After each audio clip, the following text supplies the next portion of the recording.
This bishop is one of the most powerful holy men in the empire, who answers directly to the pope and commands exorcism squads. So why he just lost a tooth to a milk bottle? He got hit by a baby. A literal goddamn sack of shit who can barely hold his own head up. Just smashed a glowing bottle into the saint's face, hard enough to draw blood. 5 minutes later his crimson eyes flash. He channels everything he has into a single burst, and a blinding column of pure white light erupts from his tiny body, slamming into the lich, with enough force to disintegrate it on the spot. Everyone stares. A newborn baby just solo killed a dark lich. The people watching think it's a miracle. Holy power awakening inside a newborn saint. And the craziest part, this kid was supposed to be dead before he ever opened his eyes. Pause 5 minutes earlier in the moment this child was born. 2 nannies were assigned to him, except they're not nannies. They're assassins, and the milk they keep forcing into his mouth is holy poison, a venom designed to destroy divine power and quietly kill saint candidates before anyone notices. They're expecting convulsions and a quiet death, reported as natural causes. And instead the baby drinks 1 bottle, then another 15 bottles of milk. He's not dying, bros. Like me if Makima fed me directly from source. He's not uncomfortable. The baby raises 1 finger, grins, and demands a stronger one that hits harder, because this baby isn't surviving the poison. He's feeding on it. Every drop is being converted into raw mana inside his body. Instead of killing their target, these idiots just gave him a full power charge. And the reason a newborn can eat lethal poison and ask for seconds is simple. The soul inside that baby is not human. This is Kim Yisok, the immortal skeleton king, the most feared demon king in history, a real nigger who waged a solo war against gods. He started as the lowest thing imaginable, a nameless summoned skeleton on a battlefield, no rank, no power. Literally bro had no skin in the game, just bones and a sword,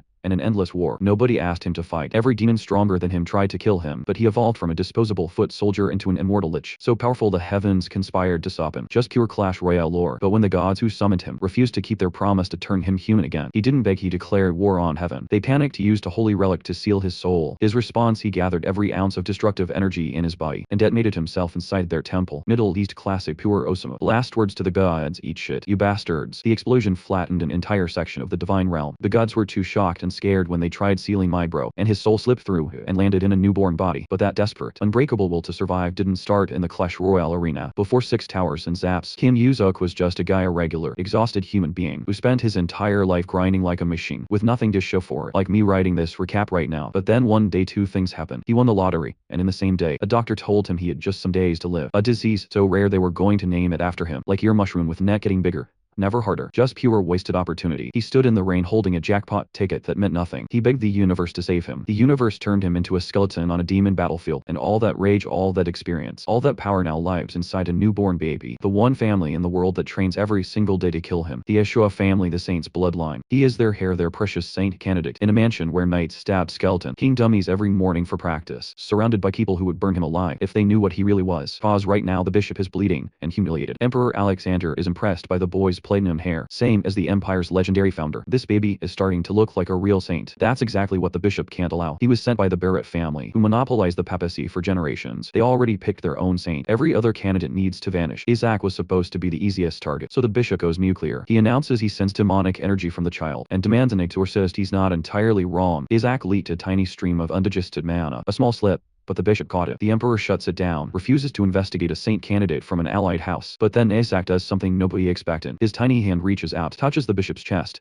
and yank it out for everyone to see. A bandage-wrapped demonic hand wearing a golden rosary. The bishop's totem is sealed. High-level demon corpse he's been secretly using to absorb dark energy. A holy man of the empire, walking around with a demon artifact strapped to his body. The bishop goes white, cold sweat everywhere. How does a baby know about my totem? Isaac doesn't give him time to think. He snaps his tiny fingers. Pitch black energy erupts from the totem. The sealed demon roars to life. A colossal shadow lich materializes in the middle of the holy temple. Guards scramble, priests scream. Emperor Alexander turned on the bishop with murder in his eyes. The bishop shrieks that the child threw it. Nobody's listening. A guard grabs Isaac and runs, but the lich locks onto the baby with terrifying focus and charges straight through the defensive line, not to attack him, to rescue him, because this lich recognizes its master. Lights get thrown aside. The lich is screaming about saving the imprisoned king. The guard is sprinting through the temple with a demon missile chasing him. Isaac's mana is almost dry from the totem stunt. One option left. Crimson eyes flash. He channels everything he has into a single burst. A blinding column of pure white light erupts from his tiny body, slamming into the lich with enough force to disintegrate it on the spot. The shadow creature shrieks and burns away under a wave of what looks exactly like divine radiance. Everyone stares. A newborn baby just solo killed. A dark lich whispers ripple through the crowd. He really is a saint, but Isaac is staring at his own hands in horror. That wasn't demonic energy. His body converted his mana into actual holy power. The white core he formed, the anomaly he couldn't explain. He suddenly realized a serious problem.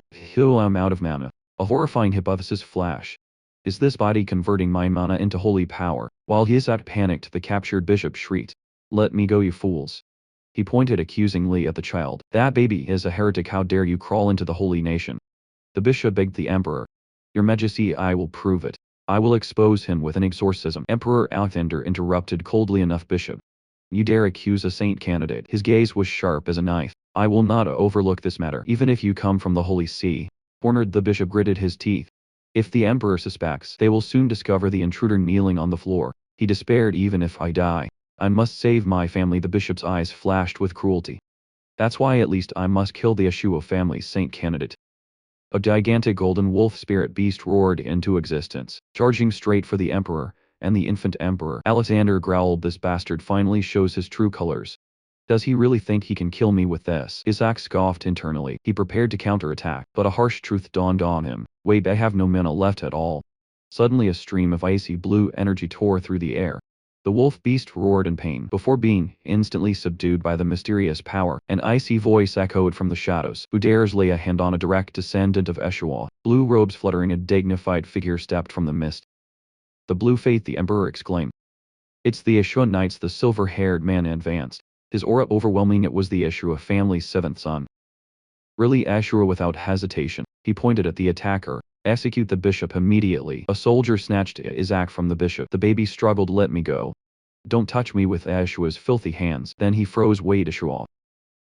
Relay took the child sternly, saying, behave yourself. The Asura knights knelt in unison, shouting greetings. Young master. Relay turned to the child, softening slightly. Apologies for being late, Isaac. He smiled. It's nothing much, but we've brought a small gift for you. A knight gleefully presented a toy. This is a model of the beheaded skeleton king. Isaac was speechless. Other versions followed. The skeleton king burned alive, then crushed by the Santas. So cute, the knight cooed, tearing up as he mistook the baby's stunned horror for joy. He likes it so much he's crying. How am I going to survive this? Isaac screamed internally, helpless in the adult's arms. Isaac sighed. How will I survive this crazy family? Then the name clicked. Wait, Asura.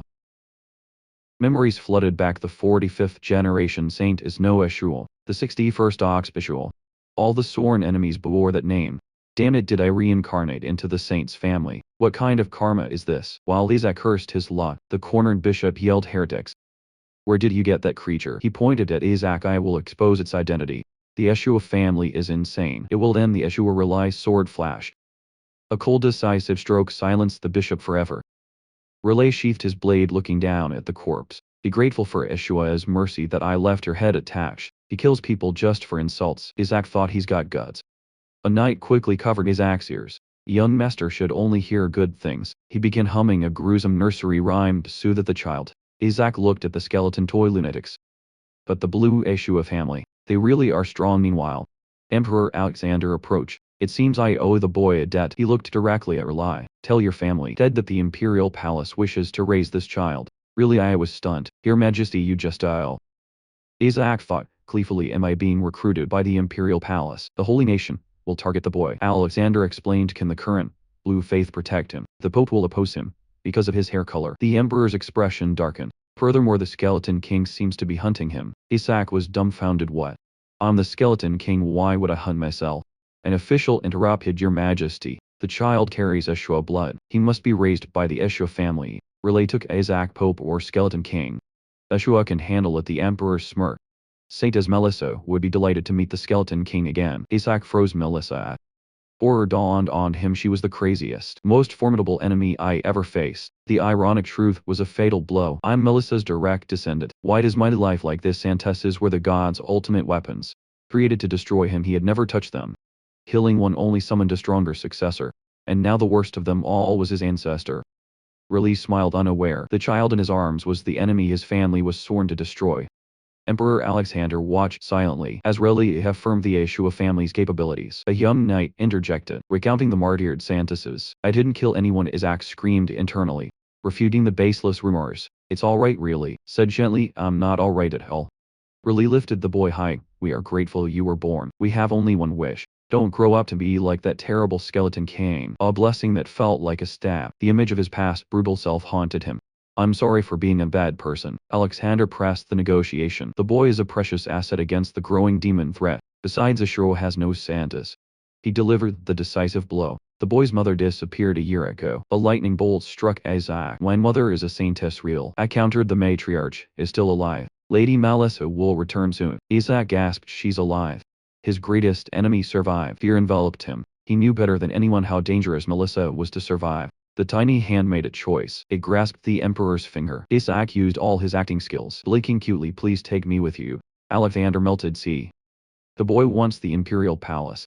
He's just clinging to people. Relay insisted House Issue creates saintesses. Alexander countered, but you're rookies at raising a saint. He's the first saint, you have no experience either. The argument turned into a childish tug of war. The young master will be torn in half. Subordinate cried, I wanna go to the palace.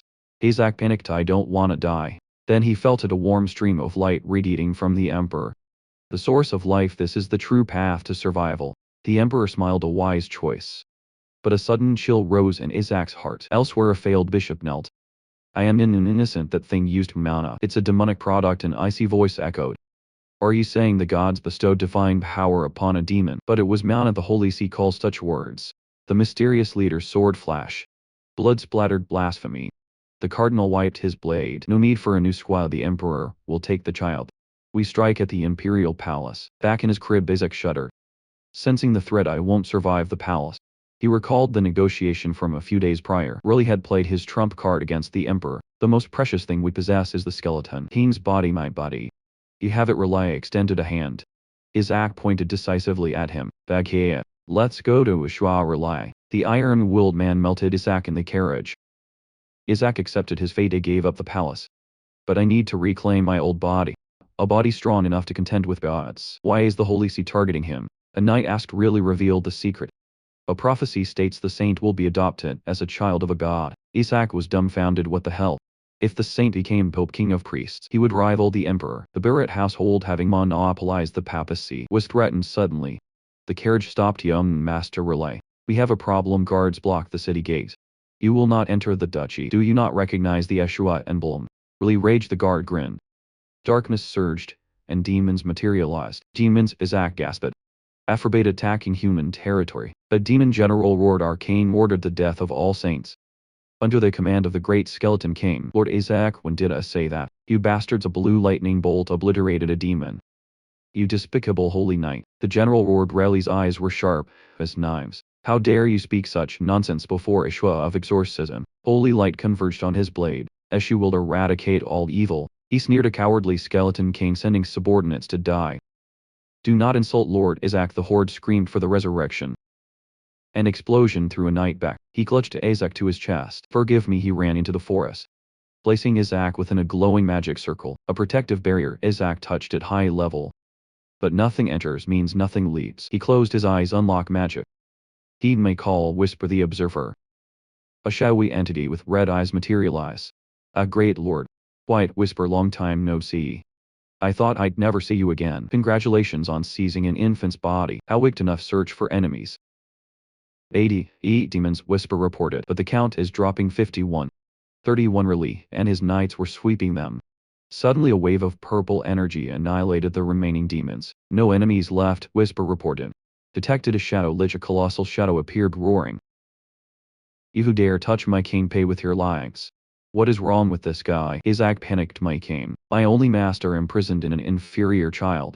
The lich's loyalty was twisted. Don't look at him with your filthy eyes. Damn it, it recognized me.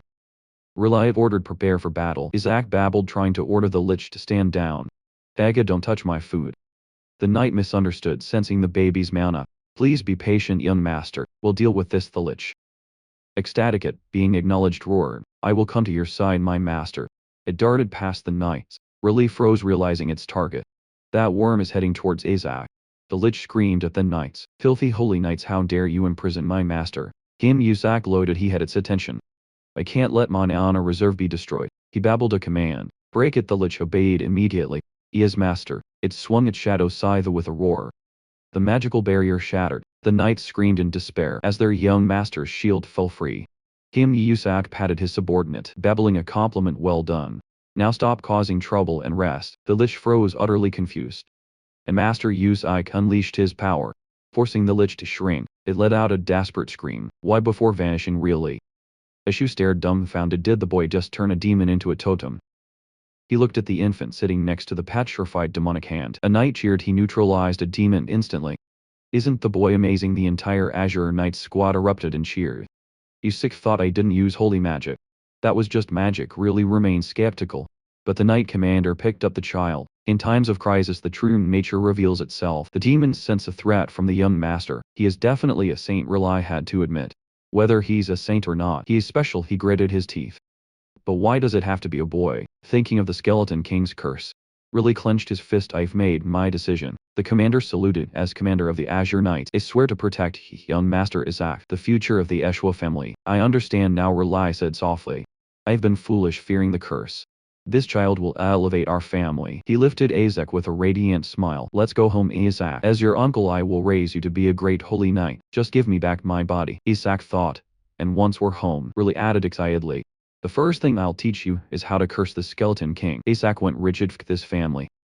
The carriage entered the Eshwa ducal manor. Exquisite statues and manicured gardens showcased immense wealth. Even Isaac, a former king, marveled. Whoa. Anger flared as he recalled his own impoverished past. Starving to feed his subordinates, Whisper appeared, ogling the luxury. Isaac grumbled at it to shut up. Really carried the boy into the mansion, the birthplace of continental exorcism magic. He pointed to the training ground. Look, knights were frantically attacking a Skeleton King dummy, screaming hatred and piercing it with spears. Rely smiled contentedly. Isaac was horrified. It's a fanatical cult, Whisper teased him. Isaac coldly ordered it to scout. The shadow entity vanished, only to return stunned. The mansion was decorated with thousands of mana cores. The carriage stopped. The butler stepped forward, blocking the way. Young Master Isaac is to be taken to the annex. Master Goal's orders. He is forbidden from the main building. Will I hug the child tighter? You want to send him to that haunted ruin. The miniatures are in that annex. Whisper noted. No. I need to go there, Isaac screamed internally. Get out of the way, Rely growled. I won't let my nephew stay there. Are you trying to exorcise me? Isaac wondered as Rely promised to read him stories about the saints slaying the Skeleton King. You picked up a filthy bug, and now it's causing a commotion. Golishwa, the fifth son, looked down from the balcony with a sneer. Long time no see. Defying your elder brother already. What a bastard, Isaac thought. Put that thing down, Goal ordered. Send it to the annex. Are you serious? Relay flared. He is direct lineage. Sending him there is exile. Hey, you brought back a bone filthier than the Skeleton King. And you took of lineage. Goal squeezed Isaac's cheek. Is this guy a priest or a thug? Isaac wondered. Relay pulled Isaac back. You just want to eliminate him from the succession race. Eliminated. Isaac gritted his teeth. That's a problem. I need to drain this mansion dry. He's already cursed. Gold chuckled. Demons appear just to take him. That's because he possesses the divine power of a saint. A knight retorted. Of touching. Goal scoffed. If he's a saint, let him prove it. He pointed to a withered gray tree in the distance. Save the family symbol. That divine tree died from demonic infection. If he has aptitude he can revive it. Are you insane? Raleigh shouted. That tree has been dead for 70 years. Good heavens, Melissa. Goal thought your descendants are ruined. Isaac flinched hearing the thought. He sensed the demonic residue at the tree's roots. Can't you see it? He screamed mentally at Whisper. Go grab it. He launched Whisper at the tree. Relay was still arguing, asking a child to stop. The withered branches were turning green. Brilliant light erupted as the divine tree roared back to life. A revived Relay gasped. Goal was speechless. That's impossible. Even high-tier purification failed. Nothing major, Isaac told himself, smirking. I just had the demonic residue drain. Whisper burped in satisfaction. Young Master Relay, what did you do? A knight asked. I didn't do anything. Relay looked at the baby in his arms, sighed. That was perfectly good mana. Such a waste, Isaac lamented. Amazing, young Master. Isaac did it. The knights cheered. Goal recovered his composure. Don't be ridiculous, Relay. You did something, didn't you? You're using the Saintess's power to prop up that trash. What? Relay's rage peaked. This family is collapsing. Isaac analyzed. Goal looks nothing like Melissa. But Relay is a male version of her half-brothers. Wait, Goal resembles the Pope. Do you think I don't know? You brought him here to be a saint's candidate. Goal pressed. He's just a half-breed brought in by a deserter. He whispered in Relay's ear. Are you even sure he's of our blood? Relay snapped. He landed a devastating punch on his brother's face. Isaac watched with amusement. Good, a divided house is easier to devour. Inside the meeting hall the atmosphere was toxic. This is annoying, Isaac thought. Sitting on the table, Hannah Eshwa, the interim leader, glared at Ridley. Why did you bring him? Goal, nursing his jaw, defended his mother. He has no right. Where's the family head? Ridley interrupted coldly. Out. Hannah replied suddenly. An elderly butler burst in. Young Master Isaac has revived the divine tree. Coincidence goal, shouted the family's prayers finally were.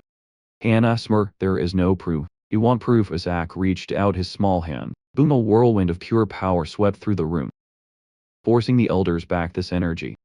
An elder gasped, it's the divine tree's energy. You bastards, Isaac roared internally, disguising the demonic power as holy light. It seems Isaac exercised the tree instinctively. Really declared he accomplished what this family couldn't in 70 years. Nonsense, go slam the table. If this gets out, we'll be a laughing stock. He's the son of a beggar. Isaac picked his ear board. Relay placed a hand on his chest. Elders, this child will become a saint. He might even become the Pope. He lifted Isaac high, and one day he will kill the Skeleton King. Isaac froze. I take back what is said. Put me down. Hannah's eyes glinted. You're digging your own grave. Let if you are so sure. Let us test the boy. I request access to the holy artifact vault in the Black Forest. Eli Ishua sheathed his sword. Family head and knight. Reported the vice family head requests the vault. She wants to test if the boy is a true saint. Why is there a saint in my house? Billy scowled, refused. That place kills anyone but a candidate. Let them. A powerful voice echoed. Patriarch Melissa Eshwa appeared. It's Isaac, isn't it? To save the divine tree, a promising sprout, madam. Open the vault for all the candidates. Melissa smiled dangerously. With the greatest holy artifact we can finally destroy the Skeleton King. Whoever brings it back gets everything. I will personally teach them the secret techniques. The Eshu Vault, a repository of ancient power and a graveyard for failed candidates. Will you be able to return safely? Whispered Tease. They said my old body is in there. Isaac thought, excitement bubbling. I'm getting it back. The matriarch has opened the vault for everyone. A young knight told Isaac, but I'm sure you will win. Young master, the more the merrier. Isaac smirked. Chaos is the perfect cover. Riley appeared looking grave. Be careful, Isaac. Demons captured in war guard the vault. Thatcher demons rank 6 at best. Isaac calculated, a little intimidation will do. There is a rank 8 demon, Riley said. And a rank 9 dragon. Isaac stared. The Eshua family is insane. Who locks a dragon in a nursery? Whisper tried to comfort him with your knowledge of dragons, then abruptly stopped. Isaac trembled. Damn it, dragons are dangerous in a completely different way. He recalled once deceiving 70 ferocious dragons. Now he was terrified his soul would be recognized. The whisper saw an opportunity. Isaac had to act. He calculated the vault has rank 8 demons and a rank 9 dragon. I can only handle rank 6. A bold plan formed. Sneak into the Eshu Annex vault and steal the mana course. The solemn door to the repository stood right before him. Isaac and Whisper infiltrated, grabbing an ancient book. Master, are you alright? Whisper asked. Isaac froze, staring at the title Holy Arts. 10 ways to disintegrate the Skeleton King. He looked like he was about to be exorcised. Damn it, you should have taught me holy power first. He screamed internally. He considered mind control, but Whisper shut it down. Do you want to destroy the family? Isaac sighed. I can't grasp this with mere theory. Suddenly a warm hand lifted him. You look tired, really. Ashua held the child as Relay carried him away. A knight picked up the discarded book. Relay placed a hand on Isaac's forehead. A simple gesture, but a surge of holy power poured out. Oh, a holy art. From his crib, Isaac cheered. Amazing, use a few more attack moves, uncle. He calculated quickly he couldn't let them stay. The target was still the fall. He flopped face down, fainting sleep. What a wonderful child, Relay praised. Completely fooled as they turned to leave. Whispers scoffed at their naivety, but then Relay ordered, this totem is dangerous. You keep it. Isaac froze. He washed in despair as the knight took his masterpiece away. His mana source was gone. He quickly composed himself. He just shifted targets to the manicures. He began his escape from the crib, ignoring Whisper's grumbling about his snail's pace. I have a plan, just open the door. Isaac ordered. The door slammed shut. Isaac tumbled from the railing, sprawling onto the floor. His uncle had locked it with holy magic. He wanted to break it, but Whisper warned it would attract attention. Helpless, Isaac punched the door. Maddened, magic was too risky. That left brute force he pushed with all his might to no avail. How do we get out of here? Suddenly, the door opened. Isaac lost his balance and fell forward. An unfamiliar boy with a bandaged hand looked down disdainfully. Just a child who can't even walk yet. Is this my rival? Isaac thought. Whisper growled, how dare he insult my master. Shuri clenched his bandaged hand. There's no way that kid created a totem. Even a genius like me couldn't make. He recalled Golashua testing Isaac with a holy light orb. Shuri flared with holy power. I will become the saint who dare steal my position. He yelled as Isaac clung to his leg. A milk bottle tumbled loose. Shuri tripped over it, falling flat on his face. Isaac laughed. I found my ride. Do you know who I am? Shuri yelled. Isaac realized the resemblance. He's the uncle's son, and you were gathering holy power to attack a baby. "You bastard!" Isaac raised the milk bottle. "You deserve a beating." He threw it straight at Shuri. "Nice throw, master," whispered cheered. "You arrogant brat. Become my ride," Isaac ordered. Humiliated and clutching his head, Shuri erupted with power. "You little brat." He erected a holy light shield to block the incoming bottle. Isaac watched with amusement as Shuri's smug voice echoed in his head.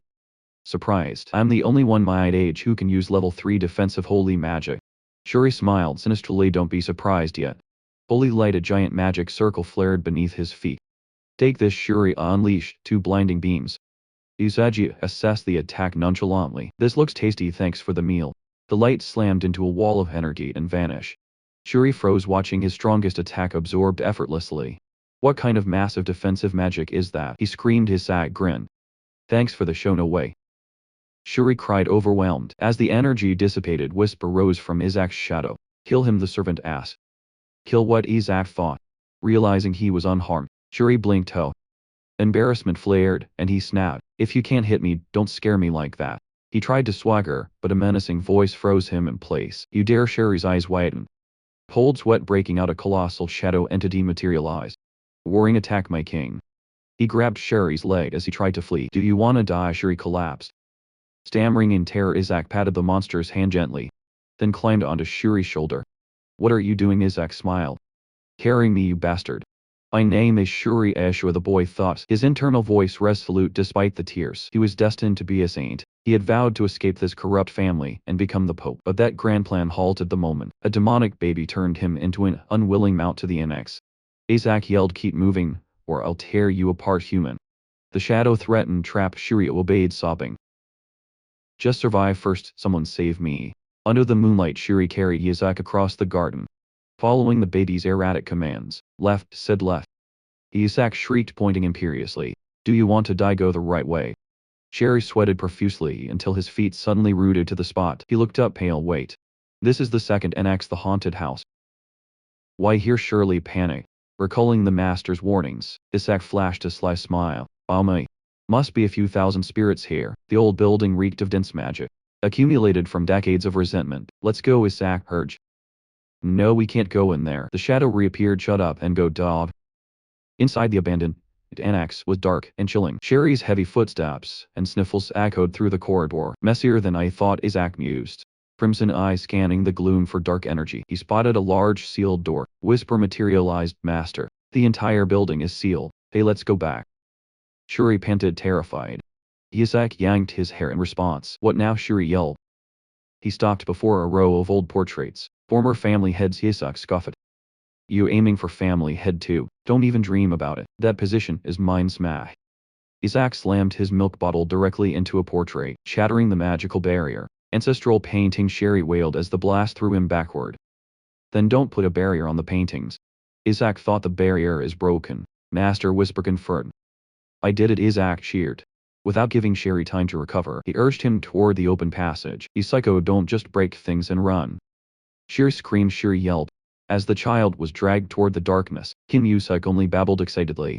Rushing into the secret passage, finding a room bursting with magical energy, he cheered. "Whisper.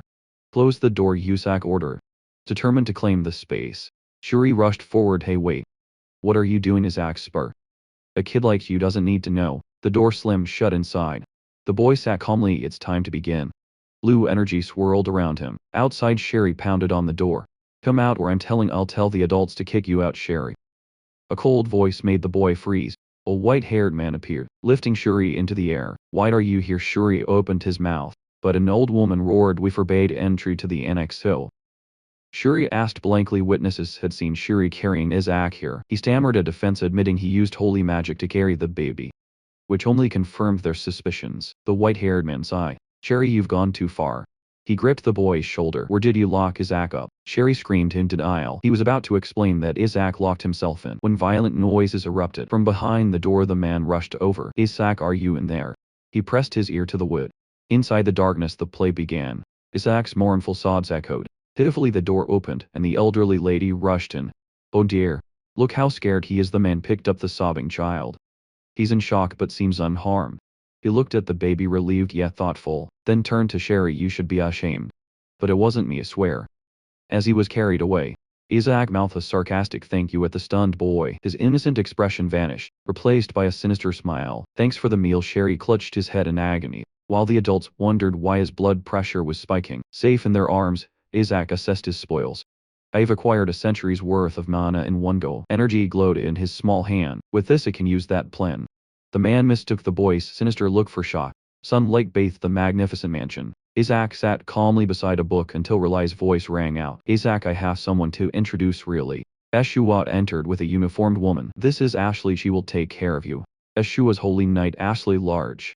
She knelt before the infant. I shall serve you until my last breath. Young master Isaac. Isaac narrowed his eyes. Did they send someone to monitor me? He babbled to get her attention. Hey you. Then he threw a tantrum shouting. I don't need you, get lost. A terrifying dark aura erupted from the child, freezing both adults as Ashley panicked. Isaac glared at Relai. Why does this family have so many crazy people?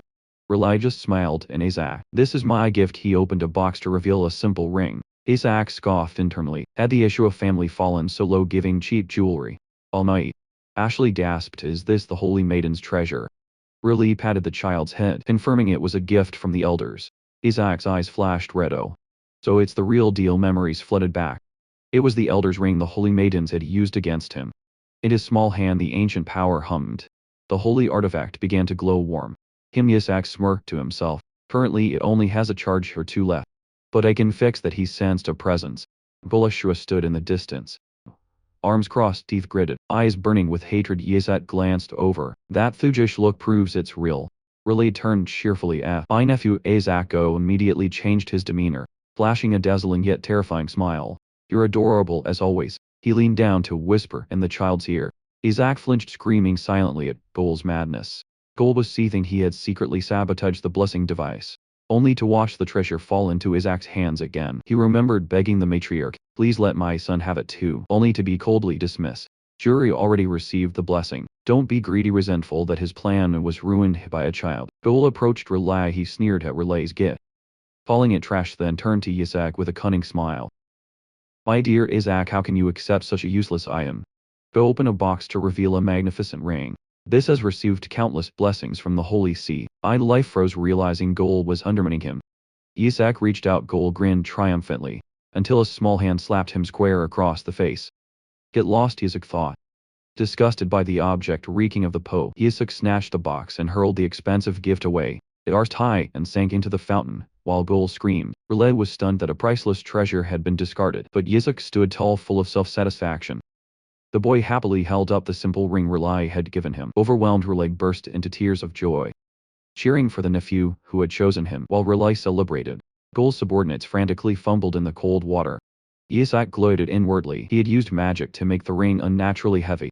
He whispered to a shadow guard, retrieve it tonight. He planned to sell the filthy thing for a profit. Later, in his office, Goal raged. He collapsed onto his desk, screaming about the losses set, then forced a sneer. Fine. He can't use the Elder's ring properly anyway. A knight had reported the item required the divine power of 20 people to activate. Goal calculated sinisterly. Let's see, probably only 10 people will come to his first birthday. The next day the Ashu mansion was chaos. Carriages and crowds flooded in. Ashley Large reported hits incredible. Young Master 148 saint candidates and 4,000 nobles. She listed dukes and even the emperor, but Ye-suk looked annoyed. Are the gods so lazy they're scattering saints everywhere? Really was equally astonished. I thought everyone would consider this a trap and stay away. No way they think that. My friend Count Simon Regis, head of a merchant guild, appeared with a laugh.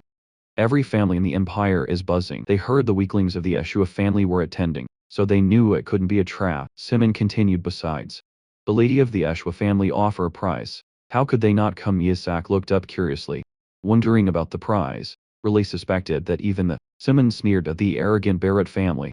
Relay tried to hush him, but Simon boisterously announced his son was also a saint candidate. Watch your mouth, Relay whispered.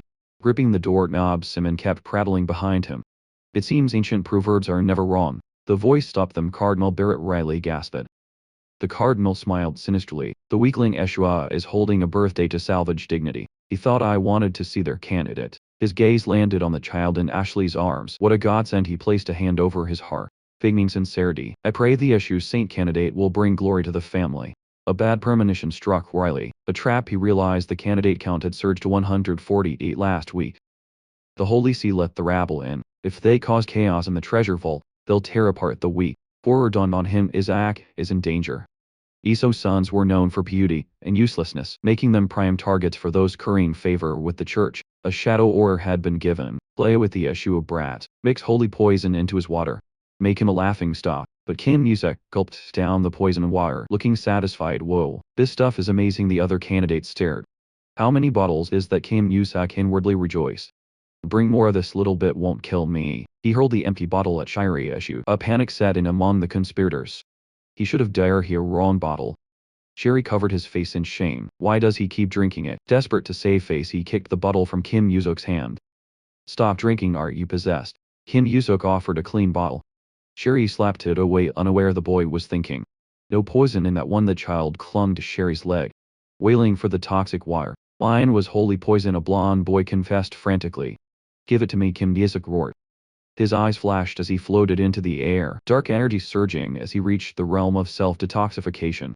The children whispered in astonishment. Shuri was bewildered. Suddenly, a white-haired youth appeared. Tina Barrett, why is he here?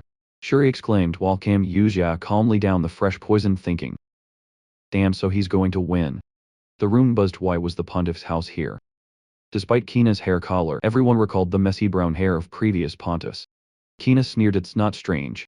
The Saintess's treasure vault is the property of the pontiff's house, so I'm here to take what's rightfully mine. Kina turned and walked away, leaving the crowd stunned. Kim merely smiled. Indeed. He is from the pontiff's house. Suddenly brilliant golden holy power erupted from Kina, a strength surpassing even bishops. I guess that's why he's Saint Candidate Zero, Kim muttered, disgusted by the showmanship. Kina spun back, scolding the crowd. You people are truly substandard. What do you gain by terrorizing a small child? He stepped forward, reasoning that no child could possibly control toxin immunity. Kneeling before Kim, Kina thought. They must be genetically stupid throughout the whole family. He forced a kind smile, summoning his power. Poor child, it's alright. I will heal you. While the other candidates whispered about Kina's strength, Kim observed indifferently. Oh, look at this. Kina smugly enveloped the boy in light. He's clever, but suddenly, Kim blew a single puff of air directly into Kina's face. The golden holy power vanished instantly. It's gone. Kina stared in shock at the grinning child. The boy had broken his holy power. A terrifying thought flashed through Kina's mind. Could he be stronger than me? Shuri Eshwa rushed to Kim's side. Kina roared in anger, offended that an Ashwa dared shield his target. Kim remained defiant, clutching a bottle. Eyes full of challenge. How dare you look at me like that? Kina grabbed Shuri's collar, lifting him off the ground to everyone's astonishment. You think you can protect him? Kina scoffed. If it weren't for me, you would have been hit in the head with that bottle. He let go, fainting benevolence. It's alright, he was just startled. He is, after all, just a child. Kina turned his back, waving sarcastically. Well, good luck, you Ishwa kids, anyway. The greatest treasure is mine. The Eshwa family will never get their hands on the Skeleton King's remains. Shuri frowned at the unpleasant retreating figure, then grabbed Kim, yelling desperately. Why are you doing this? The elder said. Whoever brings back the Skeleton King's body will receive a special, ultimate skill. The words twisted like a knife in Kim's mind. Shuri collapsed, muttering a girl's name, while Kim gnashed his teeth in rage. What are you people doing with my body? Later, while the other candidates whispered about the recent chaos, Kim sat alone, calculating. I spent hundreds of years cultivating mana. Reclaiming rank 10 is a trivial matter. He frowned. But how can I sneak out when all these kids are watching? His crimson eyes flashed with resolve. Forget it, I'll take down anyone who gets in my way. Everyone gather around, an elder announced. We will depart soon, so listen carefully to the history lecture again. How boring. Kim quietly crawled away. So hey you. Sherry yelled. Where do you think you're going? A loud boom rang out, startling Sherry. He pointed, panicking. Elder Isaki. Kim did shut off like lightning. Accelerated time to try out the new holy art. Not there, Isaac. The elder screamed in horror. That area is forbidden. If you go that way, the traps will activate. Kim didn't stop. Stop that bastard, the elder roared. Chasing in vain as the children scattered in chaos. Meanwhile, in the ballroom of the Eshu mansion, a woman worried aloud. I hope young master is all right. Beside her, the silver-haired man maintained a cold expression. A magic orb flared to light. We have connected to the treasure vault, the narrator announced. I will provide commentary through the summon beast. Following the third place child. The silver-haired man perked up. The door to the first room has opened. Currently in third place is Amen Aegis. That's my son, a father cheered. In second place is Shuri Eshwal. Shuri's father blinked, then shouted, I am proud of you, son. The commentator looked closer at the projection. The announcer stared at the results in confusion, and in first place had It's Isaac, he said. The silver-haired man, and the woman beside him froze. Isaac Ashura, the voice echoed. The boy rushed forward like a whirlwind triumphant. Please Isaac, you can't go there, the elder screamed. Too late, the boy's foot triggered a trap. Older Shuri Ashura shouted. As energy struck the old man, chaos erupted, children's screams filling the air. Shuri roared at the instigator. You lunatic, why did you go in there? You're massing everything up. Passing the trial was hard enough, without dodging anti-intrusion traps, to ignoring him. Kim Yesak thought this must be the entrance to Chapter 2.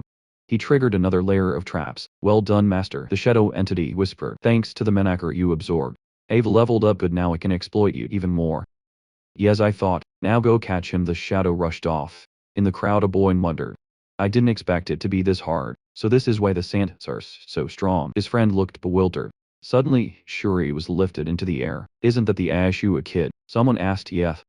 Name Shu or something, how can he fly? Must be cheating, Shuri cursed silently.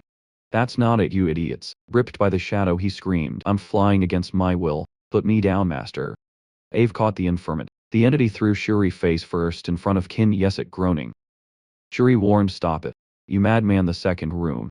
You could die if you're not careful. Too noisy, yes. That cut him off. He looked down at Shuri. I don't need rambling, just explain the second room. Shuri gasped when entering the second room. Absolutely do not attack. What kind of nonsense is that?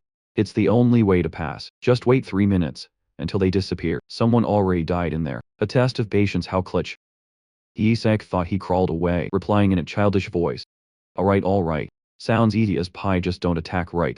Waiting 3 minutes is nothing, he muttered confidently. His small hand touched the gate. Welcome to the Chamber of Silence. Inside, glowing words appeared. Patience is a virtue, maintain your silence. Yes, exact. Listening to the proclamation. Patience will lead you to the light. While others rush forward, Hina Barrett and his group hung back. Will we be okay? A boy asked nervously. We're at the very back, Kina smirked. No need to face danger first. Let the sacrificial lambs go ahead. Those who rush ahead will get stuck at the entrance anyway. Another added. Kina pointed low. A dazzling light erupted, startling a blue-black-haired boy. The trial has begun, Kina said. Yellow light exploded, signaling the first trap. Do not let yourself be swayed. The voice echoed. Kim Yesak and another candidate exchanged fearful looks. A blonde entity appeared, spreading his arms. Patience will lead you to the light, you bastard, a candidate roared. Charging the entity, he destroyed it instantly, but his body turned to dust. Amidst horrified screams, another boy collapsed, cursing. Damn, a giant bloody tentacles burst from the ground, you fool. Someone screamed. Yisak grimaced. How can I hold back when they show off the gods' ugly faces? You have failed, the system voice echoed coldly. Those who cannot be patient. Yisak clenched his fist. Deciding to break the rules will face the wrath of divine punishment. The golem's supervisor roared. We're screwed, a boy trembled. We're dead as Kim Yesak gathered magic power. Violent red energy surged. Lightning erupted around him, striking the giant gatekeeper. The brown-haired boy gasped. What was that? The bolt pierced the stone golem's core. Kim Yesok frowned. Why him again? To the crowd's astonishment, the supervisor collapsed into rubble. Yasok scoffed. Rank 8. Are you kidding me? He was certain this golem was made by his subordinates. The 14 demon generals. Is it operating under the Eshuo family, or is it here because of me? Isak crawled away, ignoring the boy calling. Hey, where are you going? Didn't expect those Ashwo brats to be so useful. Foliage parted. A group appeared, led by Nigel Sefet. See, I told you an Ashwo brat would know the way. Nigel sneered. Thanks for handling the gatekeeper. Now BJ, we're taking the second room. Yisuk assessed them coldly. Still so many survivors. Nigel pointed at Yisuk's companion. Didn't know the Ashwo family was so cowardly. Be with him, the boy stammered. Nigel ignored him, turning to his group. He saw this kid dodge the traps right. He spotted the ring on Yisrok's neck. A relic, he snatched it. This must be the key, we'll avoid every trap with this. Yisrok's companion thought dead wrong. He watched Yisrok's unnatural calm with suspicion. He never let people steal from him without a fight. We don't need you anymore, Ashwa. Back off, Nigel ordered. He smiled sinisterly. The Skeleton King's quartz belongs to the Sefet family. I will claim it, he charged. One step later, blinding light erupted from the ground. A sea of fire engulfed the vanguard. Screams tore the air. The brown-haired boy froze.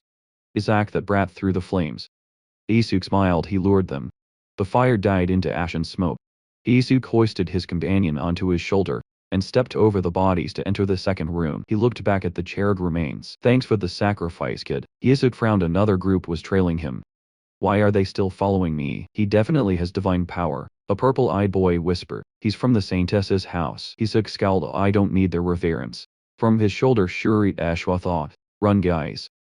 The monster on my head is scarier than any demon. Shuri tried flattery. If there's a saint here. It's you. A blonde boy stepped forward. Pleased to meet the youngest Ishamaster. I am Paris Julius II, Prince of the Julius Kingdom. Isak's interest piqued. Useful. They is sacked. Sure, he asked. We've arrived, Isak announced. A massive gate loomed. An orb of light pulsed and a winged figure emerged. Welcome candidates. The third room is the chamber of contemplation. Show your courage and determination. The followers cheered. We should have followed him. Nigel, the corpse is ours. The supervisor clarified the test is simple. Defeat us and claim your glory. Isak narrowed his eyes. That gatekeeper. Could it be? He smirked. I was right, this is going to be fun ho. Isak yelled, making the others jump. Sherry froze, then realized the truth. Isak is right, the gatekeepers are lying. The first room was the chamber of selection, where Isak charged ahead. The second was the chamber of silence, where he showed no restraint. Now the chamber of contemplation. Isak had deduced that the hint lay in the past. Shuri Ashul warned we must not attack them. But Kim Isak pointed at the statues, ordering in advance. Shuri reassured himself. Perhaps the saint's bloodline in Kim was awakening. Perhaps I misjudged him, Shuri thought. Missing the wicked smile and the energy orb in Kim's hand. Kim hurled the orb at a gatekeeper. Shuri froze, enveloped in evil energy. The gatekeeper roared, you have failed. It tightened its grip on its staff, and unleashed a massive red slash. Screams rang out as the explosion caught several children. Kim calmly sat on another boy's back, ignoring pleas for help. Sherry paled. Realization hitting him. Hey, you crazy bastard, he yelled. Kim just smiled, closing his eyes. What a familiar sight. The gatekeepers revealed their true forms, demonic puppets, and mocked the students. Teach these brats a lesson. Kim laughed maniacally while his human mount cursed in despair. An explosion engulfed the area in fire. Two survivors searched frantically. Where are the Eshwas? Kim was gleefully perched on Shuri's head, both hidden by a 6th level invisibility spell. Second Prince Paris Julius recognized them. Thanks for making me invisible too. Kim thought he used the blessing at the right time, but simply replied whatever. Grateful, the prince offered a silver ring. Take this, Paris wondered. Is it because I'm not used to fighting demons? Kim watched with calculating eyes, believing he received a holy artifact. Paris said thank you. I won't forget this. The ring glowed gold, then brutally drained his divine power. Paris screamed in agony. Kim laughed, delighted to have found the best prey. His subordinate flattered. Of course, Master. Shuri looked up at the monster on his back in horror. Uncle, where did you find that? Elsewhere, a candidate shouted, who can use defensive holy magic. The young man stepped up, conjuring a light sphere. Get behind me, the supervisor. Now a demon with a giant scythe roared. Accept your punishment. Attack.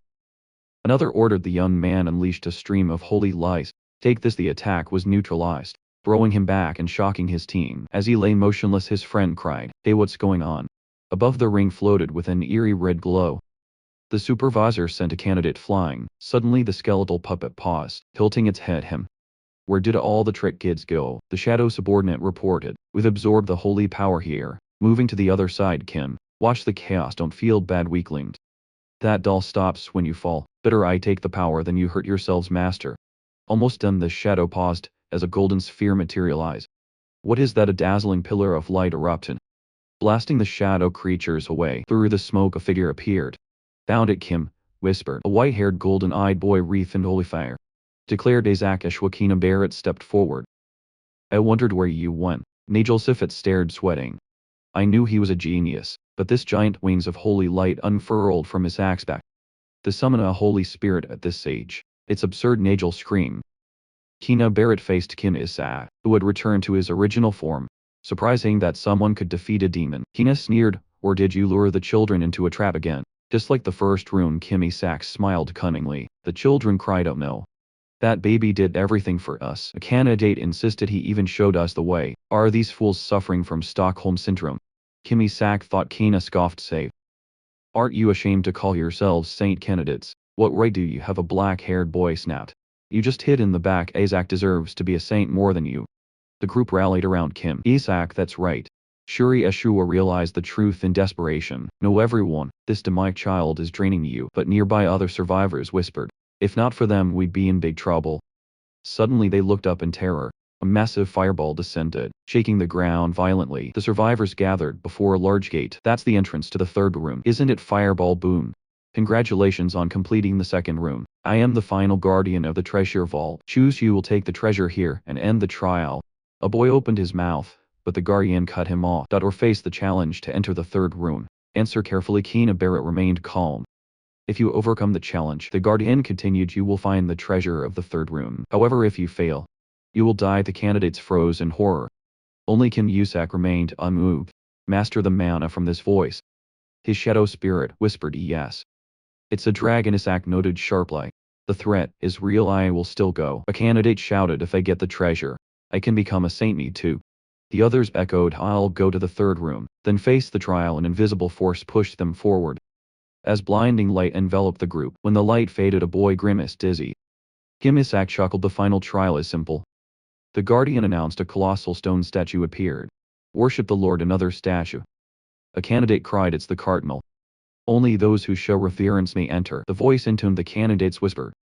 Just kneel and pray. Too simple. But Kim Yusak gritted his teeth. What kind of nonsense is this? Memories of his arch enemy flooded back. You want me to kneel before this bastard? It's just prayer, another boy said.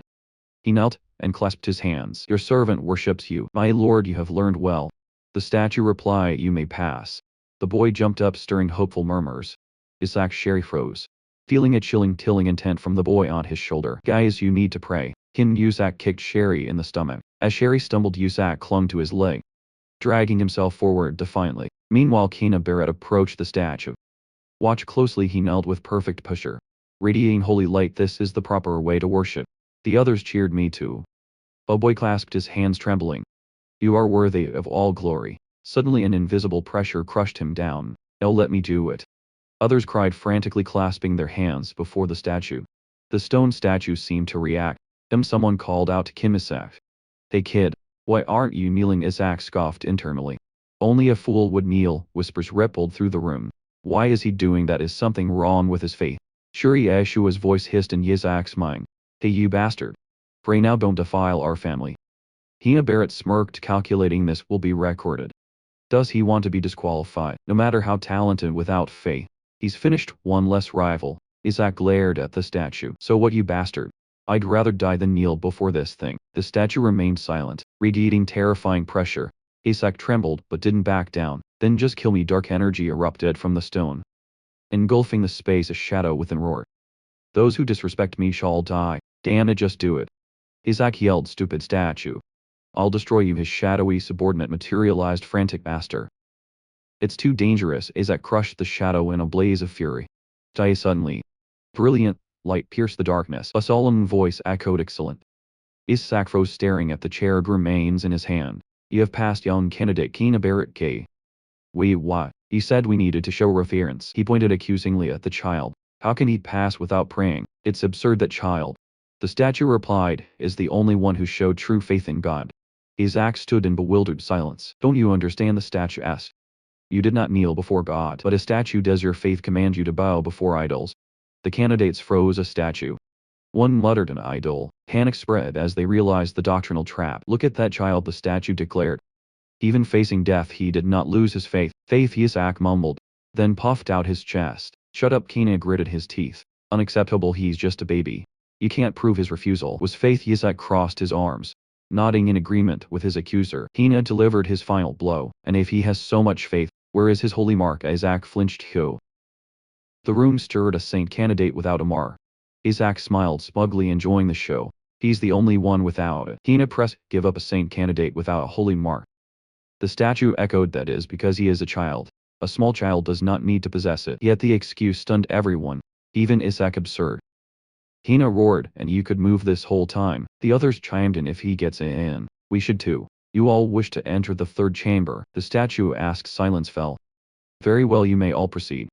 Cheers erupted, but Kina frowned. Why let them in so easily? The statue's tone turned sinister. If you wish to rush into the fire like moths, so be it. Evil magic surged. The gate behind the statue ground open, revealing a dark abyss. The candidates froze, horrified. The magical pressure hit them, squeezing the breath from Kina and the others. Can you feel it? The statue roared. The magic from the skeleton king's body. Candidates collapsed, crushed by the weight. What kind of magic was this? In contrast came Yusak grin. The brooch hummed, absorbing the energy. He laughed, recognizing the familiar power. That's right, my body. The Skeleton King's body is right there. He fixes his gaze on the dark gate. I never thought I'd see it again. He mused after a self-destructed in the divine realm. Suddenly mana poured out and panic washed over the boy's face. A white-haired candidate pointed at Kim Yi-sek. Look at this child, proving his faith. Look at that brave warrior-like face. Shuri Ashura cursed inwardly. Brave my ass, he's lost his mind. A brilliant fireball manifested above its voice echoing. It's not too late, the entity gestured to Kim Yi-sek. If you cannot smile in the face of death like him, get out, damn it. A candidate screamed, how can we possibly get past this magic power? Two boys cower. Let's go back, we might actually die. The white-haired boy stepped forward. No, I don't need the treasures from the second chamber. He addressed the group. All of us will proceed into the third chamber. He looked directly at the fireball and activate all the traps within it. Shuri was speechless. This crazy bastard. The fire entity seemed amused. Oh, is that truly what you desire? The white-haired boy smiled shrewdly. Even the genius Saintess Melissa couldn't bring back the Skeleton King's corpse. You must be the safety measure she left behind. The Saintess would never let children die. His gaze hardened. I don't want others to say I chose the easy path. He smirked. Therefore, set the third chamber to its inherent difficulty. In the corner another boy watched. He's also got a few screws loose. The gatekeeper declared, if that is your wish. I shall heed it. In fact, this will make it easier to find the true saint. The white-haired boy smiled smugly, while another candidate screamed, you should have gone alone. Why drag all of us into this? A colossal leg descended through the thick mist. In the center, a skeletal hand rested on a pedestal emanating dark magic. The candidates collapsed screaming under the pressure. Kim Yi-sek, however, was excited. Whoa, it's just like the demon realm. Look, master. He gazed at the skeletal hand. Whisper exclaimed, that is the master's noble body. Kim Yi-sek laughed, so handsome. Why dear, no, I mean my body. Shuri Ashu stared in shock. Is that the Skeleton King's corpse? All this energy just from one hand? Kim Yi-sek scoffed internally. Not from the hand, you fool. It's from my thumb, he pondered. Is this the only fragment here? The rest are just copies. The skeletal hand released a terrifying surge, overwhelming everyone. From the darkness a colossal tiger-like demon rose. Two candidates screamed. A demon wasn't the guardian of the second chamber, the only one. Kim Yi-sek looked down, indifferent. Didn't you ask to remove all safety measures? The guardian demon stomped it. Annoying pests, how dare you covet the king's body? Shuri Ashura pointed at the white-haired boy. It's all your fault. What are you going to do? The white-haired boy grabbed Shuri's hand. Just trust me, I'll make sure everyone leaves with a treasure. He smirked, one of the 14 demon elites. The Skeleton King's most trusted subordinate, personally trained by him. Captured by the Penpal Institute. Facing the demon, the boy declared, I prepared a sacred art for this. The treasure is mine. His eyes glowed with holy power. Neil, the giant demon, buckled under the defying weight. The light of the Papal Institute candidate cried. Kim Yi-sek observed quietly. Excellent it were. The white-haired boy thought. Then his eyes flashed. All I need now is the Skeleton King's body. Is it you? The demon struggled to its feet. Bloodshot eyes locking onto the boy. Are you the one who covets my king's body? Outside the vault gate, a group of nobles led by a blonde man waited anxiously. What's happening inside? We've lost contact with the familiars. A breathless messenger ran up waving a paper. It's bad, the demon in the third chamber has been unsealed. Really, Ashu? And his aide stood stunned. One aide turned to him horrified. Really, it isn't the demon in the third chamber, one of the 14 elites. Cold sweat broke across Reli's brow. What the hell is going on? Everyone in the vault is in danger. A guard rushed in from the surveillance room. The elders bypassed the traps and vanished. The children are defenseless. Another guard shouted, they can't handle a demon elite. We must stop the ritual and extract them immediately. As he rushed the gate, a dazzling barrier materialized. Slammed him back. A blinding flash erupted from the vault. Rili panicked. What's happening nearby? Dole Shul watched nervously. Is the vault opening? Intense holy light enveloped the stone gate. A knight shouted back, demonic energy might leak out. An elder cut him off, pointing forward. No, I don't sense the demon's energy. Another elder turned to Cardinal Harry Barrett. They defeated the elite. Well done, Ken. A guard grabbed Rilix, stammering. One of the children inside must have done it, Rilix. Could it be? Murmurs ripple through the crowd. It has to be Kina Barrett, the child with the papal bloodline. Retainers swarmed Harry Barry. Congratulations, Your Eminence. Clearly the favorite candidate. Harry offered a practiced smile. Hino worked hard, his eyes gleamed. Ashura, you fools. He thought the Skeleton King's body is mine. You will bow. Your dignity and honor are gone. A cheer rang out. Look. The children have returned. Harry turned confidently, while Bell paled. Spotting two familiar figures. Isaac, Shuri. From the dark gate the children emerged, and aids sight in relief. They're injured, but nothing serious. Two of the survivors whispered anxiously. Where are the ones from the third chamber? Do you think something happened? Relay Eshu a step forward. Face grim cheers erupted again as the final group stumbled out. Pulled by men and Shuri exhausted parents rushed the line. Amin's father grabbed his trembling son. Father, Amin managed, are you all right? The father asked, urgently. Goal and Hannah Ashura reached Shuri. Amidst the reunions Relay froze. He scanned the group, panic setting in. Izaki rushed the children. Where's Isaac? Suddenly, Cardinal Harry Barrett's powerful voice rang out. Hina real eye whipped around. Harry Barrett stepped before Kina. Eyes sharp. What is that in your hand? Hina stammered, terrified. That. Who told you to bring that out? Harry roared. A sphere of light flashed overhead. Cutting him off, the crowd froze. Eyes drawn to the sky, a bespectacled cleric pointed. Look over there. A giant golden wolf materialized in midair. Clamped in its jaws was Kim Yisak. Wait. Really lunged forward, but was restrained by a knight. Isaac wasn't afraid. He wore a satisfied smile. The wolf landed and bolted.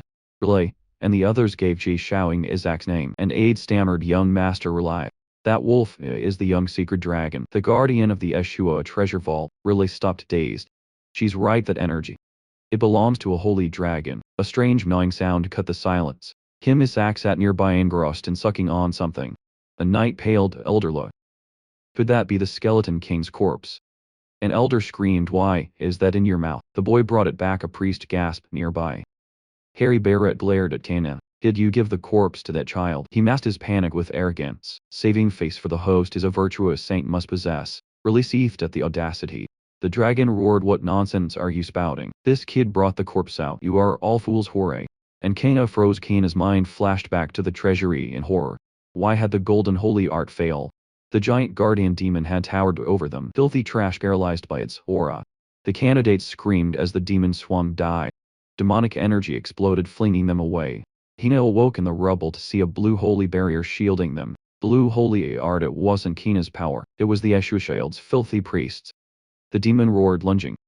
How dare you target the skeleton king's corpse? A fist blazing with blue fire blocked the punch. Isaac stood firm. You bastard. Isaac roared, energy exploding around him. Don't you recognize your master? Back in the present, the crowd buzzed. Relay stepped forward. 14 elite demons are too much for children. Why break the seal? The dragon smirked and pointed a claw at Kana. That white-haired child asked me to. The other candidates erupted. He forced us into the third chamber. He almost killed us. All eyes turned to Kana. The Pope's child. Hooray gritted his teeth. Defeated by their sworn enemy. Relay smiled proudly. You did well, Isaac. Elders surrounded Isaac, trying to coax the bone away. One reached out, but Isaac swatted him away. The elder stumbled, stunned. How is he so strong? This mana is delicious. Isaac thought, absorbing it so fast. Watching this, another elder whispered to Relay. Isaac has truly outdone himself. The matriarch will be delighted. His smile turned sinister. Now that we have that thing, we can hunt down the skeleton king. We'll find his soul with a tracking spell. Kim Yusak, still holding the bone in his mouth, stunned. Ho. Horror dawned on the boy. So this is why they wanted my body out so badly. A group of elders reached out, faces beaming. Give it here, Isaac. As hands clawed toward him, Kim Yosek screamed internally. They've all gone mad, the lead elder declared. He would settle the 150-year-old grudge, but Kim Yosek swallowed the bone right before his eyes. Burp. The elders froze. Kim Yosek clutched his stomach, grimacing at the elder's trembling finger. The young holy dragon seized the chance, grabbing its master and soaring into the sky, leaving the madman behind. In a solemn, silent hall, a masked elder asked if you found it. I don't think it's here, came the disappointed reply. As the mages slumped in defeat, Kim Yusek watched calmly. Keep searching all day. He thought you won't find it. His thoughts drifted back to the treasury. The skeleton kings were roaring. Don't you recognize your master? The giant guardian demon screaming under the overwhelming power, then freezing in shock. This man a master. I thought this world would end when you died, but I knew you would return subdued. It vowed I must serve my master. As the memory faded, Kina by right screamed furiously. Damn it, you should have stayed to talk. I still have so many questions. They say the Pepal Palace captured them. Isaac mused, I should look into this later. Drinking from his bottle, the baby suddenly froze. Please poop, Isaac. Really, Eshua yelled. The shadow entity beside the baby burst out laughing, ignoring the sinister cackling. Really shouted, bring more laxatives. Stronger ones. Kim Isaac gritted his teeth, vowing to destroy this family. An elder trembled. If the matriarch finds out, she might even disembowel Isaac. Really tried to reassure him, but the elder panicked. She once cut open her own son's side. Relief froze. She disemboweled her own son. Didn't Melissa go on a pilgrimage? Isaac wondered. I just need to absorb the mana and escape before she returns. Suddenly a man appeared at the door. Really, come with me. The matriarch is calling for you. Riley spun around mother's back. Already she's never returned so quickly. Isaac gnashed his teeth. Damn. Is it because of me? He clutched his stomach, feeling the unabsorbed energy too dangerous. Given Melissa's personality, she'll definitely cut me open. Oh my god. An astonished voice rang out before a mountain of sparkling gifts. These are all for Isaac, the elder pointed, bewildered. Really exhaled in relief. I thought the matriarch was back. The brown-haired man chuckled. Calling him a coward, it's just a message announcing she's on her way. Isaac ground his teeth in annoyance. A knight entered, sir. The papal palace has also sent tribute. An elder spat on the ground. Sell it like stolen goods. The envoy is nearby, the knight warned, but the man had already entered. His Imperial Majesty is very concerned. The envoy declared, I come with tribute as an apology. It seems our gift isn't to the Asura family's taste, but I'm sure this will change your minds. He opened a box. Dazzling lights stunned the room. This will be of great help to young Master Isaac. That's the Triple Crown, an elder gasped. Isaac looked confused, but the shadow spirit whispered that it was just a cheap medal with the Pope's emblem. As whispers filled the room, the envoy approached Relay. Please accept it. It belongs to young Master Isaac. Why give it to my uncle if it's mine? Isaac thought, just give it to me. Really narrowed his eyes. He really told you to give it to me, and not to Isaac. The envoy smiled sinisterly. Yes, really. Ground his teeth. The elder couldn't hold back. He grabbed the envoy's collar and roared. How dare you give Isaac's medal to a family member? Are you out of your mind? Don't you know what that means? Isaac froze, realizing the deadly implication. The envoy maintained his false smile. Do not misunderstand the Holy Father's good intentions. The Yeshua elder shouted. Then what about the ribbon, the sunflower medal for fallen soldiers? Isaac thought to place in my coffin. This old pope is a crazy bastard. You bastards dare mock us about Yeshua's curse. The elder spat. Elder, please calm down. Go. Yeshua intervened. Calm down. How can I calm down? Golgol tried to reason with him, desperate to extinguish a conflict that could ruin the family. A noble watched, gloating silently. A despicable gift to put us in our place. Good now. Relay, and the brat can't cause trouble. Gol turned to his brother Relay. Take the gift. Relay tried to object, but Gol was firm. Tease. This won't do, Isaac decided. Suddenly the box in the envoy's hand glowed with strange blue light. Energy erupted, engulfing it in holy flame. The envoy screamed, dropping the box. Go watch in horror as a giant orb of fire formed in the center of the hall. Who dares use holy fire on a medal? The envoy stammered, trembling. A small fiery hand emerged from thin air.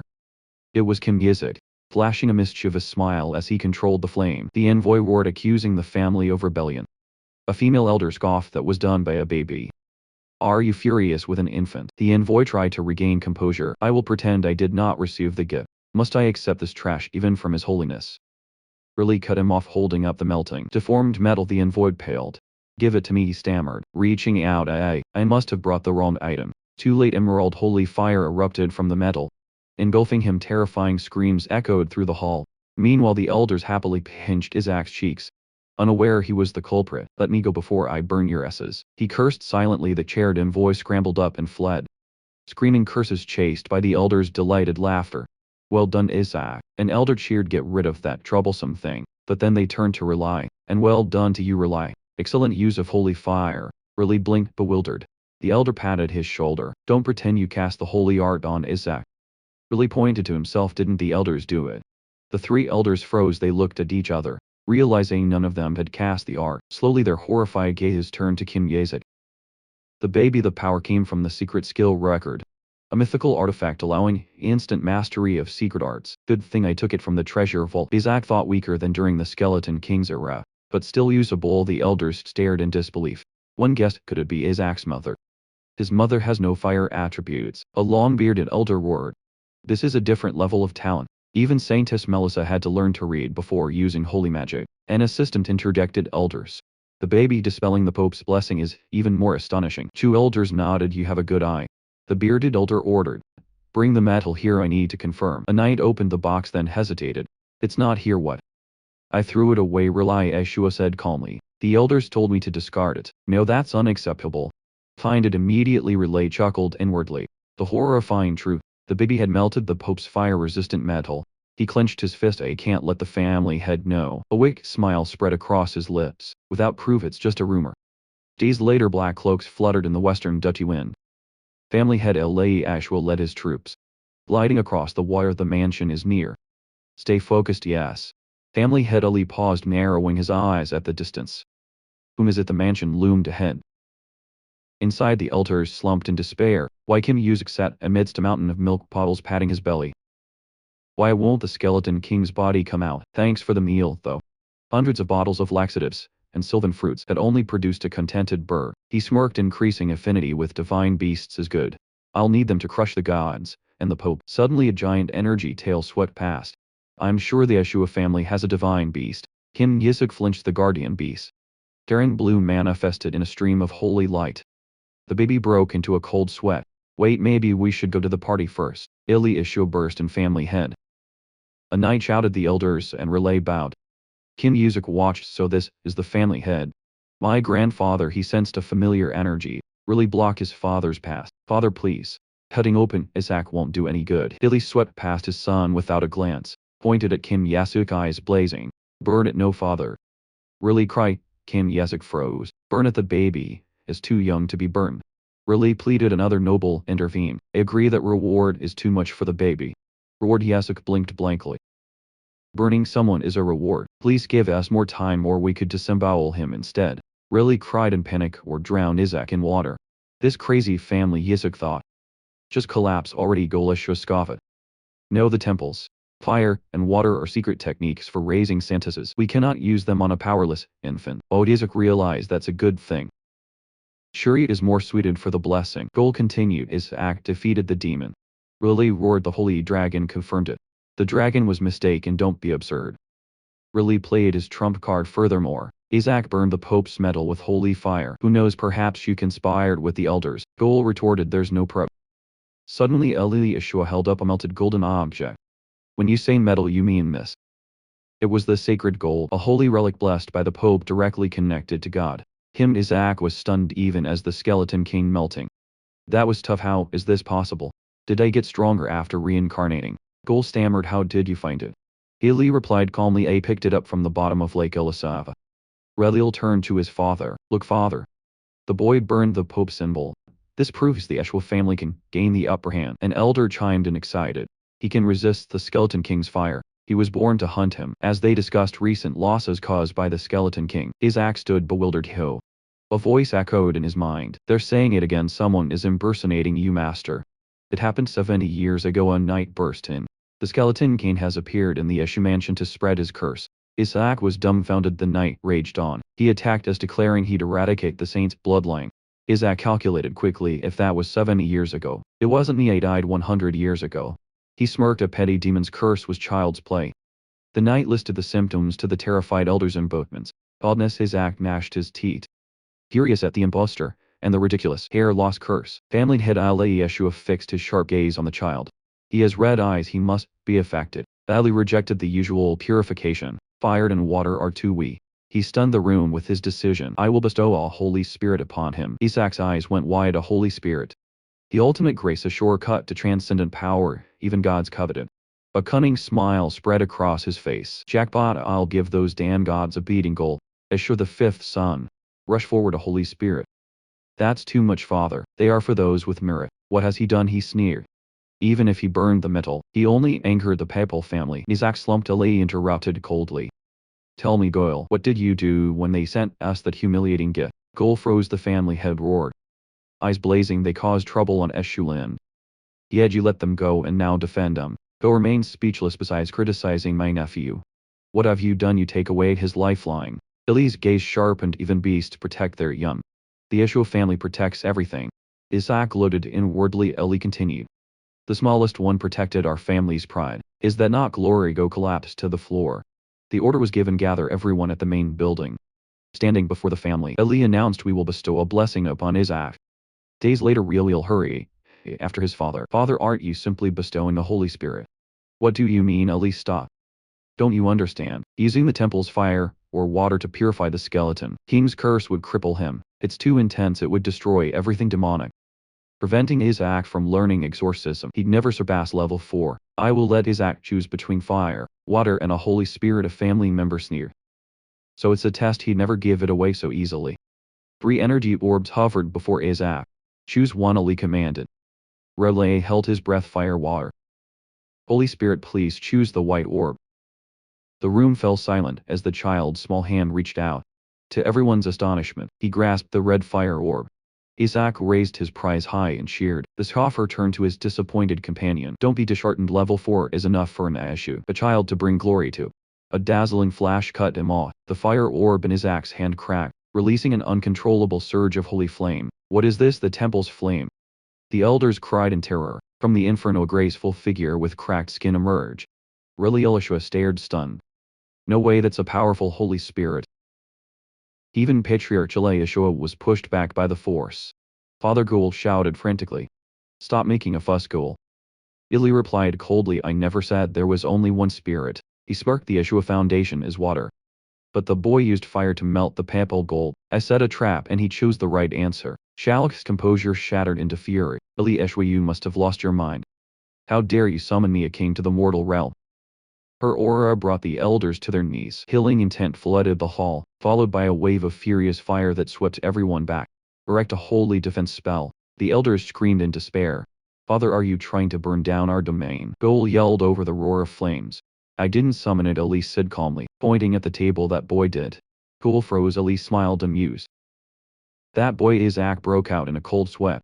I might actually die here. The fire spirit hovered majestically above the chaos. Isaac panicked. I only meant to summon a mid-tier spirit.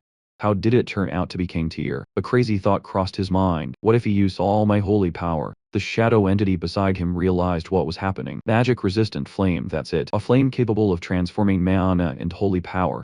Master, this will be very helpful. True, but how do I make someone like this obey? Isaac thought, crossing his arms nervously. A king tier spirit meant ties to the divine realm, exactly what he wanted to avoid. That's the mad Holy Spirit the gods severed ties with. An elder shouted. Ali stroked his chin. They criticized its hair color, didn't they? How petty. Silence, you lowly humans. Shalak launched a burst of fire at the elder, then turned on Ali. I am not the one who summoned you, Ili said. He pointed at the infant. He did. Isaac forced a clumsy grin. Are you insane, Shalakor?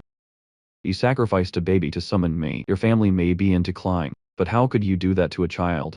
Isaac immediately began waving his chubby hands and babbling, perfectly playing the innocent infant. Internally, however, a vicious plan formed. Strong and hates the divine. I'll definitely make you mine. Fine. I'll confirm it myself, Shalak growled. If he truly is my summoner, he must withstand this. A gigantic fireball shot straight toward the sitting baby Isaac. Eli shouted, reaching out with a hopeless hand. That's right, Shalak sneered. I'd rather put you to rest myself. Smoke and scorched earth filled the air. As it cleared, Isaac sat there babbling happily. Completely unharmed. Now you should be convinced. Eli declared, form a contract or break it and face the penalty. Charlotte gritted her teeth, golden eyes flaring. Penalty. I'll take this opportunity to destroy the Eshwa lands and enjoy my freedom. She pointed at the patriarch. Just sit there and watch your lands burn. The stupid wail of her insult was abruptly cut off. Isaac had grabbed the fire spirit's leg, who had suddenly shrunk into a dulcite form. Isaac, that's not food. Elite and the others rushed over in a panic. This time Shalak.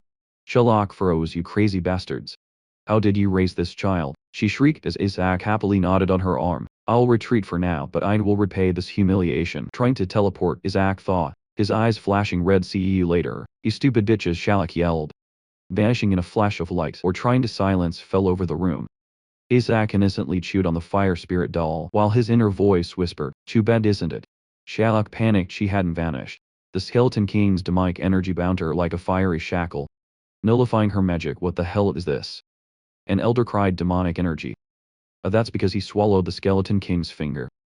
Eliashua explained calmly, ignoring his son's horror. Shalak groaned. As an embodiment of holy light, she was vulnerable. My power. It's disappearing, father. Please stop it, Bill. Well pleaded. Sorry. Can't do that, Eli replied.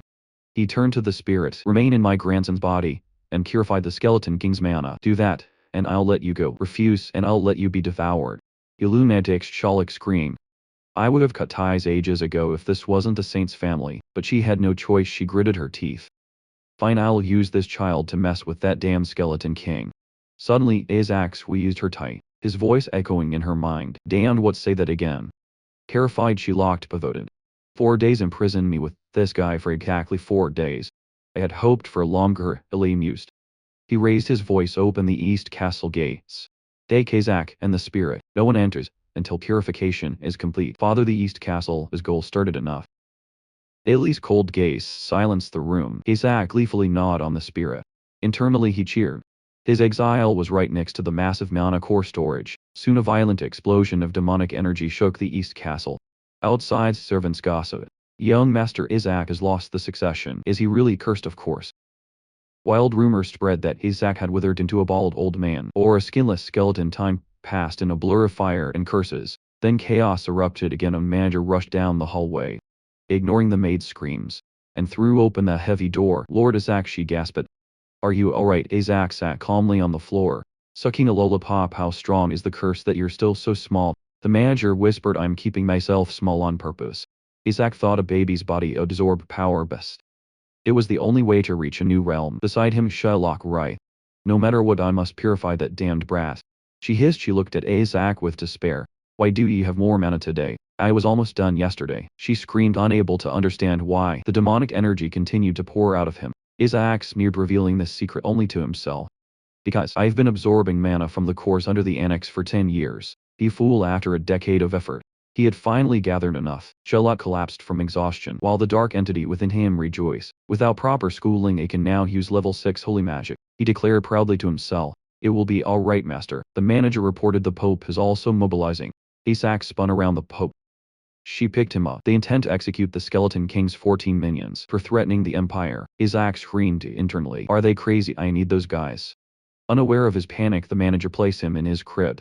"Damn swindlers," he cursed. "I have to do something elsewhere." A nobleman beamed at his son. "Well done, Shuri. The youngest ordained priest. I heard the princess herself will attend your ceremony." "It is nothing," Shuri replied. Humble yet confident. "I am your son after all." "That's right, you did so well because of..." The father froze as Shuri vanished in a flash of blue light. "Oh, Shuri!"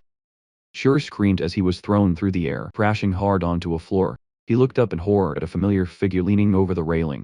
"Hey, Shuri," Isaac said, his voice dripping with menace. "Do you want to die? You still haven't given up lying. You think getting into the academy is a big deal?" "Crazy bastard," Shuri cursed inwardly. "All your achievements are thanks to my training," Isaac declared smugly. "I tried my best too." "Do you think it's easy to be top of the class?" Shuri retorted, then deflated. "But it's true, without you, it wouldn't have been possible." "Perhaps I should prepare for that too," Isaac muttered. Shuri explained. "That most holy magic could only be used after ordination." "You will help me, Shuri," Isaac commanded, flying toward him. Sensing killing intent, Shuri snapped to attention. "How can I help?" Isaac smiled sinisterly. "Hand over everything, the quiz, prize money, whatever goal gave you. All of it, devil." Shuri thought. He hugged Isaac to change the subject. "By the way, what's this about the Skeleton King's subordinates being killed? Since the incident at the Holy Artifact Vault, they stopped obeying orders. They're just waiting to die, so they'll be executed." Isaac turned away resolute. "There's no other way. I'll do it this year." "Do what? The priestly ordination? You're not even in the academy. How can you do that?" Isaac glared. "Are you laughing?" "No." Shuri scrambled to explain. "You can be ordained through a recommendation letter, but it requires achievements, proving your qualification. You have to save the life of a prominent figure." Isaac realized he only had 1 month left. He grabbed Shuri's collar. "The princess will be there, right?" "Yes, but..." "And the princess is a person of very high social standing, isn't she?" A sinister smile appeared on Isaac's face. He had a plan. Meanwhile, at the Joshua Manor training grounds, a silver-haired man crossed his arms. "Leave," he ordered the 2 guests. "Isaac will not go to the capital, sir. He needs to attend this year's founding festival," the female teacher pleaded. "That is where all saint candidates are ordained." The family had remained cold. Despite Isaac's 10-year seclusion, the nobility still whispered about the miracle he had performed 17 years ago, eager to see him return. The teacher pressed on. "It is my lifelong wish to teach him. The ceremony coincides with the princess's birthday." She played her trump card. "Even the Pope will be there." The family had paused. The Pope. The news that the Pope would personally bestow the hero's title, a power multiplier and golden opportunity, left the man stunned. The family had tried to deflect. "Isaac isn't old enough to be ordained. What does age matter in the face of talent?" the female teacher retorted. Faced with the educator's persistence, the family head sighed. "Fine. Do as you wish," teacher cheered. But the head wore a meaningful smirk. "However, you must take responsibility for your words." Meanwhile, Isaac sat smugly in the lap of a haggard Shuri. Memories of the mansion explosion flooded back. A stranger had watched that fire from afar, muttering, So it's over there he had identified the terrifying power, unleashed a king-tier magic-resistant holy spirit. Specifically, the one that failed to become king due to a personality disorder. A dark plan formed. The papal family collected holy spirits. If he stole this one, his position was secured. He had a trump card ready, a plant capable of neutralizing holy power. He would suppress Isaac, trigger the Skeleton King's demonic energy, and reap the benefits. This is the room, Professor. The door opened, and eager guests stepped in. Finally we meet young Master Isaac. One man remarked his appearance hasn't changed from 10 years ago. Isaac's innocent red eyes looked up. He grinned, welcome my letters of recommendation. The teachers clutched their chests, smitten. All my heart. Only the family had remained immune, glaring at the child. How dare you try to charm me, you cunning brat. Isaac decided to act. He pushed holy power into the man holding him to trigger the Skeleton King's energy. Come on, lose control. Silence. Nothing happened. Isaac rubbed his head against the man's chest, fainting innocence while panic set in. Why is there no reaction? Use enough power. The fire spirit on his head snapped. Hey kid, just kill that priest already. The man smiled triumphantly. A king-tier spirit, my chance. He clutched a handkerchief in his pocket that emitted a dark aura. Isaac innocently reached for a cloth to wipe his sweat, then froze at the scent. Don't tell me he had walked into a trap. Suddenly the fire spirit coughed violently, clutching her neck as her secret energy turned chaotic. Dark power erupted from her. Shellac screamed in a frenzy. It's out of control. Be careful, Professor. The mastermind who crushed a magic ring. Now is the time. A fireball formed in his palm. The sear pain spell he launched, the destructive surge at the spirit. Under the guise of containment, Sherlock screamed in agony as the flames engulfed her. Isaac merely smiled. Do you really think that will work? The butler and manager rushed in. Isaac, young master. The audience has gathered. Good enough. Isaac looked at the energy orb in his hand and closed his eyes. The chaotic demonic energy was instantly drawn toward the crib, surging through the room and forcing the witnesses back in horror. What, young master? Isaac is absorbing the demonic energy himself. Isaac's eyes snapped open, crimson pupils glowing. He snapped his fingers. The demonic energy has been dealt with. He signaled the spirit, you should stop too. Pure blue sacred energy enveloped the fire spirit, instantly extinguishing her frenzy. Blue sacred energy. Oh my god, the butler gasped. The manager gasped, hovering in midair. Sheila calmed, her flames extinguished. She stared at her body, shocked by the power that had subdued her. The teachers cheered. He controlled the Skeleton King's energy and quelled the spirit. The butler gazed at his young master, voice trembling. A miracle, Isaac. Tears filled his eyes. You've finally spoken. I'm so proud internally. Isaac was annoyed. Damn it. Why is that the important part? The crowd cheered, unaware of the boy's calculations. Meanwhile the observer collapsed. Damn it, how could this happen? Shylock hovered above, dripping sarcasm. I'm asking the same thing. Loyal subordinate, her eyes blazed. Who's the mastermind? Estermind. It's a misunderstanding. I only came to meet young Master Isaac with fire-resistant gear. Necklace and bracelets. Shylock snapped. Say misunderstanding again. She bellowed. From now on, all fire spirits, sever ties with the Pebble family. She smirked at the man. Don't misunderstand. I just don't like your face. The observer panicked. Wait. How can a spirit break a divine covenant? Those stupid rules mean nothing. As Kim Yusuk smiled, Shylock crushed the observer. Get lost. She approached Isaac. You saved me, and controlled the Skeleton King's energy. I'll stay and repay this favor. Shylock had fallen right into his trap. The teachers nodded. We must return to the Holy See and report this. The plan was a complete success. Isaac couldn't hide his sinister smile. Really? Asura arrived at the Patriarch's office. Asura announced the Holy See approved Isaac's ordination. That fast because he saved the Inquisitors? Really? Asked. No. Because he possesses a king-tier Holy Spirit. Eli held up a paper. More importantly, I tested Isaac's knowledge. He scored perfectly on all 16 questions. Really was speechless. Aside from his terrible attitude, he cited the boy has no flaws. Eli nodded. We just need to check the personality test. The one that compels truth. Really read the first answer. Family conquer it. Smiling, they chuckled. But the second answer wiped their smiles. Admission, we had all gods. Really crumbled the paper at the final answer. Goal, destroy this country. Ili's voice deepened. Only we know this. If he takes this again, Riley trembled. He'll be executed for heresy. Ili slammed the table. Accept the ordination in his stead. Do not let Isaac leave the house. We must prioritize home education. In a room, Isaac gripped his luggage. A shadow whispered, Master. Have you decided? Of course. Grinning, the boy hoisted his fortune onto his back. It's time to run away from home. At the Roman Imperial Academy, rumors spread through the Holy Magic Department. I heard a 10-year-old is being ordained. Nigel Seaford, a redhead, sneered. Who does he think he is? A kid who can barely walk. He turned to his classmates. He hasn't grown an inch in 10 years. Cursed by the Skeleton King. Don't you think so, Sherry? Sherry Oblong. Remain silent, it's probably just ceremonial. Another student soothed the brown-haired friend sighed in relief. But inwardly he cursed that annoying bastard. Nigel sneered, must be great living in the saint's house. Even an unqualified kid gets to be a priest. His brown-haired friend slammed the table, screaming internally, this bastard just won't stop. A cold voice cut from the doorway. You're underestimating the Holy See's priests. Nigel saffed. Hina Barrett stepped out of the shadows, smirking.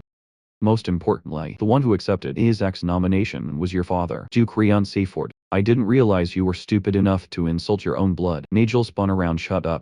You're not even a student. What are you doing causing trouble? I was invited, Kina replied calmly, as an advisor and holy magic instructor for your graduating class. Nigel and his friends froze. Kina turned his attention to Shuri. I worry about you too, Shuri.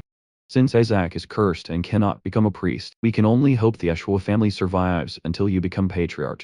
Shuri stood speechless, enraged by the implication that he was merely a servant. Holding the line, Kina smiled, reminding himself to hold back. Not yet, I don't need your help.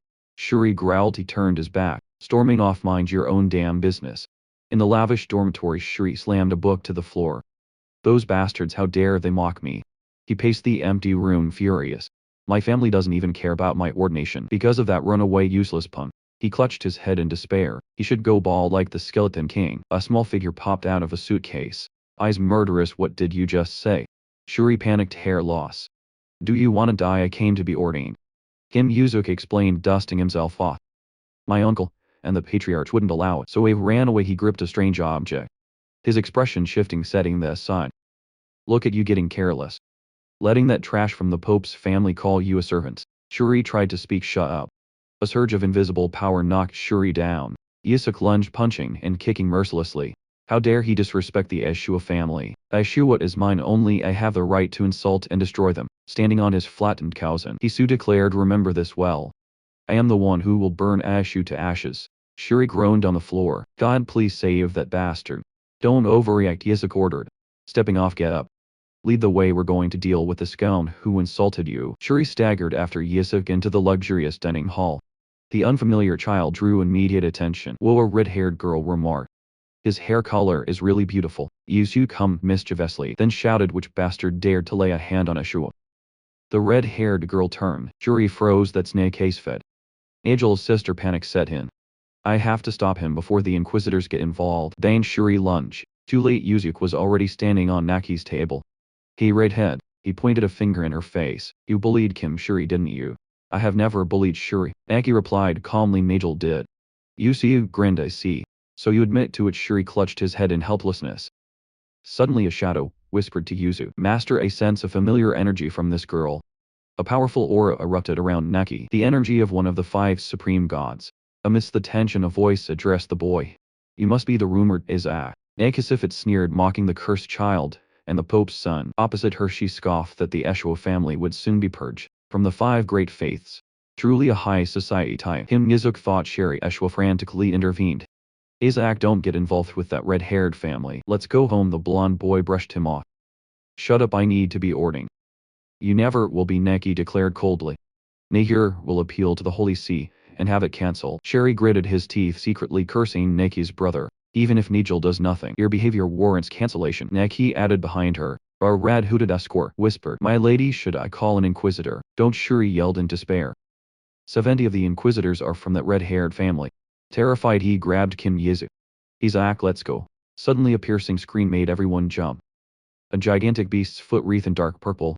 Demonic energy slammed onto the floor. A colossal demon beast materialized. It's a demon beast. Amidst the panic, Kim Yuzuk grinned, here's my insurance. Naki froze. Her escort rushed forward. My Lady Dan, a devastating slap from the beast sent the guard flying. The creature roared, leaping over him to charge Naki. Too fast, she gasped in horror. Kim Yuzuk held up a toy. Hey Tilda, wait. The beast stopped inches from Naki, snatched the toy, and ran to its master, happily licking his face. Took ye long enough, Yuzuk grumbled. The beast growled, asserting its overwhelming presence. You monster, Naki screamed.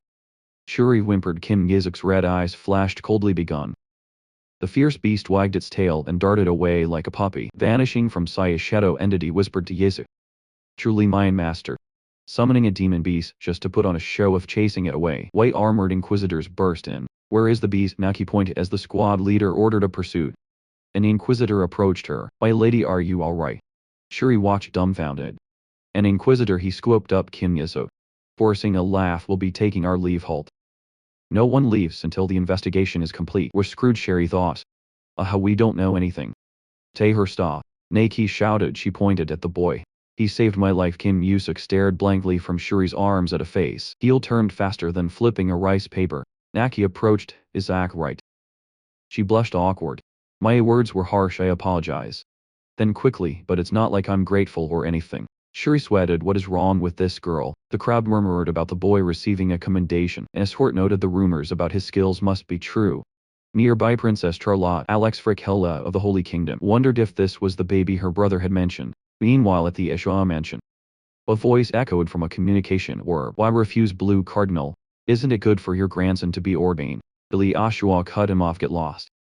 That is none of my concern. My grandson will be educated at the Ashu mansion until he comes of age. Ali gritted his teeth at the warning that the child's personality would warp. That's precisely the problem. The voice in the orb shifted tone. I wonder if you've heard. A platinum-haired infant is loitering around the academy. Ali froze his eye. He shouted toward the balcony. Really jump it. Yes, Father. Ali rushed out. Grabbed his son and ordered. We're going to the capital now. Really looked bewildered, but it takes a week to reach the capital. Ali checked his watch. We have 23 hours and 48 minutes. The Blue Cardinal growled with iron determination. We run the next day at the academy. Shuri Esho pounded on the door. Aid Isak, what are you doing? He leaned against the wood despairing. Why would a kid with a head 1/3 the size of his body want a priest robe come out? Everyone is already inside. They'll laugh at us. Shuri slid to the floor in helplessness. I'm done for. Please just give up and go home. He turned, hands clasped in prayer. I'm begging you. Shuri froze. Pale with horror, Kim Yizak smirked mischievously. Be you. Let's go, Kim. Shuri. The ordination banquet was solemn. Candidates sat at tables, whispers echoing until a voice commanded everyone to stand. Shuri jumped. Heavy footsteps heralded the 5 patriarchs of the great families. Kola Ashwa, the successor to be. Adjusted his collar. I will be the next patriarch of Ashwa. Blue Cardinal suddenly. Cardinal Ali. Ashwa rushed in. I'm not late, am it? He grabbed Gol. Have you seen Isaac? Gol blinked. He should be at home. Shouldn't he? Ali. Ashwa ran up panting. It's too late. I think Isaac is with Shuri. His Holiness the Pope has arrived. The Master of Ceremonies announced. Pope Giulio Berry entered, exuding absolute authority. He raised a hand, the blessing for Hela. As the Pope took his throne, a silver-haired patriarch noted, Isaac is nowhere to be seen. The ceremony began. Shuri clutched a wine glass. I should be relieved then the name Isaac Eshwa was called. Ili frowned. Why keep calling his name? He's not even here. Ili spat out his wine goal and Rely turned. Jaws dropping. Kim Yisai. Now handsome youth stepped out with a smile. Shuri stared. Isaac. Shock rippled through the hall. Ili crushed his glass. Another patriarch jumped up. What the hell? Stepped forward. Isaac Ashua, the Master of Ceremonies, continued. The boy strode ahead confidently. Raleigh ran to the family table sobbing happily. Isaac, when did you grow so big you're even wearing the outfit I made? Whispers erupted. Isn't he a baby? Is the curse broken? Kim Isaac ignored them. Offering a mysterious smile, a red-haired patriarch crushed his armrest. Skeleton King, what have you done to Isaac? Eli roared, fearing his grandson was being controlled. My son doesn't smile like that. A silver-haired candidate watched thoughtfully. Could the Eshwa family curse have disappeared? He mused that it might be a blessing. Kim Yusuk reached the throne where Pope Giulio Barrett sat. He assessed the man quietly. Is he the Pope? The energy radiating from him was monstrous. A crazy thought flashed through Kim Yusuk's mind. Should I just chop off his head right now? Ali and Relay Eshwa were horrified. Billy panicked. I have to stop it. He shoved the red patriarch, causing a commotion. Oops. Hand slipped. Another patriarch jumped up. A cockroach. The brown patriarch stared in shock. Are you out of your mind? It was as big as my head. The other insisted silence. The priest commanded, trying to restore order. Next, Shuri Eshua stepped forward. Isaac scratched his head, annoyed by the delay. From his throne, Pope Giulio Barrett watched silently. The priest announced the next phase, the audience with the gods on the balcony. Gol Eshwa beamed at his son as the Holy Grail was brought forward. The threat of excommunication hung in the air. A supreme blue god will surely appear. Ili told his son. Relay clasped his hands. Surely, no matter how bad it gets, it can't be an evil god, right? If that happens, we will destroy it. Really stammered as his father grabbed his collar. Destroy what is that? Illy watched Shuri face the Grail. The Grail, why destroy the child? In the hall, Shuri pricked his finger. A drop fell, stirring the water, and emitting a blue stream of power. A brilliant pillar of light enveloped him. Indeed goal, Ishua exclaimed with pride. A blue high god has descended from my son. Isaac observed coldly, so the Ishua family serves the god of light. A pathetic god of integrity and purity. He raised his bleeding finger. As for myself, any god who meets me will just be a nuisance. He let the blood drop. The high priest froze. This is the water turned murky. Then black, a torrent of demonic energy erupted from the Grail Relay. And Ali watched in silence. That is Ali stammered. A gigantic skeletal figure emerged from the smoke. The skeleton king, Ali screamed. The entity loomed over the hall, radiating death. Ali collapsed, eyes glowing red with uncontrollable power. Isaac stared up blankly, bewildered. Hilly growled, gathering blue energy. Eyes bloodshot, die. He lunged, but the skeleton king acted first. Chains shot from the darkness, binding Isaac. A dark voice resonated. I have been waiting for this saint. What I will destroy this holy nation. Skeleton King roared, starting with this one. Bound in chains, Isaac wondered what's wrong with him. His shadow entity screamed in his mind. He looks exactly like he used to. How disgusting, what the hell is this imposter? It glared furiously. My master is even more of a failure than this. The High Priest and Red Patriarch attacked together. Yellow and red magic shot toward the enemy. Billy braced against the shockwave. Stand back, his eyes glowed red as he gathered a blue orb. A gigantic serpent of holy power unleashed, lunging for the Skeleton King. The king faced the serpent calmly. Patriarch of the Blue Clan, your power is limited by a curse. Best stay put in the corner. The Silver Patriarch sighed. They really don't want to intervene. The building might collapse. Then his eyes flashed deadly red. But you talk too much, the man roared, unleashing a terrifying surge of blue energy. The Skeleton King merely curled his lips into a gruesome smile. He snatched the panicking Kim Yisik, hoisting him as a human shield. Do you want to see this little saint die? Kim Yisik screamed. That's what I am asking. A witness shrieked as the energy serpent lunged. Your grandson is being held. Eliashua only smiled cruelly. A saint won't die from this. Swept into the vortex, Kim Yisik screamed. I'm gonna die. A massive explosion engulfed them in blue light. Bolishua covered his head as the Skeleton King was swallowed by the power. The sanctuary crumbled into desolate ruins. Amidst the smoke, Goleshu stared at the epicenter. Did it hit him? A nobleman gasped. My god, the Skeleton King is back. He hasn't been seen since he cursed the Joshua family 70 years ago. No, a resolute voice cut through the dust. Kim Yisik, dirty but unharmed, growled. That bastard is an imposter. Eliashua spun around, surprised. Isaac. Are you alright? Whispers circulated. Shuri Ashwa looked at the boy, puzzled. Didn't the king call him a saint? The patriarch knelt to comfort Shuri, while the crowd believed the Skeleton King had been annihilated. Kimisak looked up, eyes sharp. There's no way it's dead, he declared. That was just an illusion. A shadow entity appeared behind him, whispering. A shadow clone, do you feel it? Kimisak clenched his fist. It used my mana, he mused. Did my mana core fall somewhere? He smirked sinisterly. If that imposter has it, even better, I just need to kill it and take it back. Eliashua stood lost in memory, recalling his confrontation with the Skeleton King years ago. Nearby, Pope Giulio Barrett thought, if I hadn't attacked, he would have killed Isaac too. In the memory, the Pope comforted a weeping Shri Ashua, but why the child sobbed?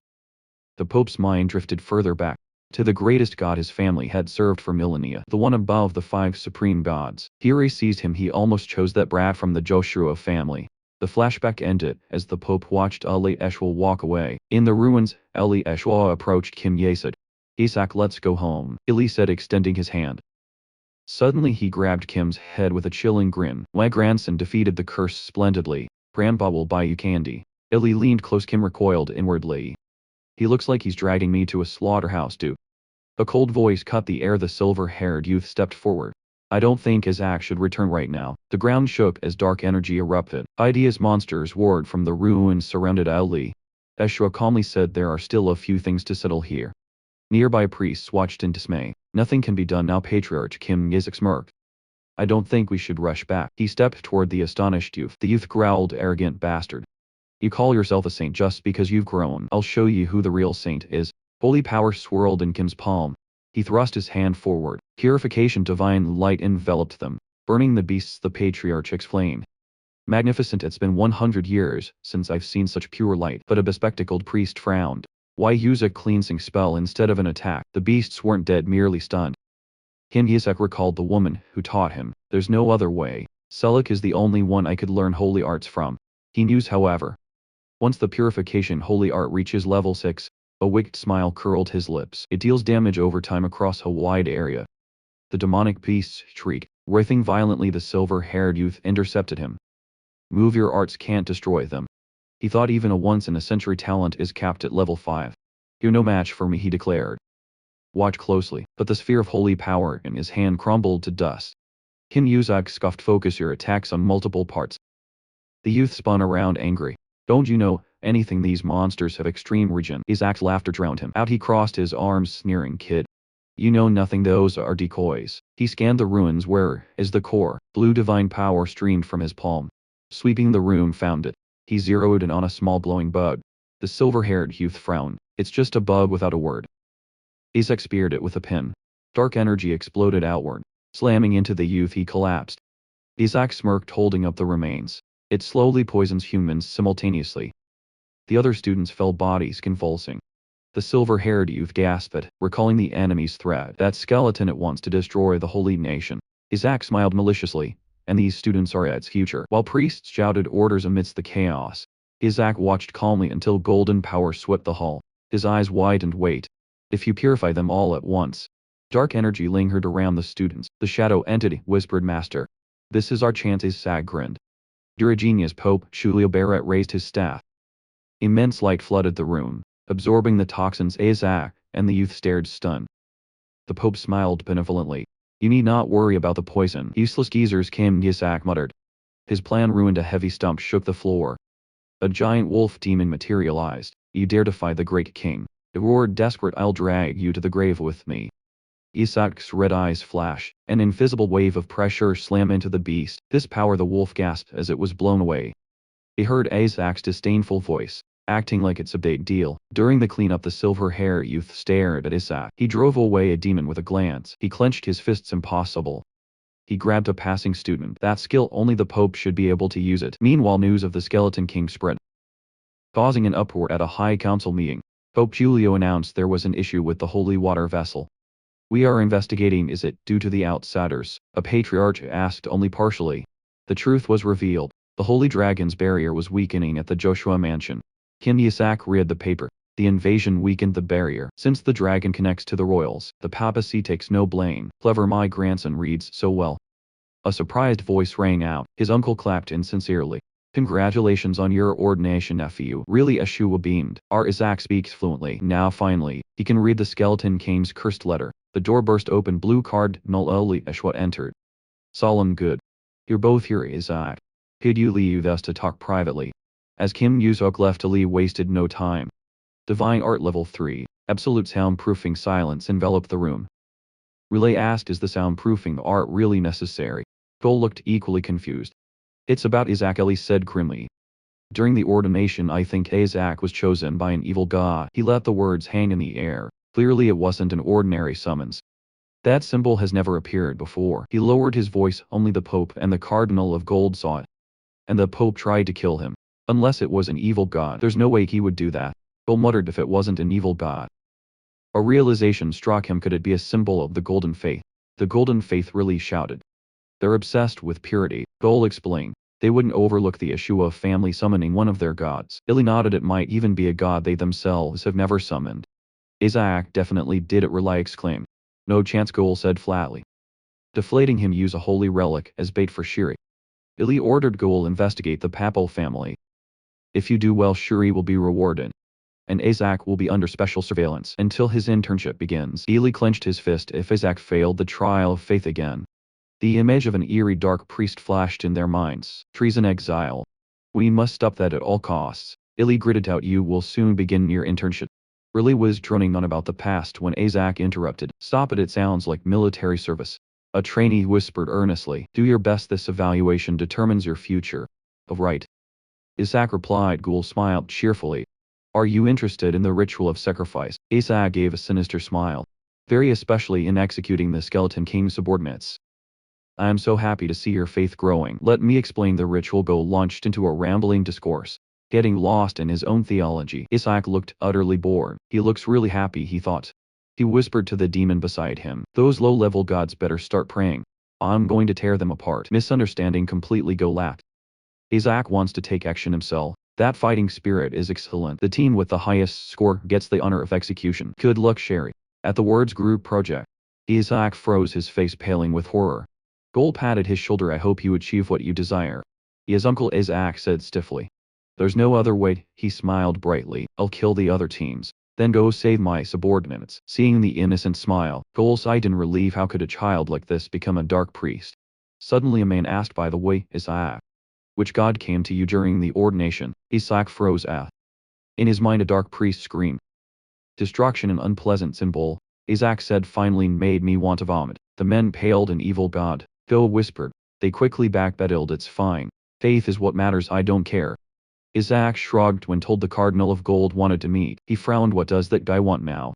Isaac Escher called out, staring at the defiant boy. Suddenly the door crashed open. Kinda Barrett stood there, eyes sharp. I have something to say to you. Rely on the brown-haired man watched tensely as Kina approached Isaac. Kina grabbed the boy's hand, leaning in close. I thought you were useless. I'm serious, Isaac. Isaac gritted his teeth. You bastard. Are you crazy? Do you want to pick a fight? Kana smiled. I realize you've been hiding for 10 years to focus on training, keeping your skills pure from vermin. The consecration ceremony proves you possess extraordinary talent. Isaac stared in horror. I'm starting to get scared.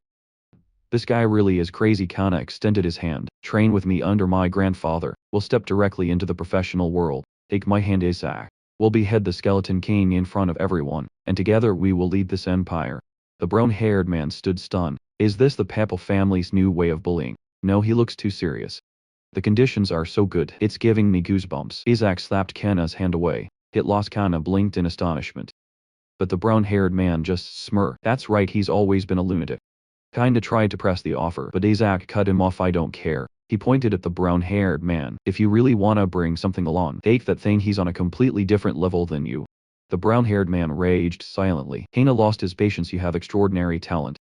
Strong enough to drive away a demon with a glance. A shadow entity whispered in Isaac's ear. I think this bastard just wants to learn that technique from me. Makes me want to do it even less. Isaac pushed Kane back. Get lost. Just imagining the Pope's lessons makes me sick. Kane froze. Did you just say my grandfather is so disgusting? He makes you want to vomit. Of course I want to chop off his head right then. A hand clamped over Isaac's mouth. The force of the arrival made Rely and the others stumble. My grandson is busy. An authoritative voice rang out. Ilyashua the Blue Cardinal hoisted the boy onto his shoulder. Don't loiter around him anymore. Kina yelled as Isaac was dragged away. If you play with him, that trash's nature will rub off on you. Eli growled, tightening his grip. Left behind, Kane could only stare in stunned silence. Draped over the shoulder of Amos, vow formed in Kim Isaac's heart. You wish, you scum, I will destroy your entire family. Now a new challenge awaited the pentagonal test. An ordeal supervised by cardinals of the four great faiths: white, gold, blue, and black. Kim Isaac resolved himself. I must pass this test to become a priest, no matter the cost. Donning his trainee uniform, he asked, my teammates are here, right? He soon realized groups were formed by family ties, a setup to incite factional warfare. Nearby Sherry Ashwell boasted loudly about arranging a team entirely of acquaintances. Yusub smiled slyly, pushing the door open. I'll whip them into shape, then go rescue my subordinate. He grinned, sensing a presence. He's here instead. A voice ordered the crowd. Tie that bastard up before Isaac could react. He was surrounded. We heard you're the one who bullied Shuri. Two ringleaders smirked. Consider this a little game. He'll die if you tell Shuri. Isaac crossed his arms. Trouble. A teenager held out a baby rattle, sneering. Consider this a social gathering. The group burst into mocking laughter. They say he's still a baby, so it must be true. The rattle slammed into the teenager's face. The blue-haired ringleader gaped as his comrade collapsed. Covered in blood, the group screamed. What the hell, this crazy bastard? Isaac calmly picked up the toy. What's important is that we become closer. He flashed a savage smile as the rattle emitted dark energy. So let's get really close, everyone. Amidst desperate screams, Isaac raised the rattle like a sacred artifact of punishment. Sherry Ashu stared at the unbelievable sight. Isaac sitting atop a human pyramid. Isaac, I'm just asking, because I don't understand. Ashu said, bewildered. You call this a social gathering? Those crushed beneath the weight cried out, Shuri, save us, he's your little brother. Shuri blushed, stammering. Thanks for playing with my little brother. Then he yelled in despair. What the hell are you thinking? The criterion is unity, unity. Isaac asked innocently, can't you see them forming a pyramid? That's plenty of unity. They're only surrendering because of your power. You lunatic, Shuri screamed. Isaac ignored him and handed over a piece of paper. Whatever, look at this. Shuri skimmed the list, stunned. These are the guys trying to leech off you. They've been draining you for 7 years. Isaac explained. A purple-haired guy argued. Our family has nothing to give you. Are you sure? Isaac cut him off. Eyes glowing red. Your limbs are intact. Your organs are fresh. Isaac smiled coldly. I don't want anything special, trash.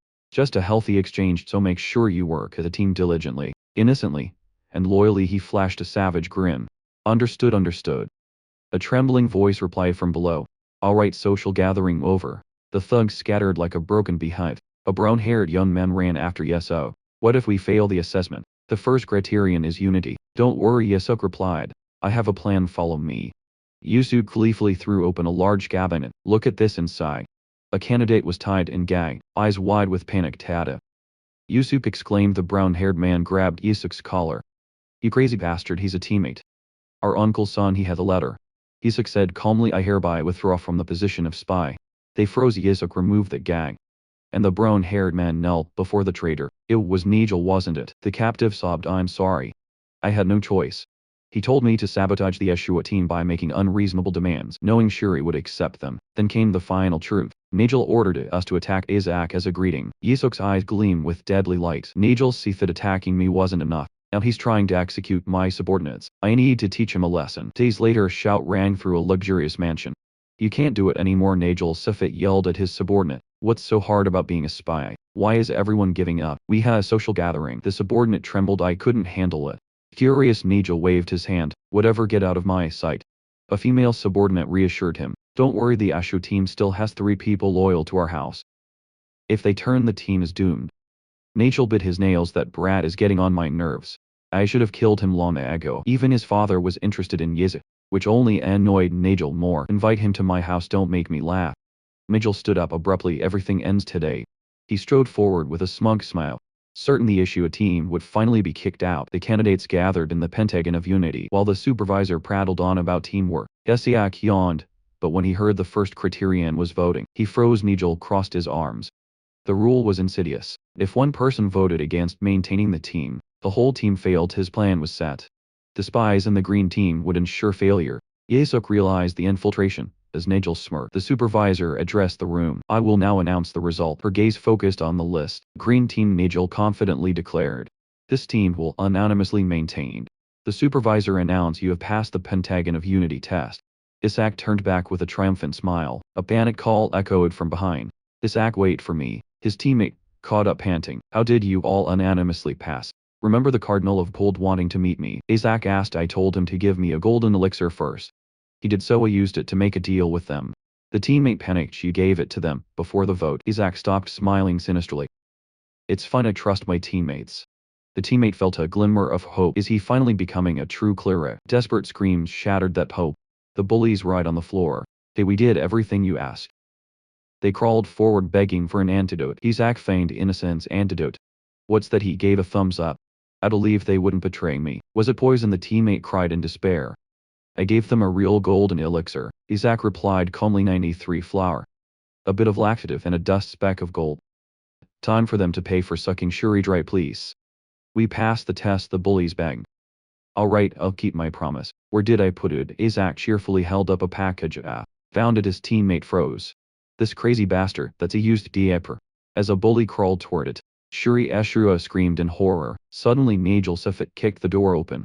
Give me back my subordinates. You bastard, I don't know how you bribed them, but his subordinates transformed into demons. Charging their former master, Shuri rushed to block them. Isaac cursed the interference. Isaac looked down at the stunned Nigel. I heard you told them humans seek overwhelming power in crucial moments. Nigel gritted his teeth. You're wrong. Their top priority is survival. No one can defy death. Isaac smirked. Red eyes glowing, Nigel broke into a cold sweat. No way. The murderer's aura crushed him. Are those the eyes of a human in the Holy See? A high-ranking cleric sat at his desk. Enter 7 days to meet an apprentice. Irritating, the aide entered timidly. Your Eminence. Isaac refuses to come. He also said next time send a really big chunk of gold. The Cardinal of Gold erupted. A murderous aura filled in the room. Bring that bastard before me. Meanwhile, Nigel Sifit strode down the hallway seething. He stopped at a group of strangers. "Why are you loitering around the dormitory?" The group leader replied nervously, cursing his luck at running into the House of Red. Isaac appeared. "Why are you late?" "I need things for the tea party." The servants quickly played along. Stammering excuses, Nigel froze, realizing he was trapped in another carrot. As the servants turned to leave, Nigel unleashed a torrent of purgatorial hellfire, engulfing one in desperate screams. Standing over the charred body, Nigel glared at Isaac. "I have something to say to you." Nigel Safet sneered, radiating faint divine power. "Don't you want to try a fun trial of faith?" Shuriasho panicked. "No. He'll be burned at the stake. At worst the entire family will be annihilated." Nigel tightened his red sash. "I have something convenient that reacts the moment you touch it. Use this suddenly." A cold voice cut from the shadows. Isaac Eshua. Cardinal Barrett stepped forward, towering over Nigel. "I didn't expect you to refuse my summons just to play games." The Cardinal of Gold's face twisted in rage. "Am I a joke to you?" He grabbed Nigel by the collar. "Do you take me for a fool?" Nigel froze. "Cardinal Barrett, I didn't expect someone from the House of Red to touch my servants." Nigel spawned to look at Kim Isaac. "Damn it, he's with Barrett. I apologize, Your Eminence." Kim Isaac placed a hand on his chest, feigning innocence. "As you can see, young Master Nigel here forbade me from associating with the House of Gold." I couldn't respond in time. Nigel's jaw dropped. "When did I ever say that?" He scrambled to salvage the situation. "And why would a cardinal summon a trainee that breaks protocol?" Kim Yusak covered his mouth and whispered something to the cardinal, then smiled. "Well, this is fun." The cardinal turned an icy glare toward Nigel. "Third son of the House of Red, it seems you have too much free time. I've overlooked your actions out of respect for your father until now." "No, wait. That's not it. I will assign extra tasks to your team from the Sanctified." Barrett commanded. Nigel howled in despair. Now the cardinal told Isaac, "Come to my quarters, Your Eminence." "I apologize," Kim Isaac said smoothly, "but I must meet the Cardinal of Red first. He has also summoned me." The blatant lie left Nigel dumbfounded. "The Cardinal of Red just summoned you?" Barrett asked suspiciously. "That's right, Isaac. Sure." Nigel broke into a cold sweat. "I never told him he was summoned. How did he know? At this rate, Barrett will underestimate me. I have to get out of here." Desperate, Nigel threw an arm around Isaac's shoulder. "Exactly, I came here to summon Isaac myself. I'll take him." The cardinal gave him a freezing stare that made Nigel flinch. "You have a prior engagement. So be it, go." Barrett waved a hand dismissively, then muttered as he walked away. "But since you've inconvenienced the House of Gold, I expect even more tasks starting tomorrow." Nigel roared in silent fury. He tried to compose himself, but when he turned back, Kim Isaac had vanished. "Where did that bastard go?" Nigel yelled. A nearby candidate pointed down the hall. "He went to sleep. He says he needs to sleep early to grow quickly." Nigel gritted his teeth. "It's only 2 in the afternoon." He pounded on the door, but inside, Kim Yusak was fast asleep, completely ignoring the noise. 3 days later, the only sound in the hall was the dry squeak of a mop. Nigel Sefit scrubbed the floor, muttering, "Isaac Ishul, I'll kill you." He collapsed, howling. Where was the fairness in cleaning 18 hours a day? He could only complain to his father via the communication orb about his own incompetence. "I have to bring that kid to my father." Nigel resolved. "I'll ambush him in the prayer room." 6 hours passed. His patience was running on fumes when a teammate burst in. "What are you doing? We still have work." As Nigel was dragged away, he yelled, "Wait. I need to see Isaac." Then he froze. In the distance, Kim Isaac stood watching, smiling and waving as his enemy was hauled off. In despair, Isaac laughed. Another candidate approached, taunting, "Cruel. Did you come just to provoke him?" "It's fun," Isaac replied. The shadow entity asked why the Cardinal of Red was necessary. "Because Cardinal Barrett will never give us the king rank." Isaac explained. The talent rankings appeared, from the irreplaceable king down to the worthless skeleton. The shadow cursed. "If Barrett gives us skeleton rank, we're expelled. He just wants me dead." His companion dropped a bomb. "Your mother was engaged to Cardinal Barrett." Isaac froze. His father had stolen the Cardinal's fiance. He flinched as a shadow entity poked its head out of a paper bag alley. With a Cardinal of Red to restrain Barrett, the friend urged. The plan was simple. Ensure Barrett's faction passed the Red faction's tests, to create an implicit alliance. "Yes, this works." Isaac thought. A bloody hand clamped over his mouth. His teammate turned bewildered. "But what did you just say?" He sat alone in the silent prayer room. Isaac in a magnificent chamber. The Cardinal of Gold heard enough. He granted entry, and the door exploded in fire. Isaac emerged from the smoke. "Greetings, kidnapper. Are you well?" he sneered. "You act refined, yet you send servants to snatch me. Insolent brat, I have something to discuss." "Well, I'm sure." "Isaac cut and summoned me because I've been ignoring you." Isaac Joshua. The cardinal stayed sternly. "I wish to adopt you into the golden family." Isaac stood stunned. "Adopted? Anchor flare, is this a game? A scheme to suppress the Joshua family?" "No tricks," the cardinal said. "Leave the Joshuas, join the Barretts. Isaac grew suspicious. Is it because the fake skeleton king called me a saint? He dismissed it. What do I get if I become your son? The cardinal smiled knowingly. A brat negotiating. We will give you everything the Joshua family cannot. Isaac laughed contemptuously. The Joshua family lacks nothing. I hear they're trying to confine you. Isaac Stephane. The cardinal's voice echoed over the image of a kneeling Akali. The Vatican demands restraint, the Golden family does not. We will support everything you wish to do. Isaac narrowed his eyes. Not enough. Unless you make me the next head of the Barrett family. The cardinal paused. I thought you aimed to be a saint.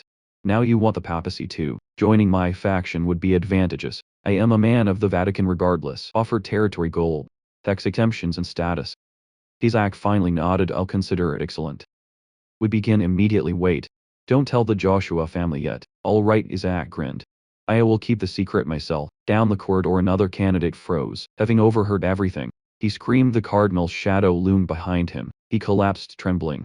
Then scrambled up. I didn't hear anything. He shrieked, fleeing. The cardinal watched him go in concern. Then walked away coldly. Isaac's opinion meant nothing. I only said I'd think about it. Isaac thought never that I'd go there. Isaac retorted with a smug look. Even if I die I will not join the Pepol family. Even if you die, the cardinal pressed. That's right, the cardinal gritted his teeth.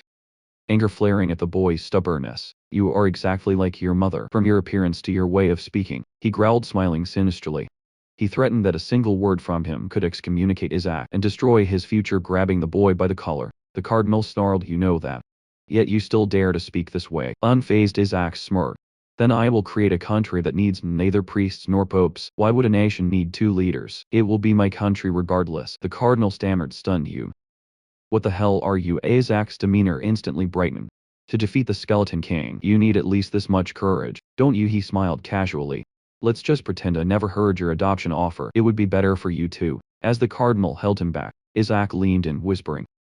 But thanks to you I'm even more interested now.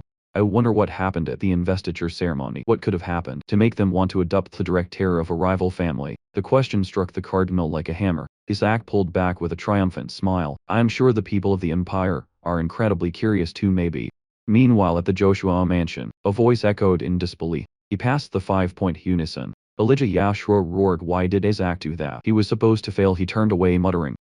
Damn it, it seems my faith isn't strong enough. He knelt helplessly, raising the holy chalice. He prayed, praise be to God. My Lord, before his rage flared again. Get out, my grandson. Get out, Benjamin Joshua.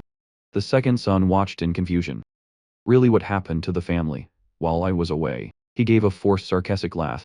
Since when did they start using the Vatican's faith to curse others? When asked if Isaac was a troublemaker, Yeshua immediately defended him. The boy is very kind, innocent, polite, and intelligent, he tried to explain, though their father continued muttering curses. I think father is just too worried about his grandson. It's good that a child with inheritance potential has appeared. Benjamin mused, but I feel strangely uneasy. Ellie still couldn't believe it. Why hadn't the blessing worked? Really watching him. Secretly thought it looked more like a curse. Even so, really said. I understand that child now holds great significance for grandfather. Just then Li Joshua returned greetings. Family hit uncle, she asked curiously, but how did he pass Unisian? She received only a curt silence. The Pepol family is showing excessive interest in Isaac, Haley said, his voice low with concern. He's too outstanding for his investiture to be delayed. Real life thought anxiously. A heavy suffocating atmosphere settled over the three men. Benjamin suddenly noticed an envelope. Father, who sent that letter? Billy sighed mournfully. It's from your fourth brother. He looked at his sons coldly. It belongs to your older brother. Riley was stunned. No. He sent a letter. The letter's arrogant content pierced the patriarch's pride. Like a knife, Ellie growled. This is why we need to re-educate Isaac. If you don't think Isaac is capable enough, rely. Then you will be the next patriarch. But the boy passed the harmony test. Benjamin tried to appease him. Perhaps there's still hope. The mechanical bird in Ellie's hand suddenly shrieked. Nonsense, hope my ass. It transformed into the fire spirit Shellac. What's wrong, Shellac? Ellie asked calmly. That bastard is going around using his rattle drum to hit other kids. Shylock accused furiously. Benjamin sighed. That's Isaac for you. Riley was speechless. The boy had even poisoned and blackmailed his teammates to pass the test as Ellie tried to calm himself. Shuri Yeshua rushed in. Cardinal Barrett has requested to adopt Isaac. Deadly silence filled the room. Benjamin quickly defended. Father, Isaac is a Yeshua. There's no way he would desert us. Shuri stammered, revealing Isaac's answer. He said, excellent. What did he do to trick Isaac? Riley grabbed Sherry, roaring nearby. Servants whispered, money will solve it. Li's furious voice rang out. His grandfather is standing right here, and they dare steal my kin. The patriarch's killing intent filled the room. Treasure chest creaked open, gold glittering inside. Onlookers gasped.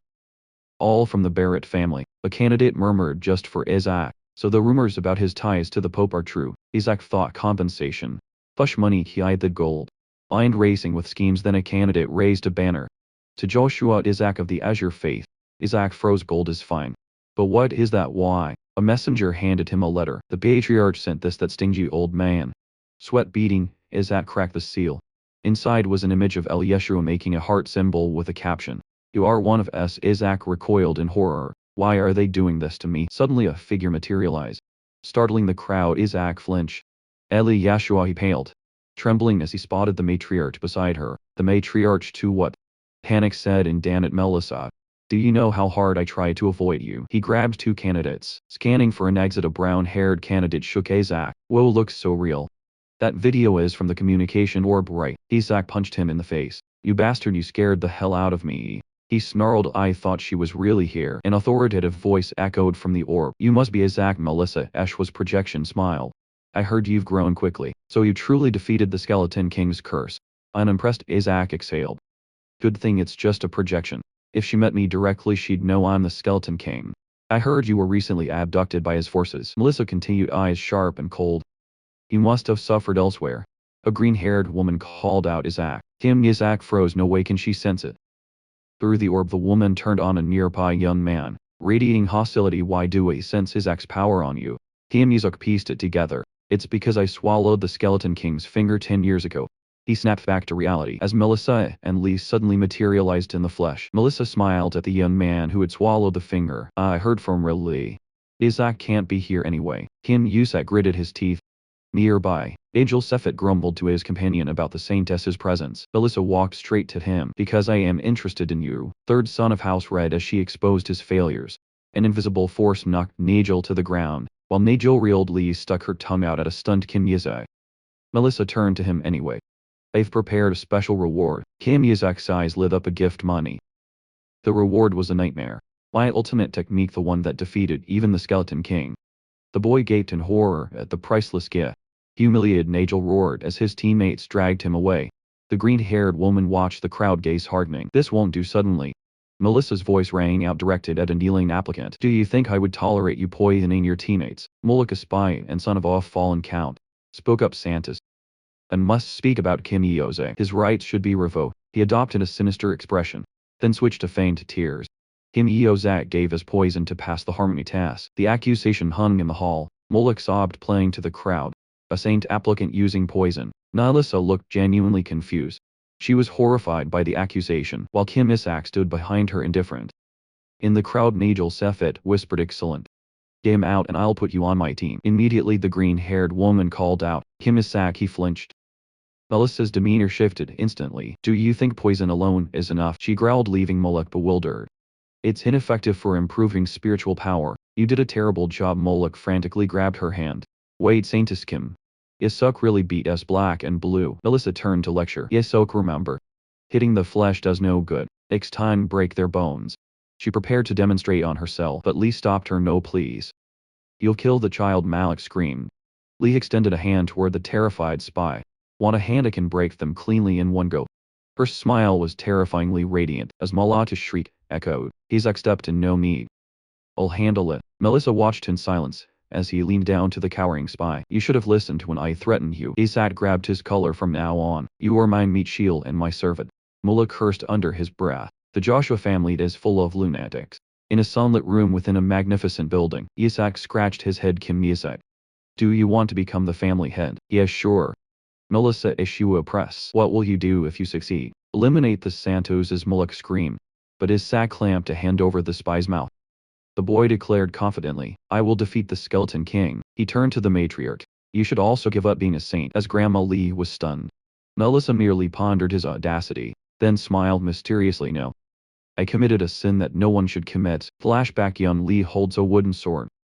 Listening to Melissa speak of a once-in-a-millennium chance to kill the Skeleton King. However, I couldn't do it. Melissa said, stroking the child's head back in the present. She finished. Even so, God did not forgive me. because of me. The Joshua family is cursed. That is the burden I must bear. What sin did you commit? Isaac pressed. Melissa only smiled. Lee quickly defended her. I'm sure she had her reasons. Melissa stood and presented a box. Isaac, this is why I wanted to see you. Inside lay the saint's rosary. Isaac realized its significance immediately, the only one of its kind in the world. Suddenly a silver-haired man appeared, smiling smugly as if wondering why she had given the artifact away. I stored my power in it because I heard your attack spells were too weak, he explained, winking. Use it or you won't survive. I will soon come to the Holy Kingdom to teach you how to defeat the Skeleton King. It lost. Isaac snapped. Never show your face here again. The vision vanished. I should go too, Melissa announced, and left the room alone. Out. Isaac jumped when Lee appeared behind him. She scrutinized him. Isaac, tell me you have a manicure. Don't you? He froze, cold sweat breaking out. How did she know? Even Melissa missed it. He considered eliminating her, until she mumbled, could I have been wrong? Isaac seized the opening. What's inside there? Is the manticore from the building outside? He feigned awkwardness. Yes. The manticore, that's right. Holding manticore in hand. He lied. I forgot. I couldn't absorb it. Immediately tried to break the seal with a spell, but it failed. Leah bought it, and unclasped her necklace. This can break the seal. Yes, gave, accepting the artifact, while rejoicing inwardly. Amazing, not only does she know about manicures, she knows how to break the seal. Leah smiled gently. I understand you're trying to revive the family techniques. She pressed on. So after eliminating the Santas, what's the plan? Yiso's eyes sparkle like coins. Become a rich unemployed bum. Leah burst into giggles. Melissa Ishua laughed loudly, waving goodbye. See you when your internship ends. Overwhelmed by her aura, Yiso thought she's definitely not an ordinary person. Her escort stood sternly beside her. Milady, let's return. He guided her toward the magnificent carriage, but held her back, voice lowered in worry. That necklace helps unlock the family's secret arts. I know, Melissa replied curtly. Stepping inside, the knight remained uneasy. It's an heirloom. The direct lineage wants it.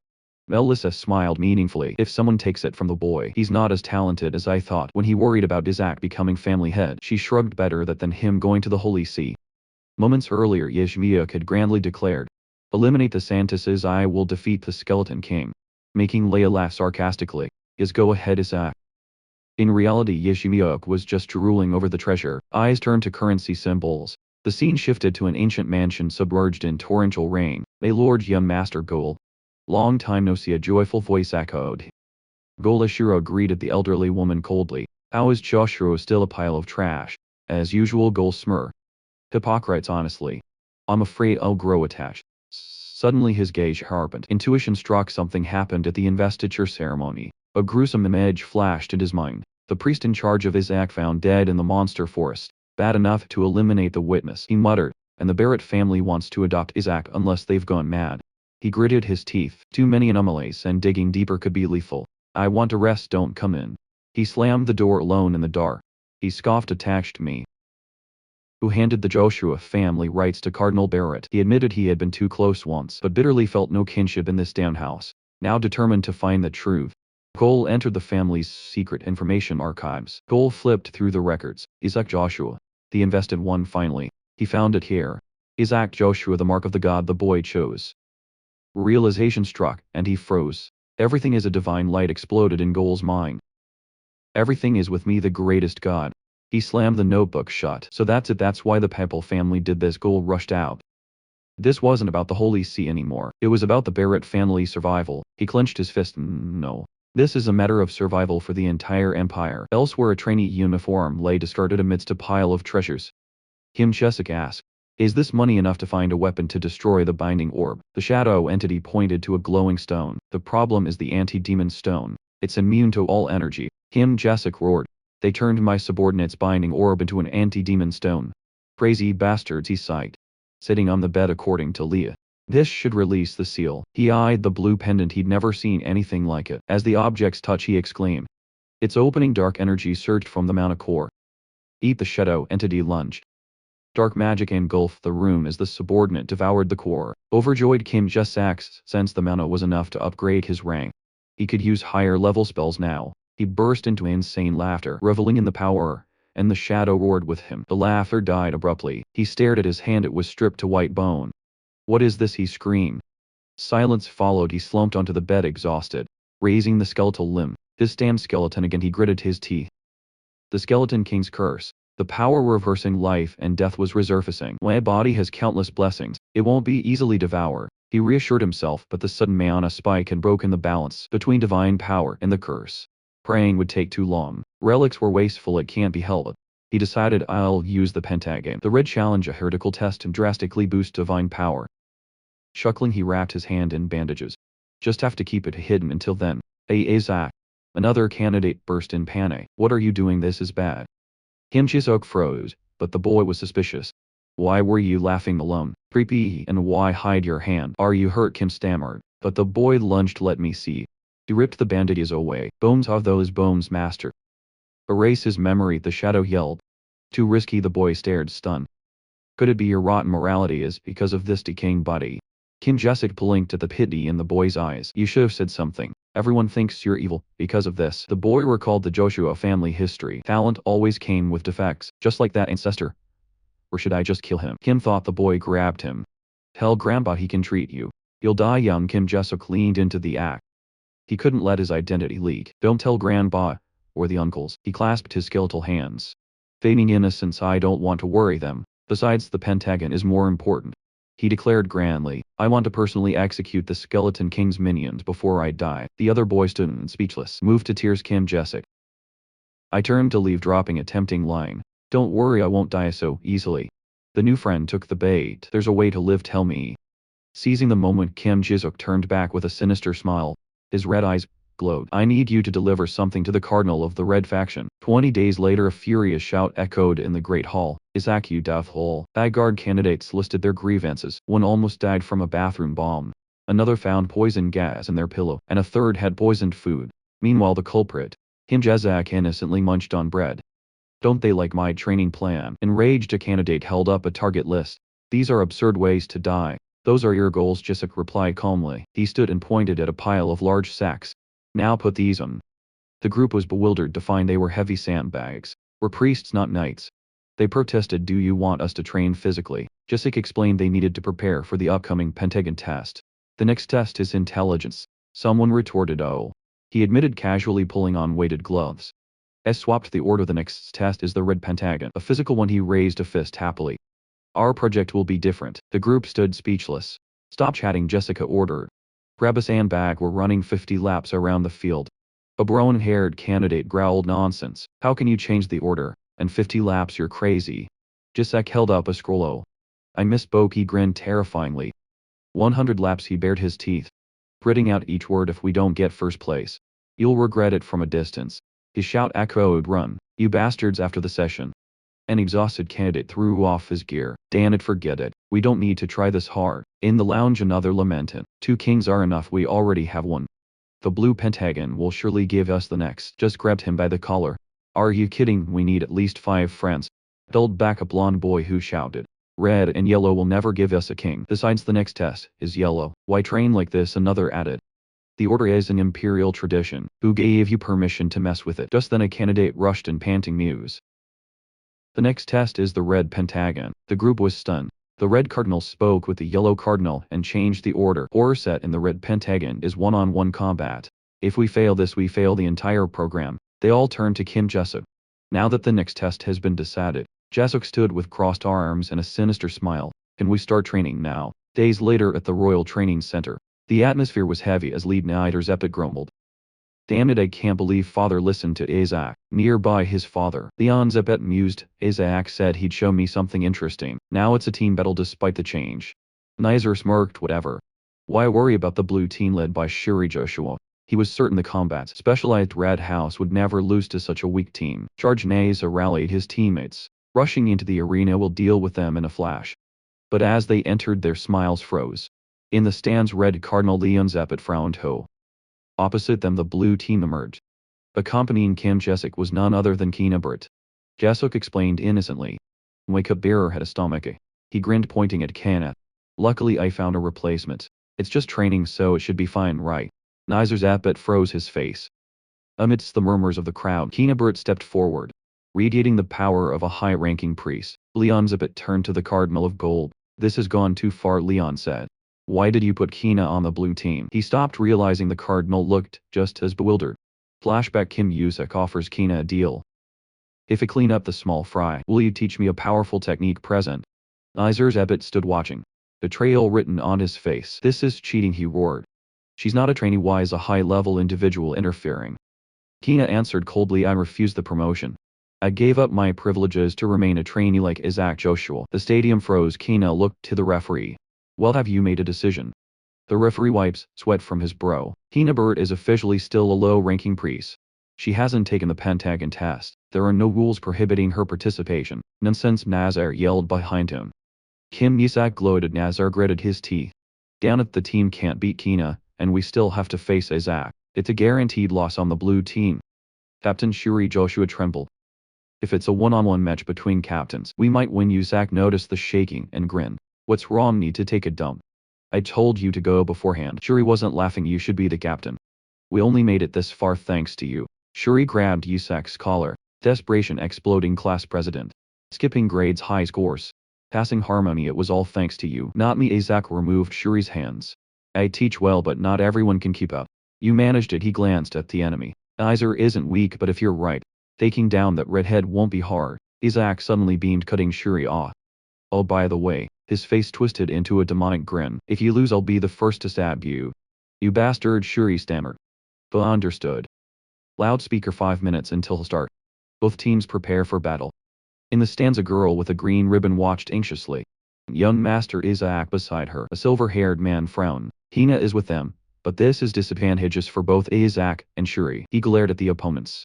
Those bastards from House Red. They've already used the destruction spell on the field. The child-sized Isaac smiled wickedly, straining as if gripping invisible chains. Hey. Not yet, wait. A purple aura enveloped his team. Up in the stands, the man gasped. Is that Azure's holy spell? The girl nodded. The holy spell. Spirit uplifted. Isaac asked me to teach it to him. They recoiled in horror as the blue team charged like wild beasts. How can that be? Spirit uplifted. It's only supposed to boost morale. They look like monsters. Isaac smirked. My secret unknown to the priesthood. Spirit uplift plus herbal doping. He roared the name beatification. He surveyed his army. I've prepped their bodies for this time to make the most of it. Colossal magic circles glowed in the arena center. Isaac smiled slyly. Has it begun? Brilliant pink light erupted from the formation. Energy surging to its peak. From the ground, a terrifying power surged. The crowd roared, oh. That's a colossal statue emerged. A voice echoed, the guardian deity of House Red. The god of justice. A red team member yelled, pray. Pray for the red god's blessing. Nearby, a teammate of Kim Yusak clasped his hands. We have to win suddenly.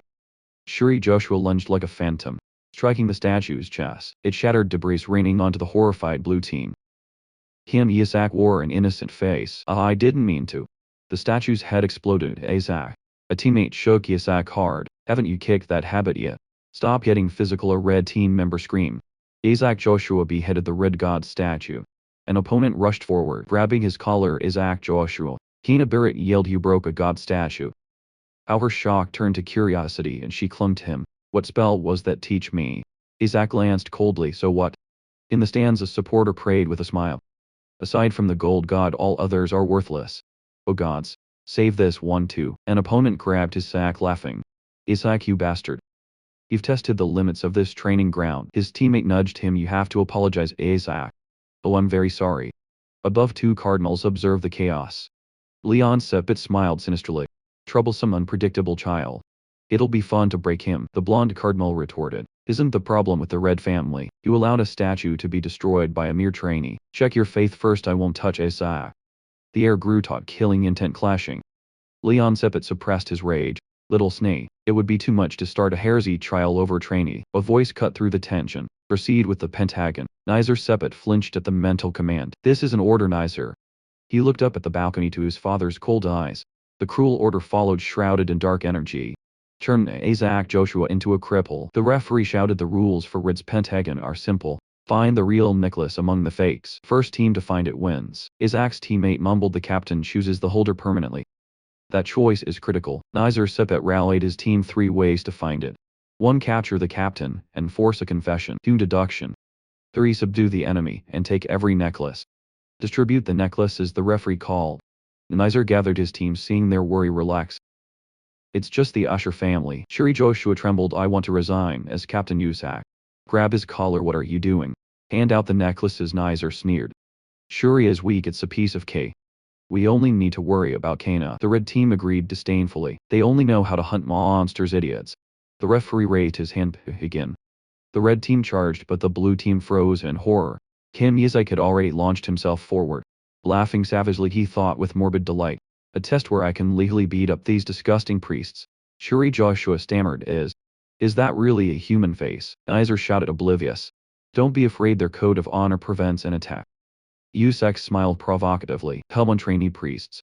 He swung a massive spiked flail and roared. Bring out your captain. A single attack sent the red team flying. The priestess stared stunned. What was that? I thought their code of honor. Kimiyazu stepped forward. Bring out your captain. He licked his weapon. Do that, and you live. Another voice from the blue team echoed the cry. Iser Sepet scrambled back as his teammates fell. Someone help! Oh, blue commander shouted. Hold formation, don't retreat. Hina Barrett seized the opening and charged. Stop them, a red member yelled. Another warned, it's a feint, Nizer. Look out! Nizer watched the approach, smirking. Just as I thought, you're amazing, Kana. He raised his voice, but too shallow. I see right through you. A medical vortex snapped around Kana. A duplication spell, she realized. Nizer pointed. Capture her, the red team charged. But a high-level binding spell slammed down, freezing their formation. Kana clicked her tongue. Saved, but still trapped in Nizer's vortex. An invisible surge erupted, knocking Nizer down. He scrambled up, eyes wild, smile crazed. Get them! The blue team, eyes bloodshot with berserk power, tore through their opponents. Nizer dodged, shouting, it's just a beastification trick. Only a slight buff in another corner. Shuri Joshua trembled as he was backed against a wall. Found you, Shuri. Nizer roared, fist glowing red. I'll take an arm as a souvenir. In the stands, a woman screamed. Rely that spell, this, look out. Shuri sweated, gritting his teeth. Damn it, Isaac's voice echoed in his mind. It's okay, Shuri, just listen. Flashback. Nizer will try for a duel. Isaac had said he's always looked down on you. Present. Shuri's gaze hardened. Nizer laughed. Striking, it's over, fool. Shuri's eyes flared, blue energy erupted, deflecting the blow. Shuri. Release, shouted from the stands. Isaac smiled, smug, yes. That's right. Shuri grabbed Nizer's collar. Prove you haven't gotten weaker. You're the fool. Nizer froze Hugh. Shuri threw him over his shoulder, slamming him into the arena floor. The ground spider webbed on impact. Nizer lay motionless in the rubble. Eyes vacant. Shuri roared. Rage unquenched. Do you know why the Azure technique is forbidden on humans? He panted over Nizer. Because it only works on demons. No, Shuri answered the silence. Because the human body cannot withstand that power. The arena went quiet save for their heavy breathing. Shuri gritted his teeth from the stands. Really yelled, never. Shuri finished the sentence shouting. Underestimate Azure. He stood tall, reclaiming his pride. The crowd watched stunned. Only Kina Barrett narrowed her eyes. He wasn't this strong before. A mysterious energy enveloped Shuri. Isaac crossed his arms, smirking. Finish him off. But Shuri hesitated. Now the necklace, hey. Isaac's voice snapped in his head. Do it properly. Finish him. All right. I'll do it. Nasa pleaded from the floor. Shuri grabbed his collar. Nizer Sepet. Tell me where the necklace is. Iser looked bewildered. Not Nizer. Sepet sneered, maintaining his arrogant demeanor. Do you think a future heir would confess after an interrogation like this? Shuri Joshua tore at his hair, screaming. Confess, you bastard, please. It's the only way you'll get out of here alive. Suddenly his tone dropped to a growl. Shut up. As the successor, I've mastered every cruel punishment there is. Shuri raised his foot over his prone opponent. Azir's confidence shattered. Wait, hey, wait.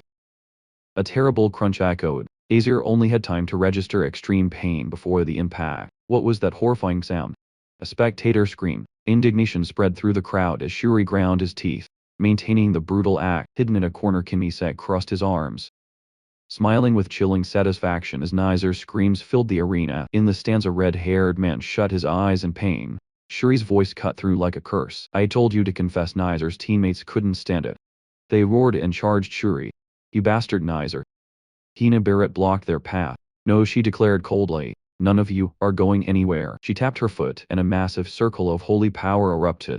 The enemy purge spell activated, binding the red team in paralyzing streams of light. A blinding explosion followed, instantly neutralizing them. Crumpled on the floor, Niza realized the truth. Those bastards, they pretended to be caught. Shuri looked down, ready to take the necklace. Amidst the defeated Kim, Yusak stood tall. The losers realized with horror he planned all of this. Isaac smiled triumphantly. Everything was in his palm. A terrified opponent screamed. You did all this just to force Nizer to confess. He'll never talk. What are you talking about? Isaac asked innocently. He turned his back, Voice cold, all of you know where the necklace is to. Isaac's elder ring began to glow now, then panic seized Shuri Joshua. Hey. Stay wait, I'll tell you where it is. It was too late, let's begin. Isaac roared. He swung his spike mace, draining power from enemies and teammates alike. Moments later he held up a red gemstone necklace. Found it, Team Azure wins. The declaration echoed over the defeated. He and Yusak held up his prize, while his teammates stared in awe at the display of power. The crowd erupted. Amazing. Go Faith of Azure in the stands. Really clenched his fist. Well done. Isaac Shuri. As expected of the youngest priest representing the Empire, a voice rang out. The Crown Prince. Chobli Ulkfrikilla stepped forward. Grant the victors a worthy gift. Really hurried to bow and greet the son of the Empire. You have excellent nephews. Chobli smiled. I wish to give them priestly uniforms. Really suggested, would that be acceptable? Of course, Chobli agreed. Then added, when I send the tailor, may I accompany them? Really faltered at the request. Why, Prince, they are merely apprentices. Why? Ah, right. Consider this a small gift. Chobli placed a hand on Relai's shoulder, his tone turning serious. Tell your youngest nephew to leave the golden pentagon. He leaned in, whispering a deadly warning. The Pope is trying to kill Isaac. Remember that. Relai froze. Meanwhile, in the waiting hall, a servant called out to Kim Yazak back. In the stands, Relai bowed to the departing prince. Despite the threat, his conviction remained unshaken. Isaac will be fine, he recalled his nephew's confident smile. Elsewhere the contestants buzzed. Did you hear? The crown prince is giving us clothes. While others celebrated the honor, Isaac sat on the throne looking bored. Hey, you called to Kina Barrett. Aren't you going home? Kina sipped her tea, smirking. The test is over, I don't need you anymore. Just then her servant rushed in. Aye, lady, you must go. The patriarch is looking for you. No, she set down her teacup with a clatter. Hina looked the servant in the eye and lied through her teeth. You were the one who told me to transfer to House Azure. The butler and maid stood stunned. When did I say that? He stammered. Last night, Hina replied curtly. Kim Yusak interjected, snapping at the butler. Who gave you the right to decide she'd become an Azure priest? Porter. The butler stood frozen, sweating profusely. Anyway, I've accepted the offer, so I'm saying. Hina declared, tell father I won't be coming home for a while. The Azure team joined in to chase the servants away. Once things settled, Kina eyed Isaac. Yesterday he definitely used a spell on Shuri. What kind of power was that? Meanwhile, Isaac brooded. The crown prince gifting clothes. It was a declaration of ownership. Despite the servant's departure, Isaac wasn't keen on keeping her. No need get lost, he said bluntly. Kina refused to back down. She threw herself onto the floor, whining. Make me drag me out yourself. They've already used you, go. When she stubbornly insisted he keep his promise, Isaac smirked. Fine. I'm canceling. I already have a disciple much more obedient than you. He pointed at Shuri Joshua sitting nearby. Obviously I'm talking about Shuri. The group paused in confusion. Him? You mean he's better than me? Hina stomped her foot, pride wounded. Shuri jumped up. Why are you dragging me into this? Depends on how you perform. Isaac shrugged. While a confrontation brewed between Hina and poor Shuri, the atmosphere in the Santa's ballroom was starkly different. Students whispered, stunned by the lavish banquet reserved for the winners. Really raised his wine glass full of doubt. I don't believe Isaac's team came in first. How did the Holy See score this? You must be pleased as you're one. Your Eminence Cardinal Leon Septet approached with a loaded greeting. Long time no see. Sir, I hear you're about to reach level 9. Really frowned at the backhanded compliment. Impressive for your age, but the Azure Patriarch must have a headache. Leon continued. He leaned in, grabbing Relai's hand. The only suitable heir is limited by time, and even if not for your lifespan, isn't the rule too much for you? The Cardinal twisted the knife. After all, you can't have children. Relai's face darkened. They know about the Joshua family's curse. He forced a calm facade. It's fine. I have no intention of becoming patriarch. His train of thought cut short as Leon headed toward his nephew. As long as he doesn't harm Isaac. Leon towered behind the boy who was happily eating Isaac. A teammate shook his sack shoulder. Damn it, why bother me while I am eating? Isaac swallowed, looking up with an annoyed expression. Yes, sir. Leon narrowed his eyes. What is this interesting thing you intend to show me? Isaac blinked innocently. Oh, haven't you seen it yet? He flashed a provocative smile. It was I who crushed your son. Did you enjoy watching? A teammate clamped a hand over Isaac's mouth in terror. Why say that to the Crimson family? Isaac pushed the hand away indifferently. So what? Leon Sepet smirked, his gaze sharp. Well, I had high hopes for the Azure family. It seems you've also learned an interesting skill. He narrowed his eyes. His sensed dark magic on you. Him? Isaac chuckled. Perhaps you've forgotten that I ate a piece of the Skeleton King as a child, sir. He didn't stop there. If the destruction of your son wasn't entertaining enough, shall I continue the fun at the Golden Pentagon? The declaration stunned his teammates. One stammered, "Are you going to fight the Gold Cardinal's son next?" While another clutched his head in despair. Kim smiled, revealing his true demand. "I want to see the demons respond to the Skeleton King's call. Give me the keys to their prison." Leon Civit's face darkened. He turned to walk away. "I can give you the keys once you return successfully." "Is that truly possible?" He threw back a parting curse. "All of you will vanish in the Golden Pentagon." Kim frowned, muttering, "What the hell is that bastard talking about now?" Just then a team member rushed in. "Everyone, we have a mission for the Golden Pentagon. It's an expedition." Leon Septa's voice echoed from the doorway, dripping with sarcasm. "Aren't you curious where you'll be sent?" He dropped the name like a bomb. "It's Krasia, India, the Mystic Empire." A teammate sprang up. "They want us to go to a country that's always waiting to kill priests. It's right next to demon territory." "Are they insane?" Another screamed in panic. "That place is the domain of a high-ranking demon that devoured priests 14 years ago." Amidst the chaos, Cardinal Leon spoke up. "How pitiful! I can use my authority to change the location." His teammates hastily pleaded. "Isaac, please beg him." Kim Miyasuk looked up, eyes wide and innocent. "Really, you'll change the location for us, won't you?" At the same time, at the Azure Mansion, a messenger rushed in breathlessly. "Brother, bad news. They want them to go to the Land of Mages, rescue kidnapped knights. This isn't a rank mission. They're sending everyone to their deaths." "Calm down," another person said. "Father has already gone to lodge a formal protest." The man in the vest gritted his teeth. "Those bastards in the holy capital are determined to kill Isaac. Father will ensure the test is changed. They can't assign a mission that affects diplomacy." Really nearly sneered. "It's just a warning for us not to be too arrogant. That I don't want Sherry to die there either." The man in the vest worried. "Don't worry, even Isaac. If he's sensible." Then suddenly, another messenger burst in. "Bad news." Back at the scene, Leon asked young Master Isaac, "Just say you wanna live, Kim." Isaac coldly replied, "No." Behind the hand covering his face, a wicked smile appeared. Kim looked up sharply with a crazed expression. "I think it'll be fun. Why should I change it?" At the Azure Mansion, the messenger shouted. He accepted the mission. Rely, and the others were stunned. Their destination was Blackfield, the land of demons, a desolate, deadly territory from the ruins of a demonic fortress. A voice echoed, "So you mean the demoness?" Ash's voice was cold. "That you failed to kill the Saintess." The subordinate prostrated himself. "I sincerely apologize, Lady Ash. Never mind, the key is to cause chaos there. Just witnessing the king's power and bringing demonic artifacts into the Holy Empire is a great success." The subordinate trembled. "Your Majesty is truly too powerful." Ash smiled eerily. Remembering even a small fraction of that power was terrifying. "Lady," the subordinate reported during the investiture ceremony, "I sense his power, the great Skeleton King's." Ash leapt from her throne in horror. "You sense the Skeleton King's power in that crazy kid who ate a piece of our king?" "That's right, he was invested, and is currently training." A sinister smile spread across Ash's lips. "It has finally shown itself, yes. He will soon participate in the Golden Azure Trials, where young priests and demons hunt each other." Ash mused with delight. What a splendid opportunity. "I wonder how strong we would become if we directly consumed a piece of it." Her eyes went wild. "What does the child of Azure taste like? I can't hold back anymore." Meanwhile, at the academy, rumors spread quickly.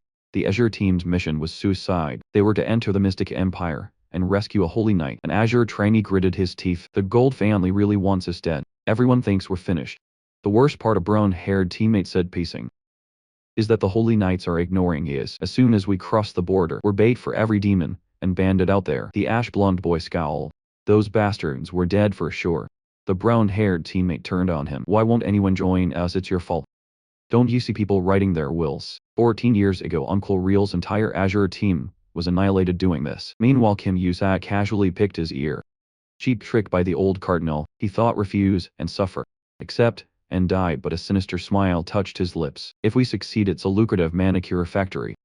This teammate grabbed his collar. "We still have a chance. We must recruit the first holy knights at all costs." Unfortunately, a smug voice echoed. Count Malik stepped forward. "The first holy knights have chosen the gold team, as have my son and his friends." The count clicked his tongue. "I shouldn't have sent them to Azure just for old glory." Isaac smirked. "Short-sighted count. You'll be ostracized when we succeed." His teammate panicked. "Isaac, if not the first, then get the second or third, please." Isaac mused. "Holy knights who?" His eyes lit up. "Oh, where did those beauties come from?" Mistaking his intent, his teammate cheered. "Excellent, Doe. Sign the second holy knights." Isaac dashed off, but stopped before an official. The man gaped at the request. Isaac just flashed a radiant smile and a confident thumbs up. Moments later, Isaac returned. Sighing in relief, the Azure team had chosen the fourth holy knights. The team froze in horror. A gray-haired teammate ran over, cheerful and oblivious. Hey. Good news in a flashback. Isaac grinned, assigned the strongest ones. You crazy bastard, came the roar. The fourth holy knights, outcasts, pack mules, messengers. Yet their skills surpassed the royal knights. And they harbored a deep hatred for the clergy. Isaac was summoned immediately by the family patriarch. The powerful man sat cold and imposing. Explain yourself. Isaac forced a smile. He looks angry. The dark entity beside him whispered warnings of the man's rage. Isaac decided to perform if I refused. I would tarnish the Joshua family's honor. The patriarch roared, killing intent flaring. You of all people dare speak of honor. Why does a dark magic user lie? He growled at the boy's shock. Do you think I didn't know? I've overlooked it, but I can no longer trust you. Cornered, Isaac committed to the bit. I hate the skeleton king. I want to kill him. The dark entity gaped at the blatant lie. Isaac spun a tragic tale: lost parents, family humiliation, the failure to defeat the Bone King. With tear-filled eyes he screamed of the shame that kept him away. The patriarch's expression softened. I will destroy the fake skeleton king. Isaac declared, eyes blazing. I used this power only to investigate him. He swore vengeance with such fervor that even the dark entity thought he'd gone mad. While the patriarch pondered, Isaac internally gloated over his true goal: protect the Joshua family, then seize everything if we live humbly. Isaac pressed, the Joshua family will be buried in disgrace. The patriarch subtly smirked. They've always said you don't need to sacrifice yourself for the family, but it seems you truly are one of us. Isaac smiled. The mission can fail, the patriarch instructed. Turning away, as long as you and your teammates return safely, I will officially declare you my successor. Behind him Isaac bowed obediently. But as the patriarch left, Isaac's expression shifted to a wicked grin. His plan was a success. Days later, on a trail outside the capital, the journey began. We'll meet the knights in this town. Isaac chirped to his exhausted team. One teammate collapsed, gasping. Damn it, we have to survive and return no matter what. The dark entity fluttered near Isaac. Master, I've investigated the demon from 14 years ago. She's from the Western Army. Possibly an acquaintance. An image of a female demon materialized. She had already swept through other trainees. Isaac clicked his tongue. Those bastards dare break my rules. Never mind, let's go teach them a lesson.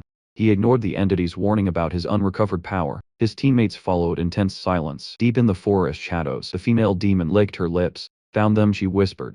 Eyes fixed on the Joshua boy at the royal castle. Crown Prince Yahello lowered the report. Is that true? Isaac shows the pack mule paladins. He showed no interest in the knights you sent. An AD confirmed perhaps his judgment is poor. Chablis mused, on the contrary. Your Highness, he might have very keen eyes. Chablis sparked, the captain assent. Sidon is a half-elf, weak against demons, but he would have been a great help. His eyes gleamed, yet he chose the pack mules, and knight order, composed entirely of half-demons. The aide warned of the knight's unpredictable nature, but Chablis only pondered. At the Azure team's rendezvous, a fist slammed onto a table. 5 hours, Commander Dirk roared. Are they picking a fight? One knight suggested a prank. Another noted the Azure house was usually punctual. Filthy clerics, Dirk spat. Hello, Sir Dirk. Commander of the pack mules, a youthful voice rang out. Dirk whirled around to face Kim Isaac. Arms crossed and nonchalant. We're late, aren't we? I heard your people are punctual. Dirk growled, do you know what time it is? Isaac sighed, bandits blocked our way. My arm was broken, he leaned in, eyes glinting maliciously. Someone set them up, but you think you're too good for us, don't you? Isaac turned his back on the knights. There's nothing for us here. We might as well go back. Are you crazy? A teammate whispered, don't you need us? If you were going to turn back. Dirk barked, why wait 5 hours? You're too well equipped for a simple escort. Isaac countered, he smiled, re-aiding his opponent. You intend to use us as bait to find your missing comrades. Dirk's control snapped, shut up. He did that bastard Halak tell you? Halak, Isaac's teammate realized with a shock. That's fourth uncle's Elias cornered. Dirk let dark energy erupt around his blade. We can't enter Cross Sandia without you bastards, so I'll take you with me even if I have to chop off your legs. He charged at terrifying speed. Hey, Isaac's voice cut through the frenzy. His eyes flashed crimson, sheath your sword. An absolute command. Dirk froze midair. Body seized by an invisible force. Above them a colossal, majestic phantom of the skeleton king appeared. The dark entity loomed behind Kim Isaac. Dirk trembled, paralyzed by the pressure. His inner voice screamed, can I not refuse its command? But it's just a child, the entity whispered. Isaac smirked, inwardly, a demon's instinct is to obey the strong. That's why I chose them, helpless. Dirk growled, and slowly sheathed his sword. Come on, let's go. Isaac chirped, how can we go with them? His teammates yelled, you just provoked them. Isaac shrugged, we need each other now. They'll come behind them. Dirk announced the mission. Rescue all kidnapped individuals. Eliminate all related demons. Isaac glanced back. I don't care if we save your comrades or not. Dirk froze. You chose us because you knew we had comrades to rescue. What are you talking about? Isaac replied, feigning innocence. The teenager thought smugly. Of course I knew. A female teammate stepped up. What are you doing? Do you have a plan? A plan? Isaac echoed. Suddenly the bandage knight shouted. Don't trust demons, they'll betray us. Dark energy poured off him.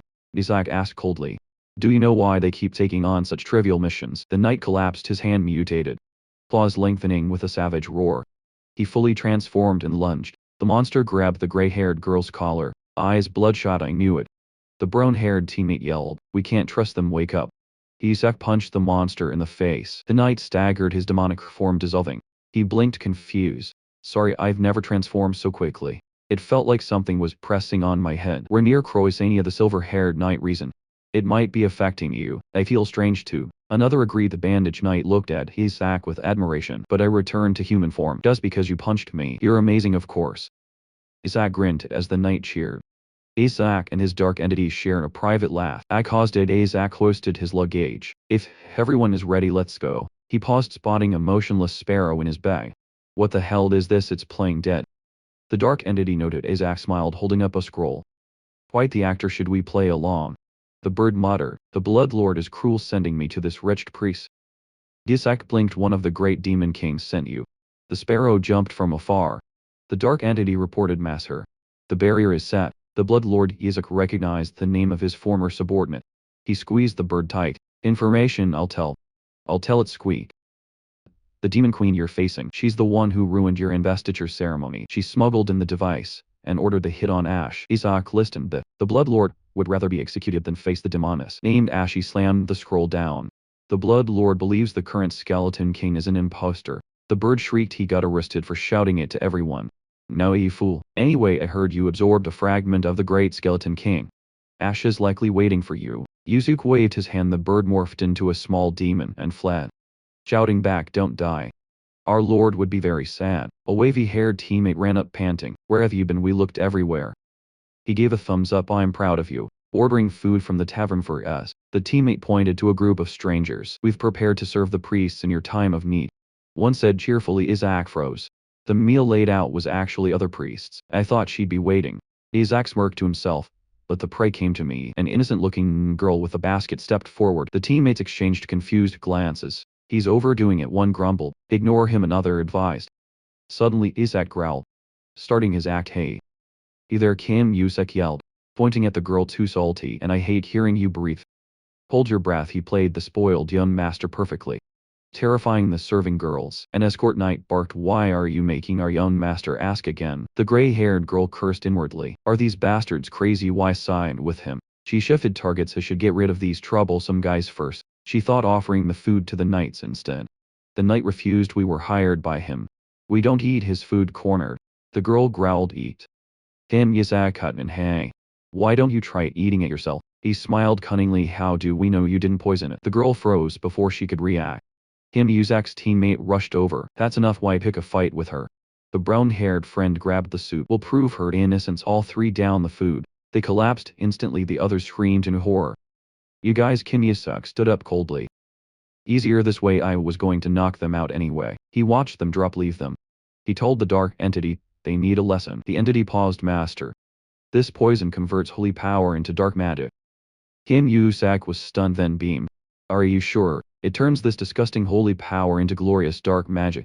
He laughed. I can build a dark magic farm right here in the Holy Empire. The serving girl laughed maniacally, dark energy swirling around her. Helpless brat. Isaac smirked, helpless. They're just mana batteries now. She revealed her true form, a horned demoness with an eye patch. If you want them to live, follow me. I'll give you the antidote. This bitch, a knight hissed. Before she could react, a beam of holy light struck her. She shrieked, her smugness vanishing. Isaac, wielding a massive holy relic, shot forward. The thunderous impact sent her flying. Wounded, she fled into the forest. Looking back, that's right. Chase me, brat. The knight started to pursue, but Isaac stopped them. No, go alone. He looked at his unconscious teammates. I can't leave them unprotected. Transfer me and help them. Hold on. The knights were stunned. Young Master Isaac, we will take care of the priests.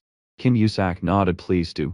He turned away, pulling up his hood, eyes glinting. So I'll have something to harvest later. He plunged into the night. Under the full moon, demon Ash scoffed. Brave fool, you come without an escort. She smiled, certain the prey was hers. A fool indeed, Kim Yusak growled. You talk of devouring humans without realizing who I am. His eyes flashed red and an absolute command rang out, kneel. Ash broke into a cold sweat. Invisible pressure forced her to her knees behind Kim Yusai. The illusion of a skeletal king loomed. Ash trembled, this demonic power. Her body convulsed. Why does this brat have the king's power? Seeing the black and red aura, rage flared, that bastard. He must have eaten a piece of the king's body. Hold on, my king. I will tear him apart. Ash charged. Power surging and free you. A surge of sacred blue energy erupted, blocking her. Ash froze. Her power vanished from the blue light. A gigantic skeletal monster materialized. Its aura suffocating it, unleashed a freeze. A devastating blow crushed everything in its path. Amidst the dust, Kim Yusa coldly judged, fool. Dark power erupted from him. Let me show you who your king is. Under the moonlight, the forest fell silent. The dark entity cheered, excellent master. A fifth-tier spell carrying the power of the seventh circle. Yusuk smirked, combining sacred and dark power is genius. Perhaps that's why the gods didn't want to create a human like me. Nearby, Ash trembled on the ground. My king, my king. Yusuk cruelly gripped the demoness's chin, forcing her to face him. I have made a grave mistake. She whimpered, let me give you the antidote. No need. He released her. Bring the kidnapped paladins here. You have 1 minute. I need proof to get a perfect score. He smiled sinisterly, proof that I defeated a demon 2 days later. Elsewhere, a brown-haired man anxiously ruffled his hair. Damn it, where are you, Isaac? The scarred teammate tried to reassure him. We have tracking devices, young master. Isaac won't fall easily. Something happened. He retorted, the mages have searched repeatedly. You know they're not usually like that. The scarred man hesitated. There was blood where he passed through. But that doesn't mean he's dead. I'm back. The aides froze. Isaac stood at the door. Young master, are you alright? Without a word, he tossed a blood-stained bag onto the floor. Here, the antidote. The brown-haired aide opened the bag and screamed at the severed human head inside. What's that? Isaac asked innocently, his form small and childlike. The kidnapper's head, proof for our perfect score. Commander Dirk rushed over the missing paladins. Too heavy, I hid them in the bushes. Yisun lazily pointed outside. Go get them. A breathless paladin burst in. Commander, the missing comrades have returned. Outside, joy erupted. Inside, the aides stared at Yisun in shock. So the kidnapper's head, that's right. The boy sat cross-legged on a chair. I went in alone and brought it back. You went into the mage's territory alone. That's absurd. Isaac smiled. Beginning his performance, let me tell you, he wove a tale of a kidnapping plot, using the Pope's authority to intimidate the enemy, finding the captives, and defeating a guard demon. The scarred aide raised a glass. I believe you. The brown-haired aide still looked worried. It was too reckless going in alone. Isaac placed a hand on his chest with feigned sincerity. There was no other way. Direct combat with the mages would have caused casualties. As a protector of the faith, I couldn't allow that. The scarred aide's eyes welled with tears. You truly are a man of faith. The brown-haired teammate started to curse but was stopped. Watch your mouth. He stifled his anger. At least you're back safe. The mages were worried. Kim Yesak smirked. Those bastards worried about a mere priest. 2 dark-robed mages entered. We came out of concern you were taken by demons. Not to be insulted, Yesak crossed his arms. Layers, sniffing for mana cores. The male mage smiled. Please cooperate. There are reports of a demon here. I haven't seen any, but I sense a manicure nearby. Isaac yawned. Must be one of yours. Be reasonable. How could an apprentice like me defeat a demon? But Halleck definitely said there was one here. The female mage said, confused. The brown-haired subordinate flinched. Halleck sounds like my fourth uncle. He shook his head. Just a coincidence. Isaac stood up. I'm going to rest. He walked out, ignoring the subordinate yelling, hey. Answer properly, you bastard. Leaving the chaos, Isaac headed for the isolated wooden shack in the forest. He flung the door open, red eyes glowing. Come on. The demoness Ash trembled on the floor. It's time. 2 days prior, Isaac had cornered her. Proof I defeated the demons he accused her of devouring. The Azure apprentices. Was it that you? Ash filled with dread. A weakling like you couldn't beat. Relate, Isaac sneered. Bring me a head for the Holy See. Otherwise I take yours back in the present. Isaac sat on a crate inspecting his spoils. You actually brought the culprit's head. You passed. Ash shivered. You knew it was her all along. My sister. Did you think I wouldn't? Family energy is similar, Isaac noted. Realize enemy is dead. He leaned in. Now the demon hierarchy. The gods speak. 150 years since my self-destruction. Yet the gods are silent, Isaac thought. The seal is empty. They should be hunting me. Why haven't they found the truth? His grin widened. Another soul took my place. A high-ranking creature, the Skeleton King. A god. Ash retched in terror. Yes, your majesty. Isaac sat on her back, returned to the demons, be my eyes and ears. Outside knights wept with gratitude. Thank you, young master Isaac. You saved us, you truly are an Azure commander. Dirk shouted. Isaac feigned humility while Dirk pondered, eyes suddenly lighting up. Pack mules, the answer is clear. Dirk spun around young master Isaac. Dirk nulled first-class knight Dirk. And these pack mules will go wherever you command. The entire fourth holy knight order bowed in unison. Unexpected, Isaac thought, calculating behind his surprise. Excellent soldiers for free intel connections mobility. Gaining so much, just by saving 11 people is truly a huge bargain. Isaac's train of thought broke. He noticed a child staring at him. Dirk smiled. You don't recognize him, do you, young master? You'll be surprised. The child stepped forward. Hello, I am the young prince of the Arcane Empire. Kipruris. Isaac froze. Damn it. What realization hit? So the mages were enthusiastic because one of their own was captured. What a steal, I thought. Hella people were all bastards. Hyperius said brightly, but I owe you my life. Compared to those scum at Sancta Seats who pushed apprentices to their deaths, you are a shining example. His eyes sparkled. You are truly devout. Please let me repay you, big brother. Isaac smirked, an idea forming. Really? He pinched the boy's cheek. You think you can help me elsewhere? Your Eminence, the Azure team has entered Chrysandria. The brown-haired cardinal didn't look up from his desk. I thought the beast would stop them. It seems Isaac went in alone. The cardinal paused, then sneered. He can't tame those beasts. Even we gave up. The subordinates smirked.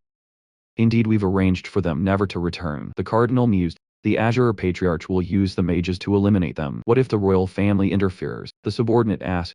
They wouldn't dare meddle in a disputed zone like Chrysania. The cardinal ordered. If he somehow succeeds, make sure he doesn't return to Hela. He smiled, picturing the Azure family's ruin back in Chrysania.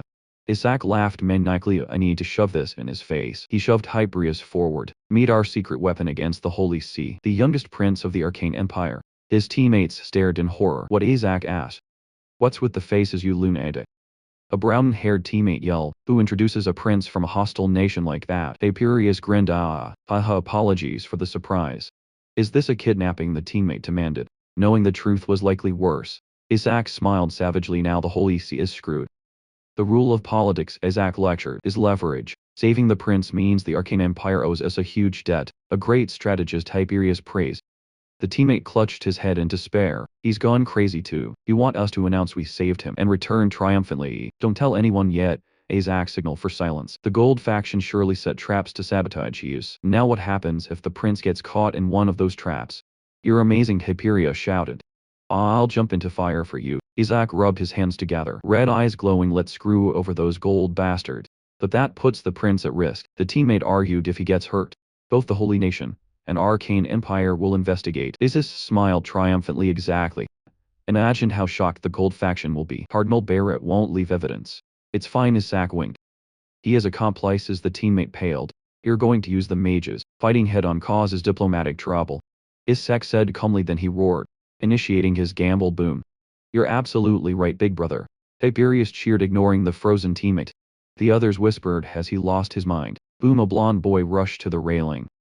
What's happening? In the distance, a column of black smoke rose from the forest, right where the mages were stationed. Isaac laughed at his teammates' horror. First strike wins. Those damn mages dare covet my mana cores. He pulled down his mask, eyes flashing, and leaped off the balcony. His brown-haired teammate screamed. That lunatic. Chaos erupted at the mage camp. Supplies were destroyed. The ambush doubled. An elderly mage coughed violently. As your apprentices, they struck first. Attack those damn priests. A female mage barked. Wait. Isaac emerged from the shadows with a sinister smile. Now he shoved Hyperius forward. The little prince yelled, you bastards. The mages froze. The crown prince. They stared in confusion. Your highness. Why are you with them? Come here. Isaac raised his sword against the boy's neck. If you care about this child's life. He grinned maniacally. Hand it over. Didn't you hear me watching from above? The teammate whispered. God. Please punish this bastard.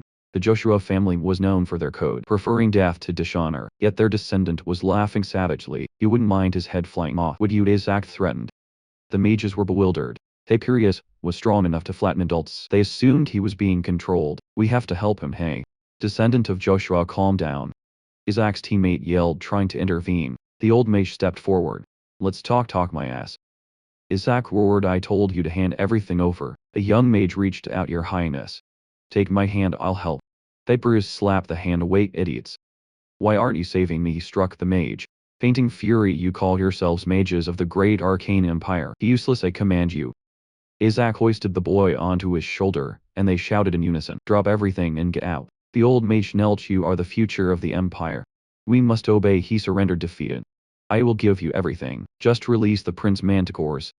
Manticores, manticores. Isaac's mind chanted, ignoring the dark entity whispering for him to calm down. Good, Isaac sneered. Seeing your sincerity, I'll let it slide. However, I will report your conspiracy to the empire.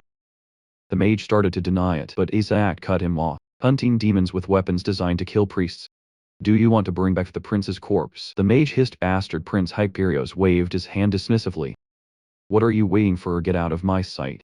That night maniacal laughter echoed through the inn. A treasure trove of crystals poured onto the floor. Isaac rolled ecstatically in the sea of precious manicures. Hyperios watched with admiration. Brother truly has an eye for value. I never thought someone from the Holy Nation would recognize the quality of arcane manicures. He leaned in excitedly. Name your reward. I'll make the Joshua family rich. Have you ever considered defecting to the empire? Stop it, you two lunatics. The recently awakened teammate yelled. He turned to Isaac, trying to be serious. Isaac, I have to tell you something. He'll wipe your drool first, Isaac mumbled sleepily. The teammate ignored him, pressing the point. Are you really going to tell the patriarch that our fourth uncle was involved in this? Him, of course. Isaac said, I need to eliminate all competitors. If you do this without proof, you'll die, his teammate warned. Isaac smirked. Proof? That old mage called us descendants of Joshua. He knew who we were because we have striking appearances. What? Isaac kicked him. Your ugliest sin looks at you and thinks Joshua. That old man was told. The teammate froze. There's no way unless someone from Joshua revealed it. Wake up, Isaac grabbed him. Your uncle tried to kill you. How could he? The teammates stopped. Horror dawning. Azure gold. The crown, Isaac said. All of them might have been sold out at Sanctus. A skeptical voice echoed. What did you say? The Azure trainees are returning alive. A subordinate reported they also rescue the kidnapped victims. The brown-haired cardinal gritted his teeth. What were those mages doing? How did that brat survive, sir? The prince of the Arcane Empire was among those rescued. The young Prince Hyberius Britannia. The messenger bowed. Isaac. Joshua has requested a thorough investigation. The cardinal roared. So that's how the brat wants to play. With the prince involved, he was facing attempted murder charges. Another subordinate rushed in. Your Eminence, the Joshua Patriarch has arrived at Beret. He's demanding to see his fourth son and causing a massive commotion. Meanwhile, in the Holy Helen capital, Isaac laughed gleefully. He had successfully ignited his grandfather's fury by framing his fourth uncle. Young master, a woman knelt before him. Thank you for avenging my brother who was killed 14 years ago. Isaac shrugged. It's nothing. Just a small matter. How are the others reacting? Similar to the patriarch elsewhere. Lord Gold roared. That madman tried to kill his own nephew, and not Isaac. Isaac is his nephew too. Really pointed out their hair colors are different. Shut up simultaneously. Lord Benjamin, the financial manager, burned the trader's inheritance documents. Everything will be returned to society. Back in the square, Isaac mused. All Joshua descendants meet for the new year. That worries me. The fourth lord is trying to kill you. The woman warned. Don't worry. I don't intend to die. Isaac paused. Strange, there should be another place in chaos, but they're too quiet. They're coming soon. A piece of paper fluttered away. Here it is, Isaac exclaimed. The ground cracked and a summoning circle glowed. The woman cast a holy summoning spell. Isaac was pulled through the light. He landed smiling meaningfully. You seem in a hurry, he provoked Leon Sepet using a summoning spell. The red-haired cardinal grabbed him. You said you'd show me something amusing. Isaac smirked. It seems my arcane little prince is doing fine. Leon gritted his teeth, lifting the boy's chin. What the hell were you thinking dragging the little prince into this? Leon growled. Isaac replied casually. What's wrong? I did it to help you. Leon scoffed. Help? In a flashback, Leon admitted. I liked it at first, a rare chance to extort them. He had believed the trap that the Pope and the Joshua traitor were behind everything. A vicious smile formed as he imagined using Isaac to crush both the Golden Azure families. Enough to earn the right to face the 14 demons, maybe more back in the present. Leon sneered. Is this how the Holy Helen Empire interrogates? Before him, Lil Prince Hyperion screamed, kicking and thrashing on the ground. You call yourselves an empire? You behave like barbarians. He shouted loudly, defending brother Isaac and slandering his captors. In Leon's memory, a paladin roared. Get out of the way, I'll kill this bastard. But Leon had only fought that kid. He requested this interrogation to scare the Gold faction. He realized the scheme. Isaac didn't want the Joshua family to suffer. So he handed over the stubborn prince to make the Gold faction panic. In the present, Leon growled at the smirking Isaac. You brat, how dare you use his The woman with the green ribbon stepped forward. Weapon trained on Leon. You think you'll get away with this, Isaac? Isaac grinned, feigning concern. I'm quite annoyed seeing my people in trouble, but the dark entity inside him why? You're not annoyed, you enjoy their pain. Leon froze. He narrowed his eyes, a terrifying thought striking him strange.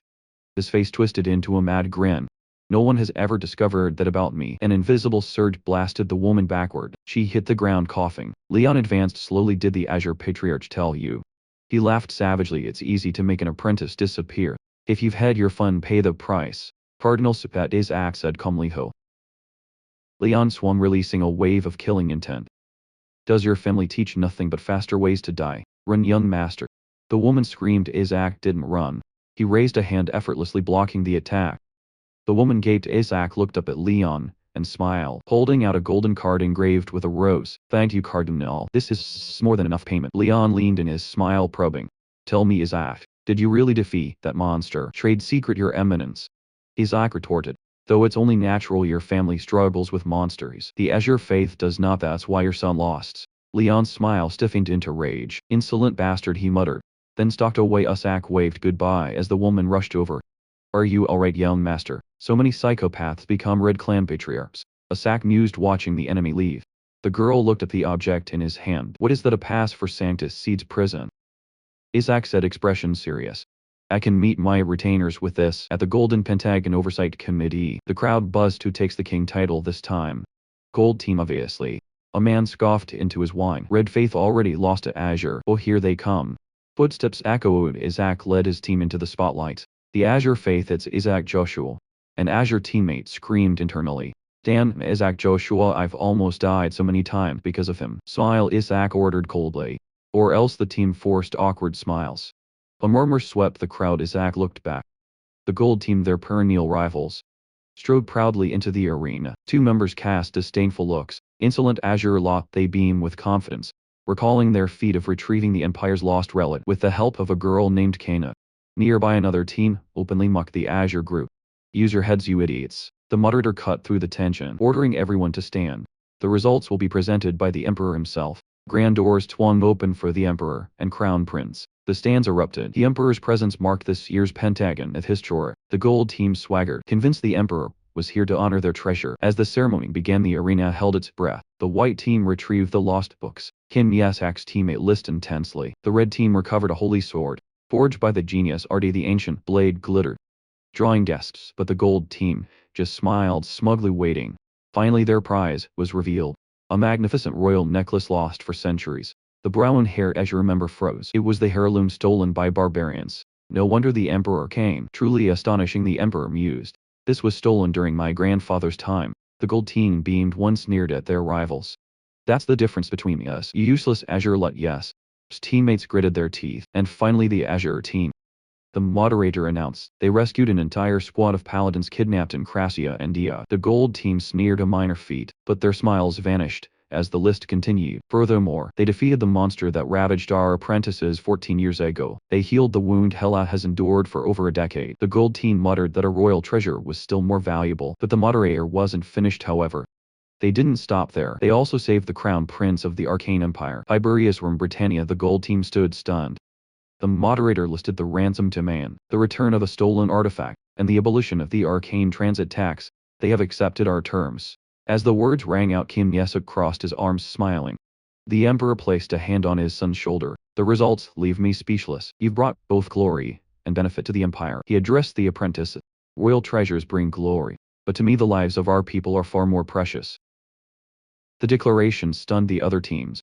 The Azure members stood dazed, slowly grasping their victory. As the Emperor concluded, a gold team member cleared his throat nervously, sensing the end. Whispers filled the crowd. Azure's achievement was unprecedented. A cleric noted that saving lives was the true embodiment of faith, surpassing material wealth. A silver-haired young man clenched his fists. There's no way Isaac didn't plan this. He muttered he saw through it.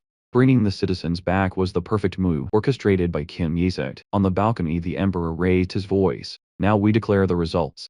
He praised a team that overcame adversity to save lives. The SX teammates erupted in joy while he maintained an enigmatic smile. The Golden Pentagon belongs to Team Azure. Later, in the quiet hallway of the Azure dormitory, the clan head walked with a contemplative air.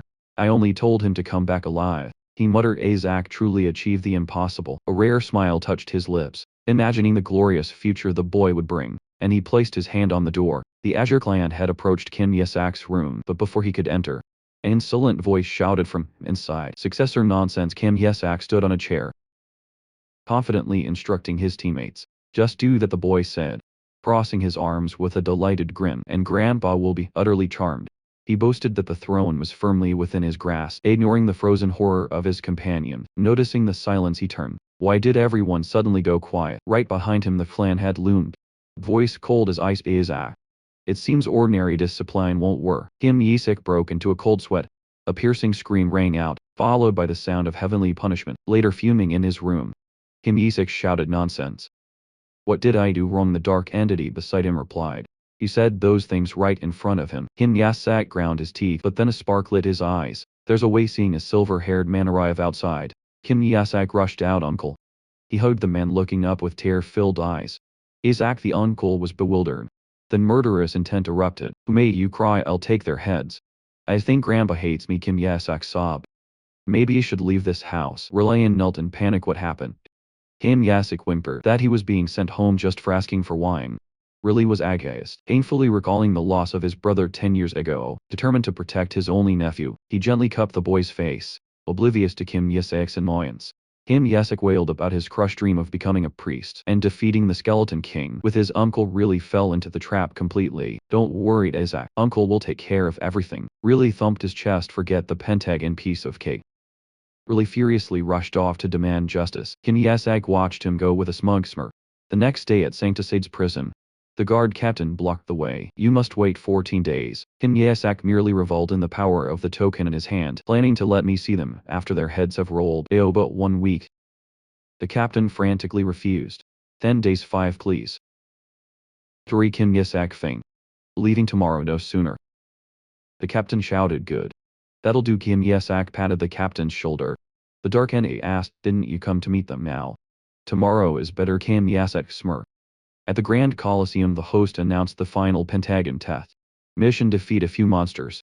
His teammates cheered, but Kim Yesak blushed with embarrassment. Easy as pie, a teammate shouted. Assuming Kim Yesak had pulled strings, Kim Yesak remained silent, face darkening at the ridiculous situation. The monsters huddled in the arena were 2 scrawny skeletons. Suddenly the skeletons became extremely excited, realizing it's our king amidst cheers of the king has come to save us. Kim Yesak froze, fracture aside.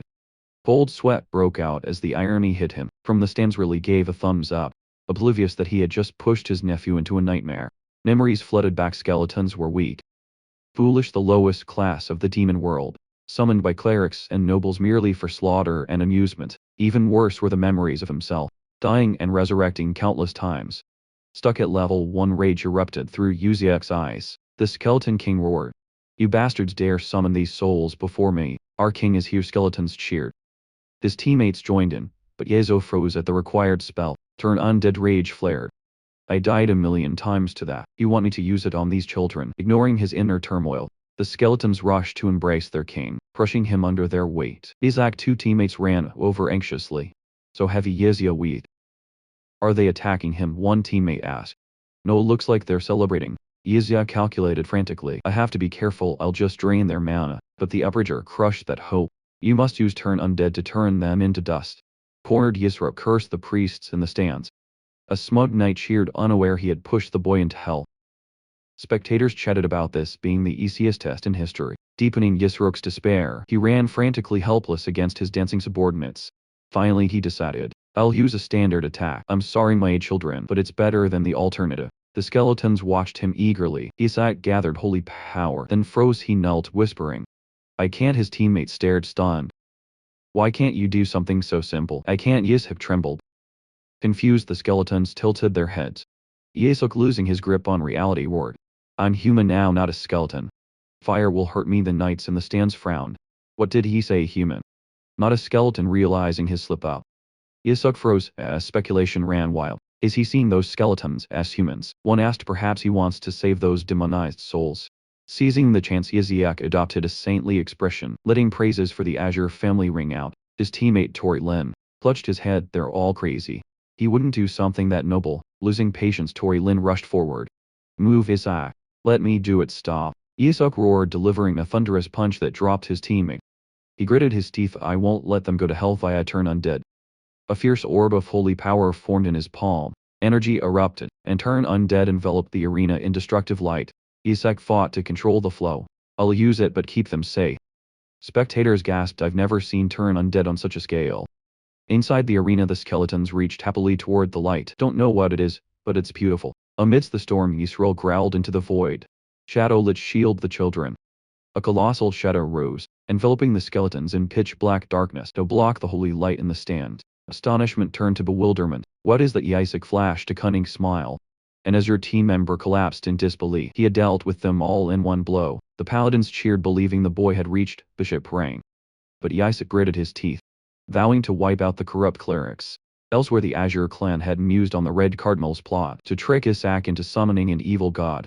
I'd wish for nothing more if he only summoned a mid-tier god, he muttered, warning Bull and Riley. The god who chose Kim Isaac was worse than any evil god. The realization that there was no comparison left both of them speechless. Bull frantically asked if Kim Jae-suk would summon a disaster-level god. The clan head buried his face in his hands, then regained his composure. Top priority is bringing Kim Jae-suk back for re-education. A messenger burst in. Clan leader, I've returned from me and young master Isaac. He's heading towards Sante's prison. All three jumped to their feet. Riley stammered, how can he enter the red-faced prison? When told the Red Cardinal had given Isaac a token, the Azure clan leader clenched his fist. Damn it, his eyes glowed red. Terrifying Goal and Riley. He roared, does he think I can't use those cheap tricks? We're going to Saint Ace's prison now. Elsewhere Kim Jessa and his dark entity trudged toward the prison. Exhausted, Jessup shivered. I had to use the disgusting undead transformation spell, but it worked out. He held up a rope. Eyes sharp, I did it all for this reward. It dispels dark aura, he smirked. And it will conceal my magic when we enter. No one around, right? The dark entity confirmed it. Daesuk snapped his fingers. Then an army of skeletons rose, cheering at the reunion, but Jae-suk coldly pointed to the Shadow Lich. Send them back. The skeletons froze, stunned as they clung to his cloak, begging. Jessica yelled, you'll be exposed if you stay here. He ordered the entity to ensure the subordinates returned home safely. Silence restored, he turned. Now let's go inside. Suddenly he froze. Something was clinging to his chest, a tiny skeleton. Jason cursed. Its magic was too faint to detect. A squad of guards appeared. Isaac, Joshua, it's time. Jason paled. After all that, this little one will die if caught. He hid the stowaway deep in his cloak. Hold tight, don't peek out. The heavy gate opened. Jessica stepped inside.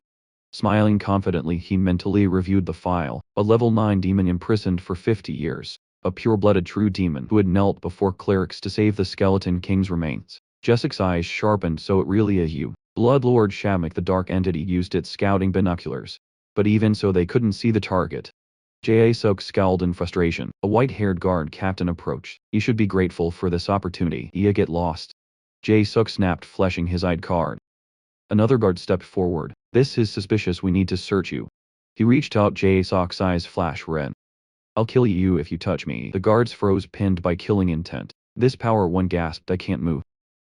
Touching me is declaring war on the Joshua family. Jae-suk roared. He feigned madness, threatening to bite off his tongue and commit suicide. Do you think my uncle will let this slide? A terrifying aura of madman by Lao loomed behind him. Terrified, the guards whispered among themselves. Finally the captain spoke. Let him pass, he has the token anyway. Understood, follow me. The guard bowed. Should have done that earlier. Jessica muttered. They entered the cold prison corridor, stopping before a colossal door. We're here, the guard said. Beyond lies the demon, be warned. Its dark aura can cause heart failure. Shut up and open it. The heavy iron door slowly creaked. A chilling sound pierced the air. Immediately a swirling surge of dark aura rushed out, stunning the guards, and Kim Yaside. Behind the bars Shapnik, a colossal figure with countless glowing yellow eyes, roared, his chains rattling violently. What's wrong with him? He's been silent until now. A guard panicked. The demon's magical pressure made the air feel heavy as lead. The dark-haired guard urged. See, his power is terrifying. You should leave right now. In contrast to their fear, Kim Yasak wore a delighted smile. You bastards, you're still as delicious as ever. Smiling amid such dark aura. This kid is truly insane. The guards looked at him in horror. Kim realized he thinks the clerics forced me here. Beside him the dark entity panicked.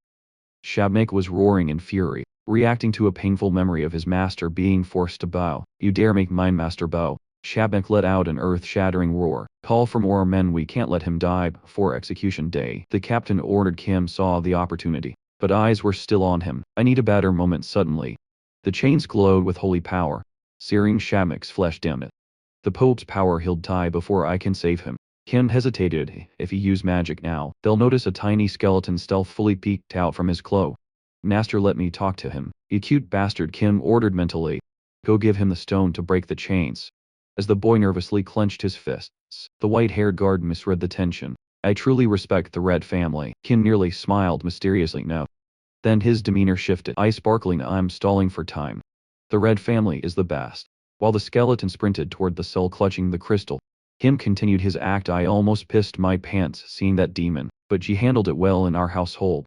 You would be knight commanders. The guards looked bewildered. Kim lowered his voice, feigning secrecy. I'm here by the clan leader's command. An internal test. My mission is to injure a great demon. The guards were speechless. What madman would assign such a task to a child? In the background, the tiny skeleton slapped a high five against Shabak's giant hand. Well, the guard concluded, that family is known for being crazy. Mission accomplished. Kim brazenly took the blushing guard's hand. Are you interested in joining the Asher family? Are you recruiting us suddenly? Kim staggered, clutching his head. Ave, perhaps this mission is too much for me. The guards rushed to support him. You shouldn't have done this. Let us escort you home from the shadows of the cell. Shabak whispered. Thank you, my lord, as he was led away. Kim hid a triumphant smile. My king, we're not far now. You can do it, the captain encouraged. But just as they stepped outside, a voice rang out. Wait. A red-haired cleric blocked their path. You must pass a test before leaving. Let us inspect the token you carry. Kim froze. The one the cardinal gave me. The cleric sneered. That token? Test your face. Do you think he gave it to you for no reason? Does it change color? Kim asked calmly, secretly terrified it had turned black as ink. Beside him, the dark entity gasped. Sweat poured down the boy's neck as he imagined being exposed. Hand over the token, the cleric ordered. No, why are you afraid? It has turned crimson. Get lost, it hasn't changed. Kim cut him off, shouting. You're going to take it, and then blame me for losing it, aren't you? You're going to steal it and then blame me for taking our money, leaving the guards dumbfounded. Kim Yesak pressed his advantage. This is your territory. How can I trust you? The red-haired cleric roared. Deeply insulted, madman. How dare you question my family's honor? He gritted his teeth, veins popping in his clenched fist. Fine, I don't need your token. Cornered, the cleric unleashed a terrifying surge of energy, stunning both Kim Yesak and the dark entity. Giant statue materialized behind him. There is a much better option, the cleric declared with a mimic smile. The judgment altar, a holy relic to weigh one's faith. Kim Yesak paled. A judgment altar of destiny to hunt heretics and demons. He couldn't believe his opponent's recklessness. Is he crazy, using that on another noble? The cleric laughed gleefully. If you have faith, the goddess will shed tears, but if you are a heretic, she will open her eyes. In astonishment, the guards jeered at Kim Yesak. Prove your innocence. Why should I play your game? Yesak retorted coldly. Unless you want to be disowned, step forward. Shut up. Yesak stood firm. Do you think my family will let this slide? Before he could finish, a hand grabbed him from behind. Hey, Yesak was dragged forward and thrown to his knees before the stone figure. A pillar of light locked him in place. Don't worry, the cleric whispered with a sinister grin. It will all be over soon. I can't move. Yesak realized, panic rising. I can't even run. The cleric threw his arms wide open. Your eyes, statue. He waited for victory, but instead a dark red tear rolled down the statue's cheek. The cleric froze, blood tears. That only happens for cardinals. He stared in horror. No. There's no way he has faith. Yesak was equally stunned. Until the dark entity's voice cut into his mind. Master, hide your emotions. The entity realized the truth. The altar hadn't measured the boy's faith in the goddess, but the tiny skeleton's absolute loyalty to its king. Unease spread among the guards. They began whispering, fearing the wrath of the Azure family. Trembling with rage, the cleric turned on Yesak. What did you do? Yesak immediately played the victim. Just you wait, my family will hear about this. Suddenly the statue's eyes glowed with a deadly red light. Go now, the dark entity shouted. Dark energy erupted as the statue slowly opened its eyes. A shadowy hand shoved Yesak away, narrowly saving him from the blast. Too close, the entity chided. You should have let the skeleton be the last to leave. They, of course. Yesak muttered, heart pounding. Completely misreading the situation, the cleric pointed wildly at the statue. You saw it, didn't you? The goddess opened her eyes. The guards looked bewildered. They saw nothing. You scared the hell out of me, Yesak thought, while the shadow entity realized the illusion was visible only to the target. As the guards began to doubt the judgment, the priest panicked. Yesak watched nonchalantly as if viewing a movie. So the altar changed its mind. Get back inside now, the priest roared. Desperate so you can cheat the results.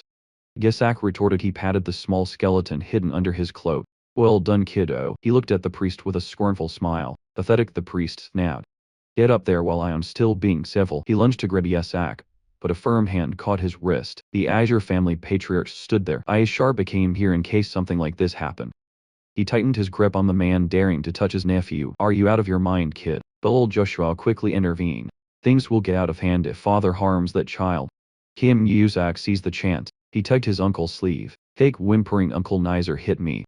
The Ager patriarch exploded.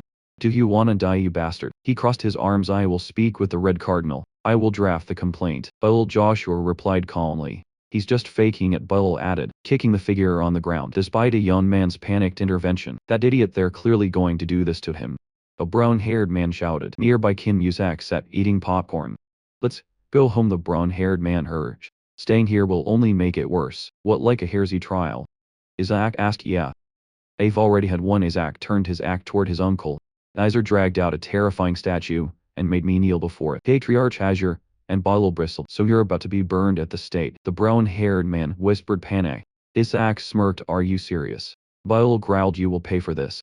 The priest quickly intervened. Listen, Bottle, we tested him, young master. Isaac passed with flying colors. Patriarch Azure paused. I've never seen such beautiful blood tears.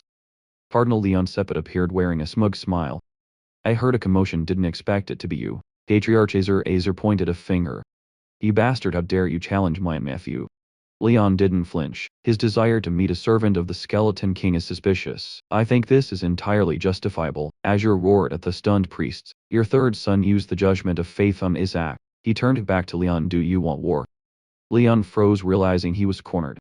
Leon crossed his arms. Well, I apologize, you'll be compensated. Now return the token I gave you. Of course I don't want it for another second. Azure replied coldly. He turned away, muttering. Giving Isaac such a ridiculous thing. Your nephew requested it himself. Leon called out of earshot. Azure thought those bastards used the judgment altar on him. Triumphant smile broke through, and he actually made the statue shed blood tears. Azure handed Isaac the token. I apologize for doubting your faith. If the statue truly shed blood tears, this token would surely. The token transformed into a dark, ghostly card. An illusion flickered. Isaac crucified, screaming in despair. Before the token shattered, Leon Sepet reappeared with a sneer. You see an invisible force sent Azure flying. Leon smirked as the ancient token's fragments scattered. What'd you just do? You destroyed the first Pope's token. Azure roared, standing up with burning eyes. I have nothing to give back to you, bastard. At the Sepet estate, news of the blood tears spread. Leon Sepet rubbed his forehead. He had inadvertently made Kim Isaac the most promising saint candidate. Do you dare test him again? After everyone saw the results, Leon snapped. Me and Sepet jumped up. Are you trying to ruin your own reputation? He pointed at the young man trembling nearby. You're supposed to become patriarch, yet you can't even get that done. The youth paled, sweat pouring down. Don't you understand that only by becoming pope can one survive? Nayan ranted. Enough. Leon cut him off. How troublesome. We've lost the token to measure faith, but this isn't serious. Leon smiled calculatingly. This sacrificial ceremony will be an opportunity. No, I really saw it. The red-haired youth screamed, haunted by the memory of the illusion. He looked at his father. Father, is the participant list finalized? Leon coldly announced that Kim Isaac and the Azure team were listed. No, the young man pleaded. Let me participate as Isaac's servant. Leon Sepet with an average. Leon vehemently opposed the idea. Are you insane? He roared. Why would a red heir do something so humiliating? The young man stood firm. If there's no evidence, we must find it ourselves. Leon crushed his hopes. Impossible. Someone else volunteered. Kana will be his servant. The son stammered, stunned by the news. While Kang was prepped for her new role, the Joshua patriarch sat in his mansion smiling darkly. A family member asked, is that why you broke it? The patriarch explained he had arranged another faith test for Kim Isaac, blaming the blood tear event on Isaac's recent encounter with a woman named Melissa. More importantly, he admitted stealing the testing device from the Red family. At least we don't have to worry about an evil god choosing him. One member sighed. He's an evil god. Isn't that worse? Another countered. High scores summon gods at the ceremony. The Red Cardinal is surely waiting for that. Joshua gritted his teeth, reading a provoking message from the Black Cardinal. He turned to go tell Shuri he will be Isaac's servant. They could not let Isaac summon a god on the day of the ceremony. At the Colosseum, the corridors echoed with shouting. Shuri clutched his head in despair as the red-haired hair and Kang had lunged at each other, fighting for the servant position. Kim Yusak watched coldly, thinking how easy it would be to smash their heads. Beside him, a shadow entity muttered about sycophants and revealed the sacrifice. A chained great demon, I'm the servant. Both yelled. Shuri roared, threatening violence. To quell the chaos, he tried to calm Isaac only to receive a chilling reply. That is the day my servant will be freed. Shirley froze. Perhaps the rumors of Isaac being an evil god were true. He grabbed Isaac's shoulder, asking why everyone was so eager to serve him. Hain wanted training, the Red Air claimed. Duty. Stop fighting, Isaac snapped. I don't need any of you, he pointed at Shuri. You the coat rack. Shuri raged, damn it. Why me inside the Colosseum? Buzz. Priests debated the new saint as candidates in solemn white robes entered. It's Lady Kina, a young noble exclaimed. My first time seeing her, Cardinal. Leon's faction scoffed a saint candidate. The prophecy says the saint comes from the red family. A red priest shouted. Arguments over the holy mark erupted until a shout silenced them. The priests are here. Kim Yisak emerged from the shadows. Following him were Kane and the red-haired hare. Looking tense, then the crowd gasped at the unbelievable sight.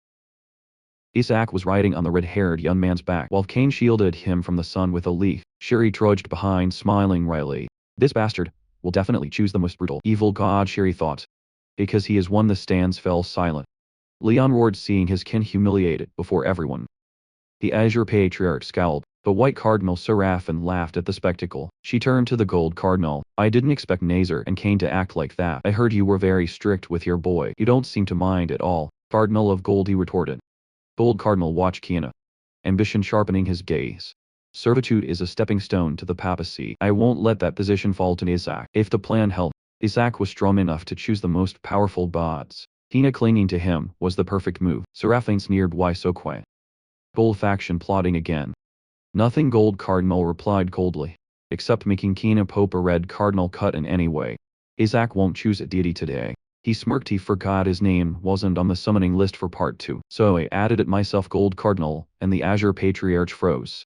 I look forward to seeing which evil god he summons. The Red Cardinal added. Gold Cardinal roared. You crazy bastard. Below in the arena, a man announced, now the execution begins. Crimson energy exploded center stage. As the smoke cleared, a colossal figure appeared chained to a pillar. It's a great demon, the audience screamed. The creature roared, unleashing a wave of dark energy that engulfed the arena. It's that strong even while chained. A girl in the crowd cried out. Shurikina and the red-haired boy stared in shock. If this was the subordinate, how powerful was the skeleton demon? Thrashed its power, threatening to tear space apart. Isaac clutched the ribbon in his hand, whispering a familiar name, Shahmet. His eyes burned with determination. I will save you. Our video ends here. If you liked it, leave your like. See you next time. Bye bye.